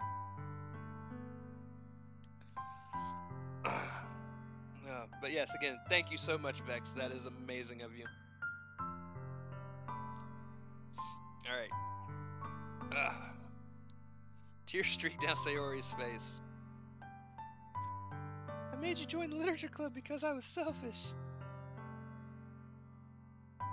And I was punished by my heart hurting in a way that I couldn't understand. And now you came here and I made you hurt too. I'm just weak and selfish. That's all I am. And that's why I'm going to accept these punishments. Because I deserve every last one. Without thinking, I once again grab Sayori's shoulders. This time I pull her into a tight embrace. Slasher? Sayori, I don't care if you feel selfish.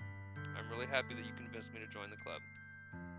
Seeing you every day makes it worthwhile enough.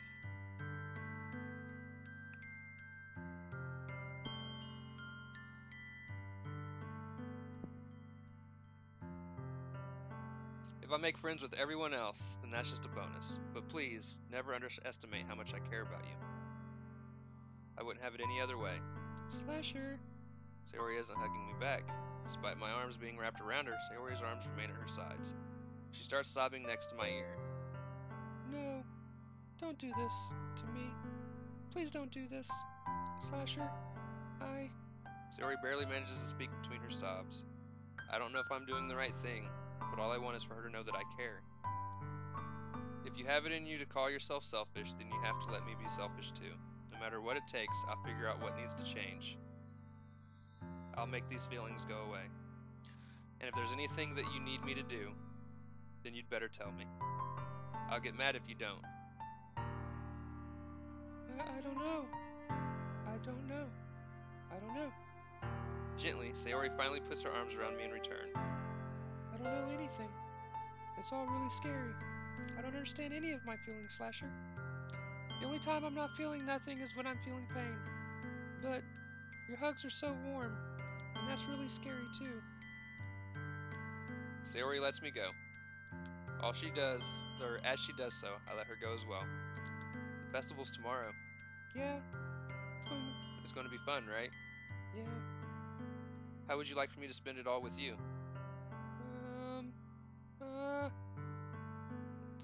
It's what I want. I promise. I think that would be nice then. Yeah.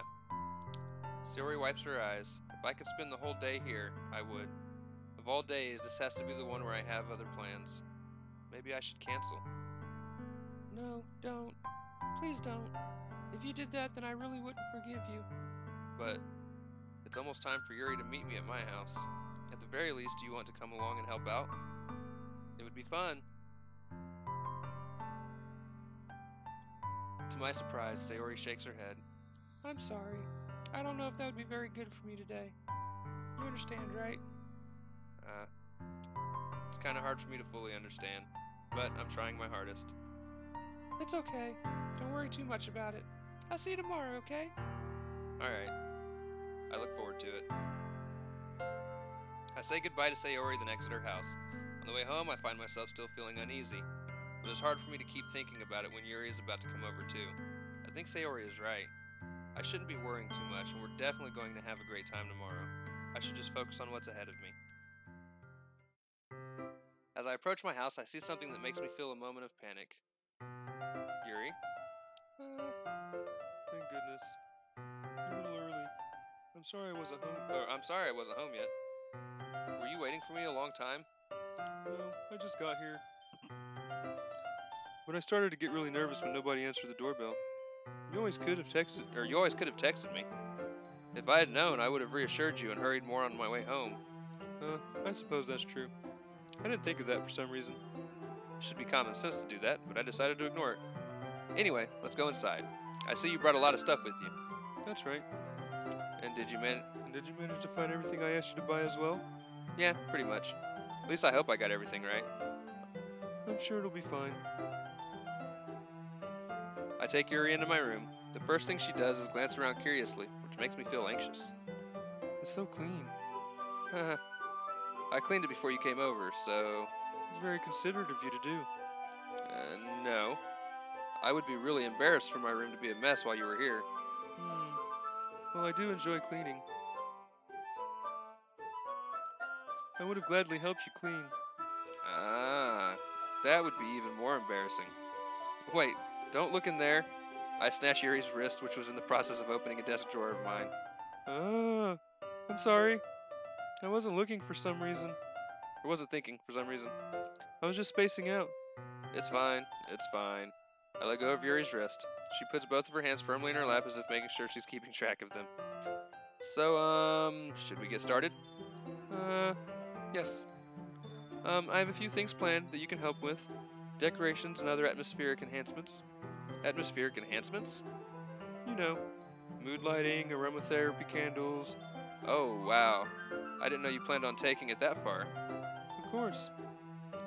I want to help take our guests to a faraway place. Although many will stop by just out of curiosity. And for cupcakes, I guess.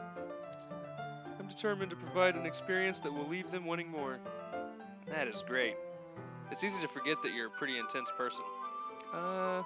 Intense? I guess that's the best way to put it.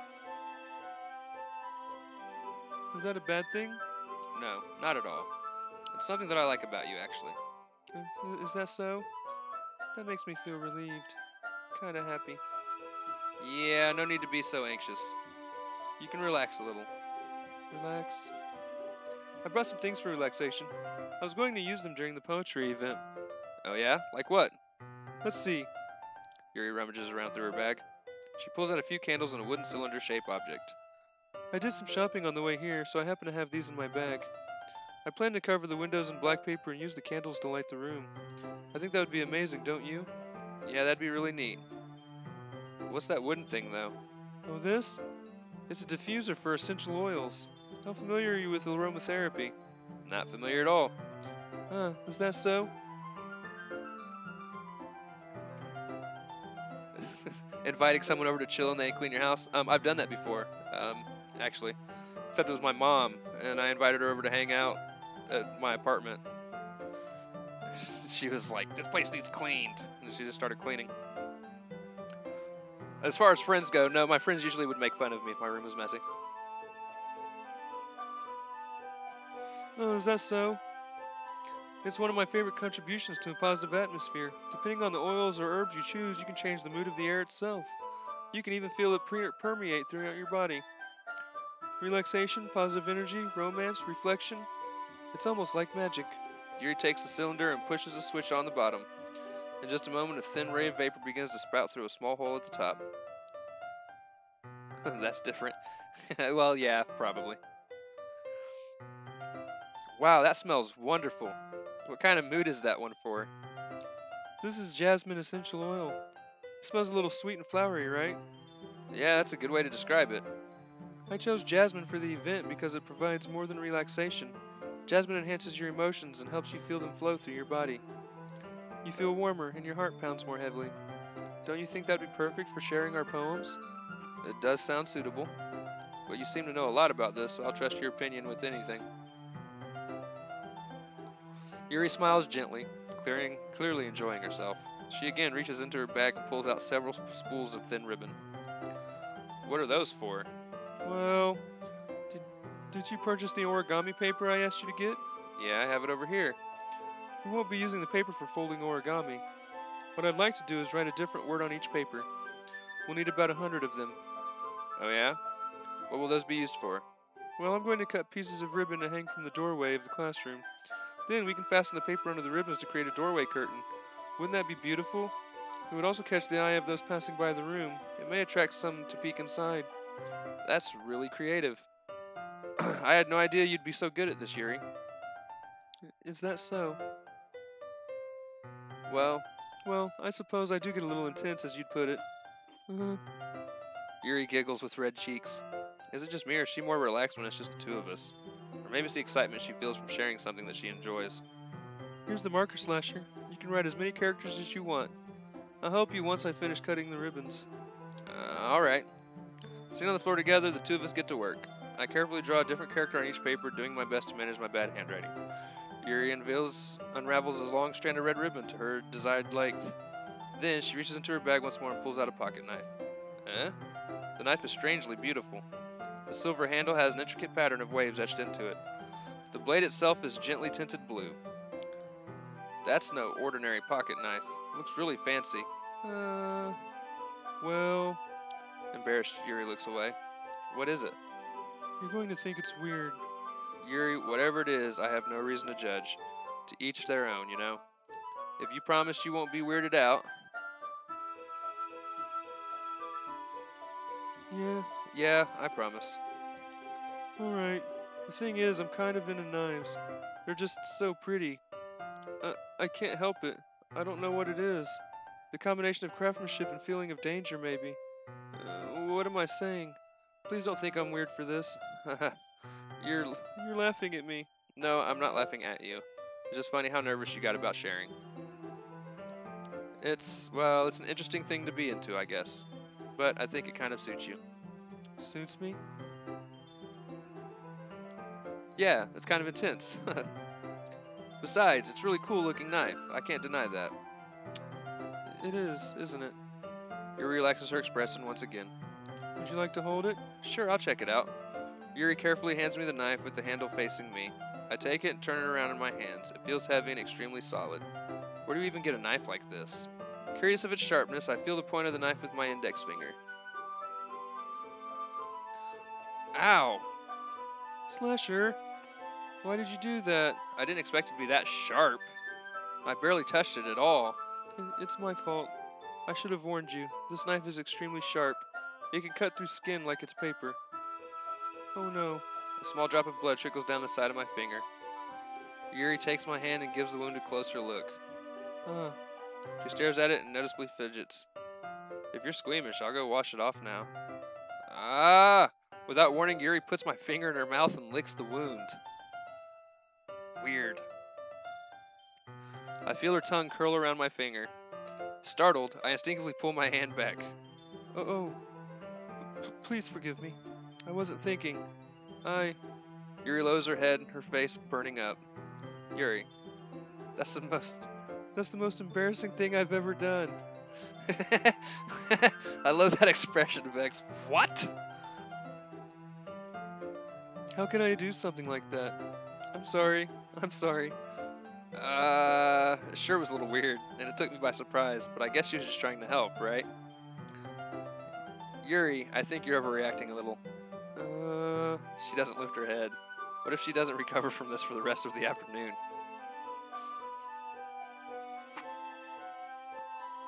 That's so fucked up. Alright, you know what? This might be a stupid thing to do, but I do it anyways. I take Yuri's hand and lick her index finger in return. Slasher, did you really just do that? Now we're even. Yuri just looks at me like I did something wrong. I knew that would be a bad idea. If not for the sweet aroma of the jasmine oil, the air would be extremely heavy right now.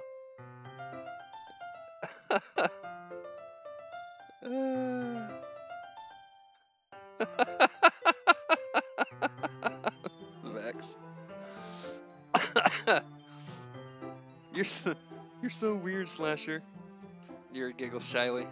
Eh? You're calling me weird? I have no response to that. Where do you keep your bandages? I don't think I need one, actually. It was a tiny cut.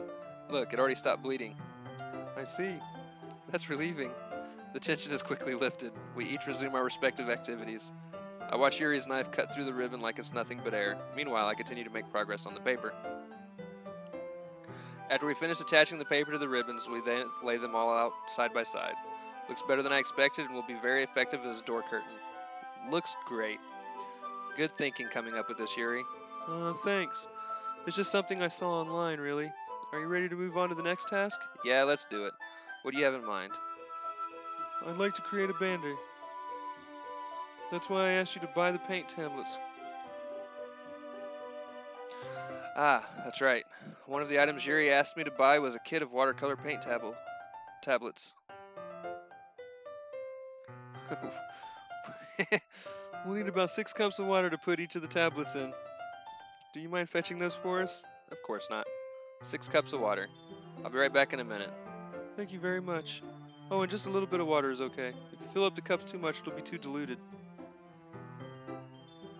Taking Yuri's advice, I decided to use small plastic bathroom cups rather than full-size glasses. I put them on a plate to catch any paint that drips, then bring it back into my room. Yuri? Yes? I come in to see Yuri quickly unrolling her sleeve, pulling it back over her arm. Nothing. Your face is a little red. Is it too hot in here or anything? No, not at all. There's nothing wrong, so let's mix the paint. Yuri hurriedly dismisses me and takes it upon herself to unwrap the tablets, dipping them into the cups. So, I thought we would do something simple that would not look very nice, or that would look very nice. I'd like to paint a gradient across the banner, starting with the colors for a sunrise, then daytime, then sunset, and nighttime. Once it dries, I'll write an inspirational quote across the banner. We can hang it on the wall behind the podium at the front of the classroom. Ah, neat. What are you going to write? Well, it will be more fun to surprise you. Yuri smiles at me. If you say so. After rolling out the banner, Yuri and I kneel opposite sides so we don't get in the way of each other. Yuri uses a brush and adds a few dots of different colors across the banner to serve as a color guide when we paint. This kind of reminds me of elementary school. Painting on a banner with watercolors feels a lot like the art class project that we had back then.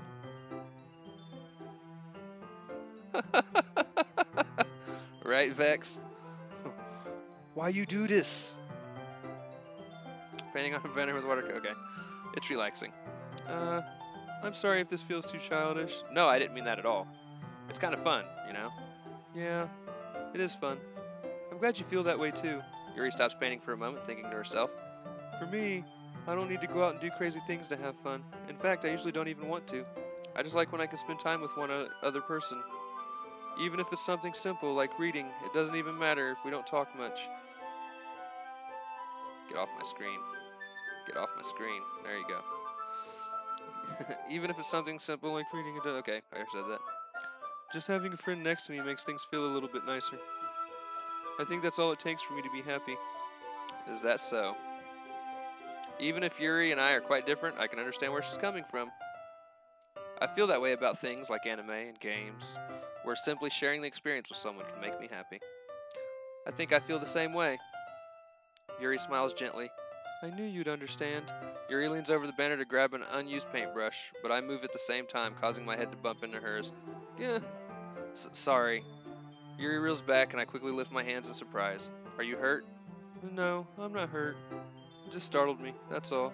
Sorry, I should have asked you to get it for me. It's not your fault. Your face. There are droplets of paint on Yuri's face and neck. Is there something on my face? Yeah, I accidentally got paint on you. Sorry, it's totally my fault. I'll get the towel right away. I rush out and fetch a small towel, then I dampen it with hot water. I return to my room, kneel back down in front of her. Here. I pat down Yuri's face and neck with the towel. Is something wrong? It's hot. I just didn't expect it. Sorry. I didn't want to use cold water. Having finished, I start to retract my hand, but Yuri suddenly holds my wrist. Wait. Huh? Just for a little longer. It feels really nice. I keep my hand still against Yuri's neck. She looks into my eyes. It's an intense expression that I recognize from when she reads her books. Almost as if she's lost in a daze, enveloped by her own thoughts. I don't need to do crazy things to have fun.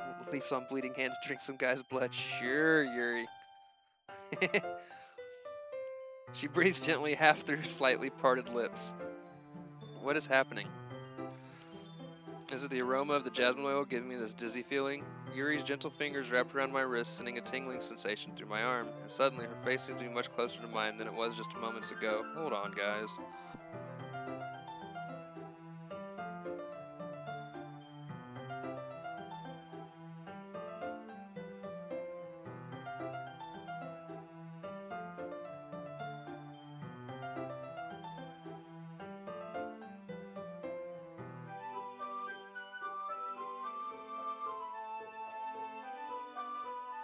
Alright, I'm back. Sorry about that.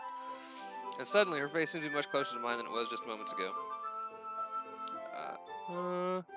Yuri slowly pulls away. Sorry. Sorry. I've been feeling a little lightheaded today. I didn't mean to space out. It's fine. The moment is over as soon as it began. Yuri picks up her brush again, but her movement seems clumsier, like she's unable to focus. I remain silent, forced to ignore the event that just transpired. I hesitantly retrieve my own brush and continue following Yuri's example. That should do it. I finish filling the night sky with white dots that look like stars. Looking at the banner as a whole, it is very pretty and natural looking. I think it came out better than I expected. I'm really happy with the results. Yeah, me too. Are you going to add the lettering now? Not yet. It needs to dry first. That's true, but won't that take a while? Well, perhaps it would be best to leave it here, then have you bring it in the morning. I can do the lettering in the classroom before our event starts. Is that okay? That's totally fine. Wonderful. In that case, I don't think there's anything more for us to do here. Whew! You say that like you're glad it's over. Was I wrong to assume that you were at least enjoying yourself a little bit? No, it's not that. I'm just glad we managed to get everything done. I see. I am too. I was a little concerned about time. I need to start making dinner soon. Ah, so you don't have any time left. I was secretly hoping we would have extra time after finishing the work. Well, Yuri thinks to herself, I think it'd be too irresponsible for me to wait much longer. I'm sorry. I was hoping there would be more time as well. It's probably my fault. Sorry for being such a slow worker. No, it's not your fault at all. And the important thing is that we got everything done, right? Yeah.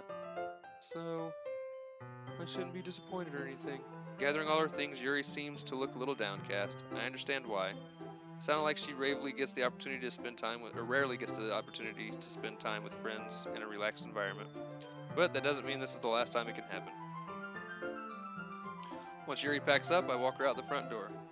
Thank you very much for having me today. No problem. I'm glad I was able to help. Just let me know if there's anything else you need me to bring tomorrow. I will.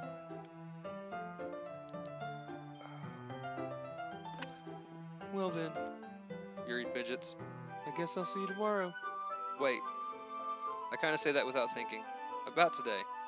It's fine that we didn't have as much time as we wanted, because we can do this again. Whenever you want, you can come over or we can go out somewhere. I forgot, you don't like going out much. As I stumble over my words, Yuri simply smiles bashfully. Anyway, you know what I'm trying to say, so you're very thoughtful. Or, you're very thoughtful, Slasher. Yuri takes a step closer to me, then briefly squeezes my hand. I kind of like that about you. Well, how am I supposed to respond to that? But I don't even get a chance to, as Yuri suddenly pulls back. Sayori? Eh? Hi, Slasher. Sayori. Just now, we weren't. Hehe. It's okay, Slasher. I just stopped by to say hi. Well, it's nice to see you. I'm sorry, but I'm already on my way to leave. Oh, really? That's too bad. I'm sorry. But we'll all be together at the festival tomorrow, so that's fine, right? Of course. Sayori beams. Yeah, so I'll see you tomorrow. Clearly embarrassed, Yuri hurries off. Sayori waves goodbye after her. Sayori, I thought you didn't want to come over today.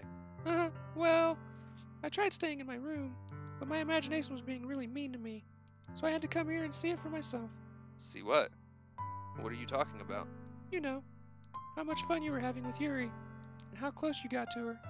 It makes me really happy that you've made such good friends. That's all that matters to me. Tears start to fall down Sayori's face. That's all that matters to me. Why am I feeling this way, Slasher? I'm supposed to be happy for you. Why does it feel like my heart is splitting in half? It hurts so much. Everything hurts so much. This would be so much better if I could just disappear. Sayori, don't say that. It's true, Slasher. If I weren't here, then you wouldn't have to waste your sympathy on me. You wouldn't have to put up with me being selfish. Monica was right. I should just... Monica? Monica was right about what?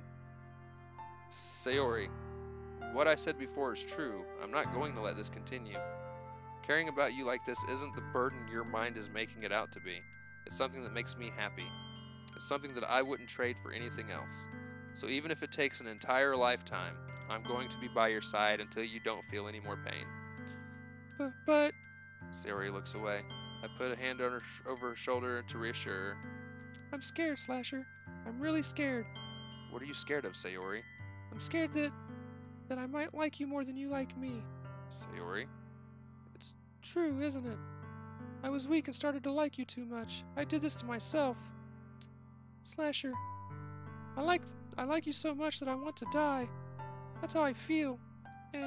And That's enough, Sayori. I don't want you to hurt anyone or anymore. I slide my hand down Sayori's arm and squeeze her hand in my own. Do you remember how I said I'd always know what's best for you? Do you still believe me? Wordlessly, Sayori nods. Even if you don't understand all of your own feelings, I know what you need the most right now, and that's what I'm going to give you. Decisions! Alright, I'll let you guys choose this one. Should I tell her I love her or tell her she's always going to be my closest friend?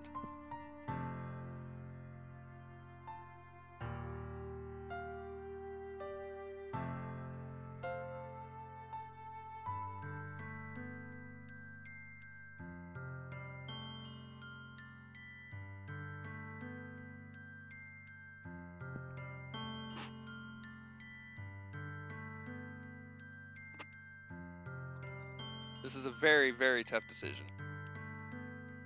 And please know you guys are like 10 to 15 seconds behind me, so there's going to be a period of time where I was just the quiet, waiting.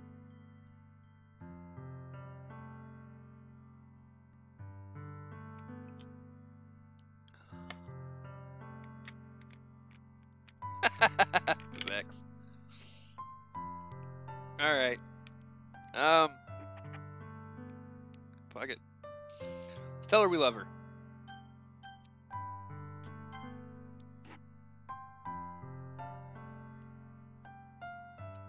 See, the thing is, I think the main character does love her. I love you. Huh? Those are my true feelings, so there's no way you could like me more than I like you. I should have realized it sooner, but spending time with everyone at the club, making new friends, having fun with you every day, helped me realize that you are truly the most important person to me. That's why I'll accept any of your burdens. As long as we can continue like this every day, with you by my side, then I know we'll both be happy. Slasher. Suddenly, Sayori wraps her arms tightly around me. Slasher, is this really okay? Yeah. I hold Sayori in my arms and pull her closer. You'll never have to let go of me again. I love you, Slasher. I want to be with you forever. Me too. I feel Sayori's grip around me weaken a little bit. What is this? Sayori? I'm supposed to be happy right now. I always thought this would be the happiest moment for me. But why? Even now, why won't the rain clouds go away? They're not going away at all, Slasher. It's okay, Sayori. It might take some time for things to get better again. But no matter how long it takes, I'll be there every step of the way.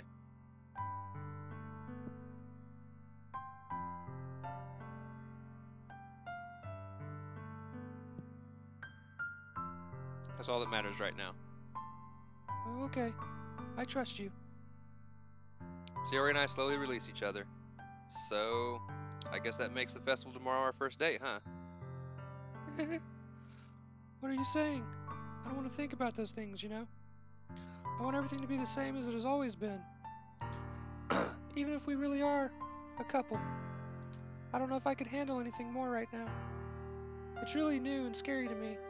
I understand. We'll go at whatever pace suits you best. Hey, Slasher, Sayori gazes at me once again, smiling sadly. even if I get really, really sad, this is the best thing for me, right? I don't really understand what Sayori means by that. Are you saying that this is making you feel sad, Sayori? I don't know. I don't understand what I'm feeling. It felt like a bunch of thorns when you told me you loved me. But that's why I want to trust you. You know what's best for me. Yeah, I do. That's my promise. I say that, but in reality, I've never felt more uncertain when it comes to Sayori. I know that I love her and she loves me, but I'm having as much trouble understanding Sayori's feelings as she is. Even though I can comfort her, I keep wondering if I should be doing something more or something different. I know these thoughts will continue to plague me until things are back to the way they were.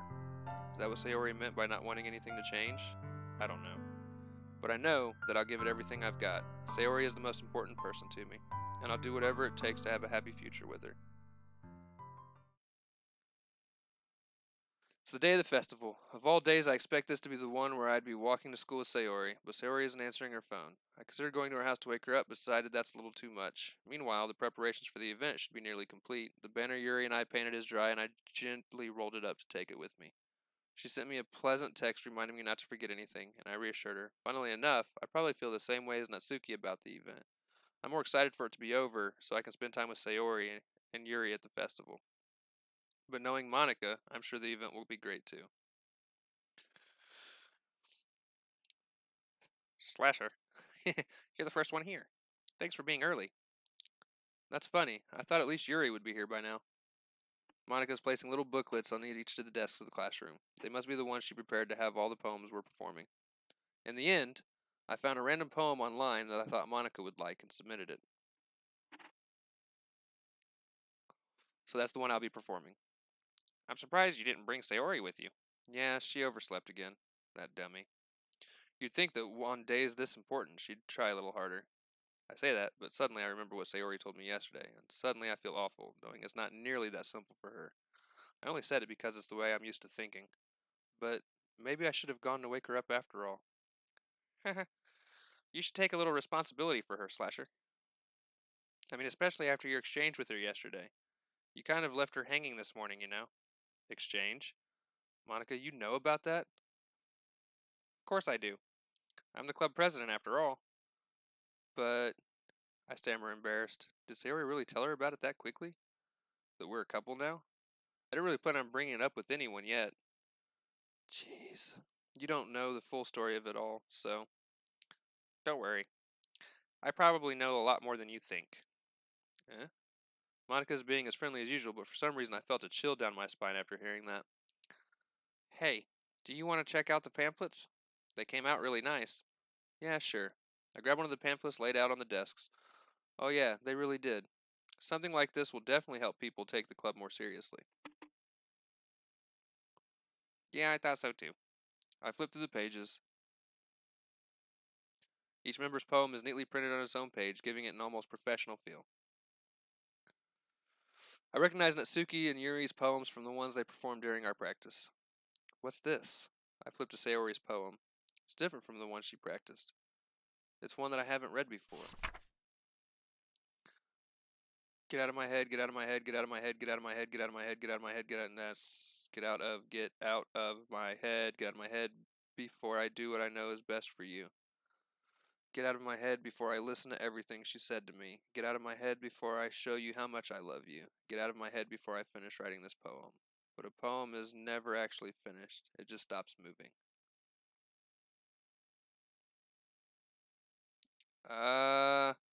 What is this? Reading the poem, I get a pit in my stomach. Slasher? What's wrong? Nothing. This poem feels completely different from anything else Sayori has written. But more than that, I changed my mind. I'm gonna go get Sayori, so. Well, alright. Try not to take too long, okay? I quickly leave the classroom. Don't strain yourself. Monica calls that out after me. I quicken my pace. Alright, so I know what's about to happen. So I want to give out a warning. You are about to see a scene that is very gruesome and grotesque and sad and depressing. And if something like that bothers you, I advise to tune out now. This is officially where the story starts to actually get really dark and really messed up. So I'm going to give everybody a few seconds before I continue to decide whether or not this is where, like, if they want to stay here and keep watching this.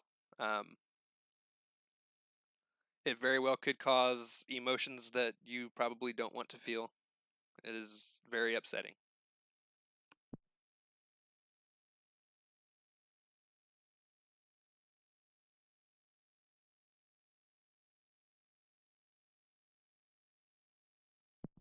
All right. I will go ahead and continue. What was I thinking? Also, I see that somebody else just popped in, just giving a pre-warning, because I see the chat bumped up a little bit. We're about to hit a very sad and depressing scene. And as I said before, if that's something you don't want to see, just, yeah. Alright, what was I thinking? I should have tried a little bit harder for Sayori.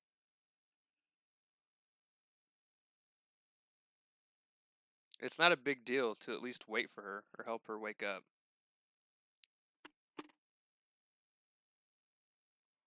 Even the simple gesture of walking her to school makes her really happy. Besides, I told her yesterday that things will be the same as they always have been. That's all she needs, and what I want to give her. I reach Sayori's house and knock on the door. I don't expect an answer, since she's not picking up her phone either. Like yesterday, I open the door and let myself in. Sayori? She really is a heavy sleeper. I swallow. I can't believe I ended up doing this after all. Waking her up in her own house. That really is something that a boyfriend would do, isn't it? In any case, it just feels right. Outside Sayori's room, I knock on the door. Sayori! Wake up, dummy. There's no response. I really didn't want to have to enter her room like this. Isn't it kind of a breach of privacy? But she really leaves me no choice. I gently open the door. Sayo!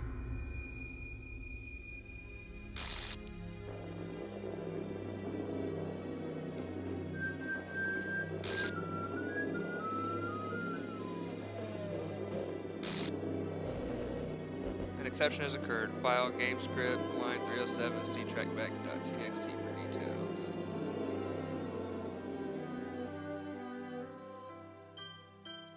What the hell? What the hell? Is this a nightmare? It has to be. This isn't real. There's no way this can be real. Sayori wouldn't do this. Everything was normal up until a few days ago. That's why I can't believe with my eyes what my eyes are showing me. I suppressed the urge to vomit. Just yesterday, I told Sayori I would be there for her. I told her I know what's best and that everything will be okay. Then why? Why would she do this? How could I be so helpless? What did I do wrong? Confessing to her. I shouldn't have confessed to her. That's not what Sayori needed at all. She even told me how painful it is for others to care about her. Then why did I confess to her and make her feel even worse? Why was I so selfish? This is my fault. My swarming thoughts keep telling me everything I could have done to prevent this. If I just spent more time with her, walked her to school, and remained friends with her like it always had been, then I could have prevented this. I know I could have prevented this. Screw the literature club. Screw the festival. I just lost my best friend. Someone I grew up with. She's gone forever now. Nothing I can do can bring her back. This isn't some game where I can reset and try something different. I had only one chance, and I wasn't careful enough. And now I'll carry this guilt with me until I die. Nothing in my life is worth more than hers. But I still couldn't do what she needed from me. And now, I can never take it back. Never. Never. Never. Never. Never. They didn't have to load me up with nevers. End.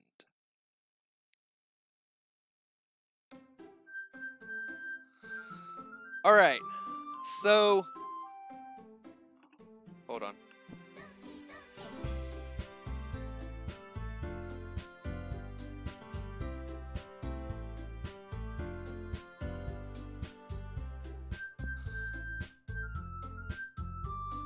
Alright, I don't know if that changes anything if I make different decisions.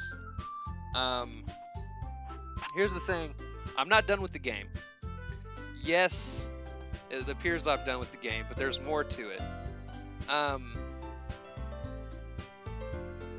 Now, like I said, it is a psychological horror game. So, like, I knew the way that was going to end, and as you can see on the title screen now, Sayori's picture is all scrambled up and messed up and flipped out and weird. And you see the other three girls. As a matter of fact, Sayori's picture almost looks like it's kind of mixed with the leader chick that I can't remember her name for whatever freaking reason. The way this is going to continue, once I continue the game, things are going to be different. Because in the game, it's going to seem like Sayori never existed. And if I remember correctly, the main character picks up on that and wonders why nobody remembers who she is. But like I said, I'm going to end on that note. It was a very sad, disturbing ending, like I said. I'm going to stream this again to continue the path to see what all else happens. And apparently there's a lot of really freaky things that happen in the future as well. But with that being said, I'm going to see if I can find... I think there's somebody specific on right now that I would like to go raid.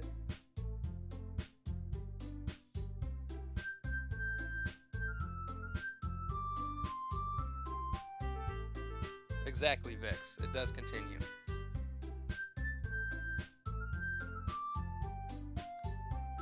Who else is on? That's who I want to go see. I'm going to mute it though.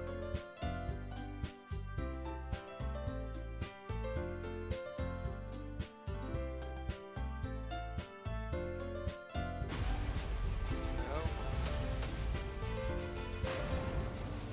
Oh.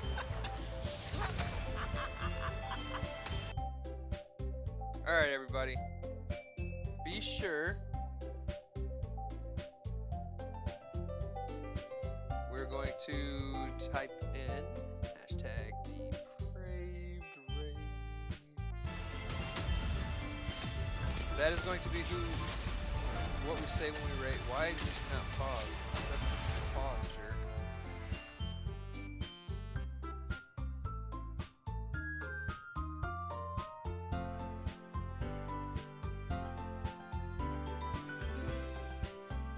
Alright, type in depraved raid when you go over here.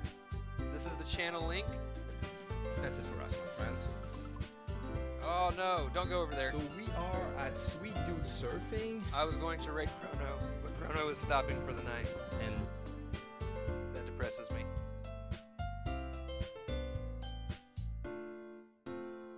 Alright, so he's done.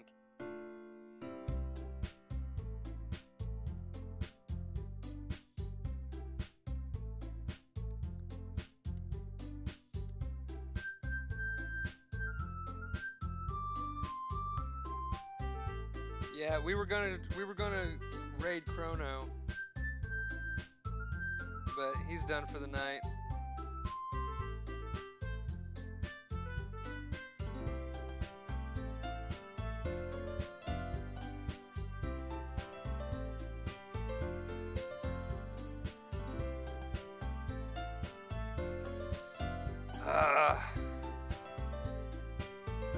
Alright, so we won't raid Chrono.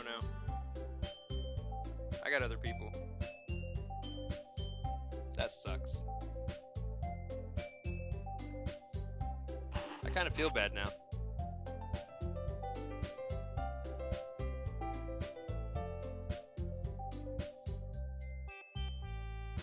Alright, you know what? We're just going to go ahead and end it there. Forget about the raid. My computer's running. Oh, no, we can raid someone else. You know what? We can raid someone else. Let's, I don't want to not raid somebody. Where are my subs? Actually, I should be able to search who I want.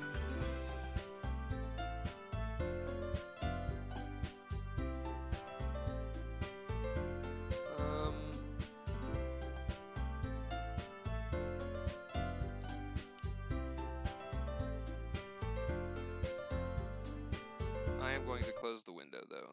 That music is really loud.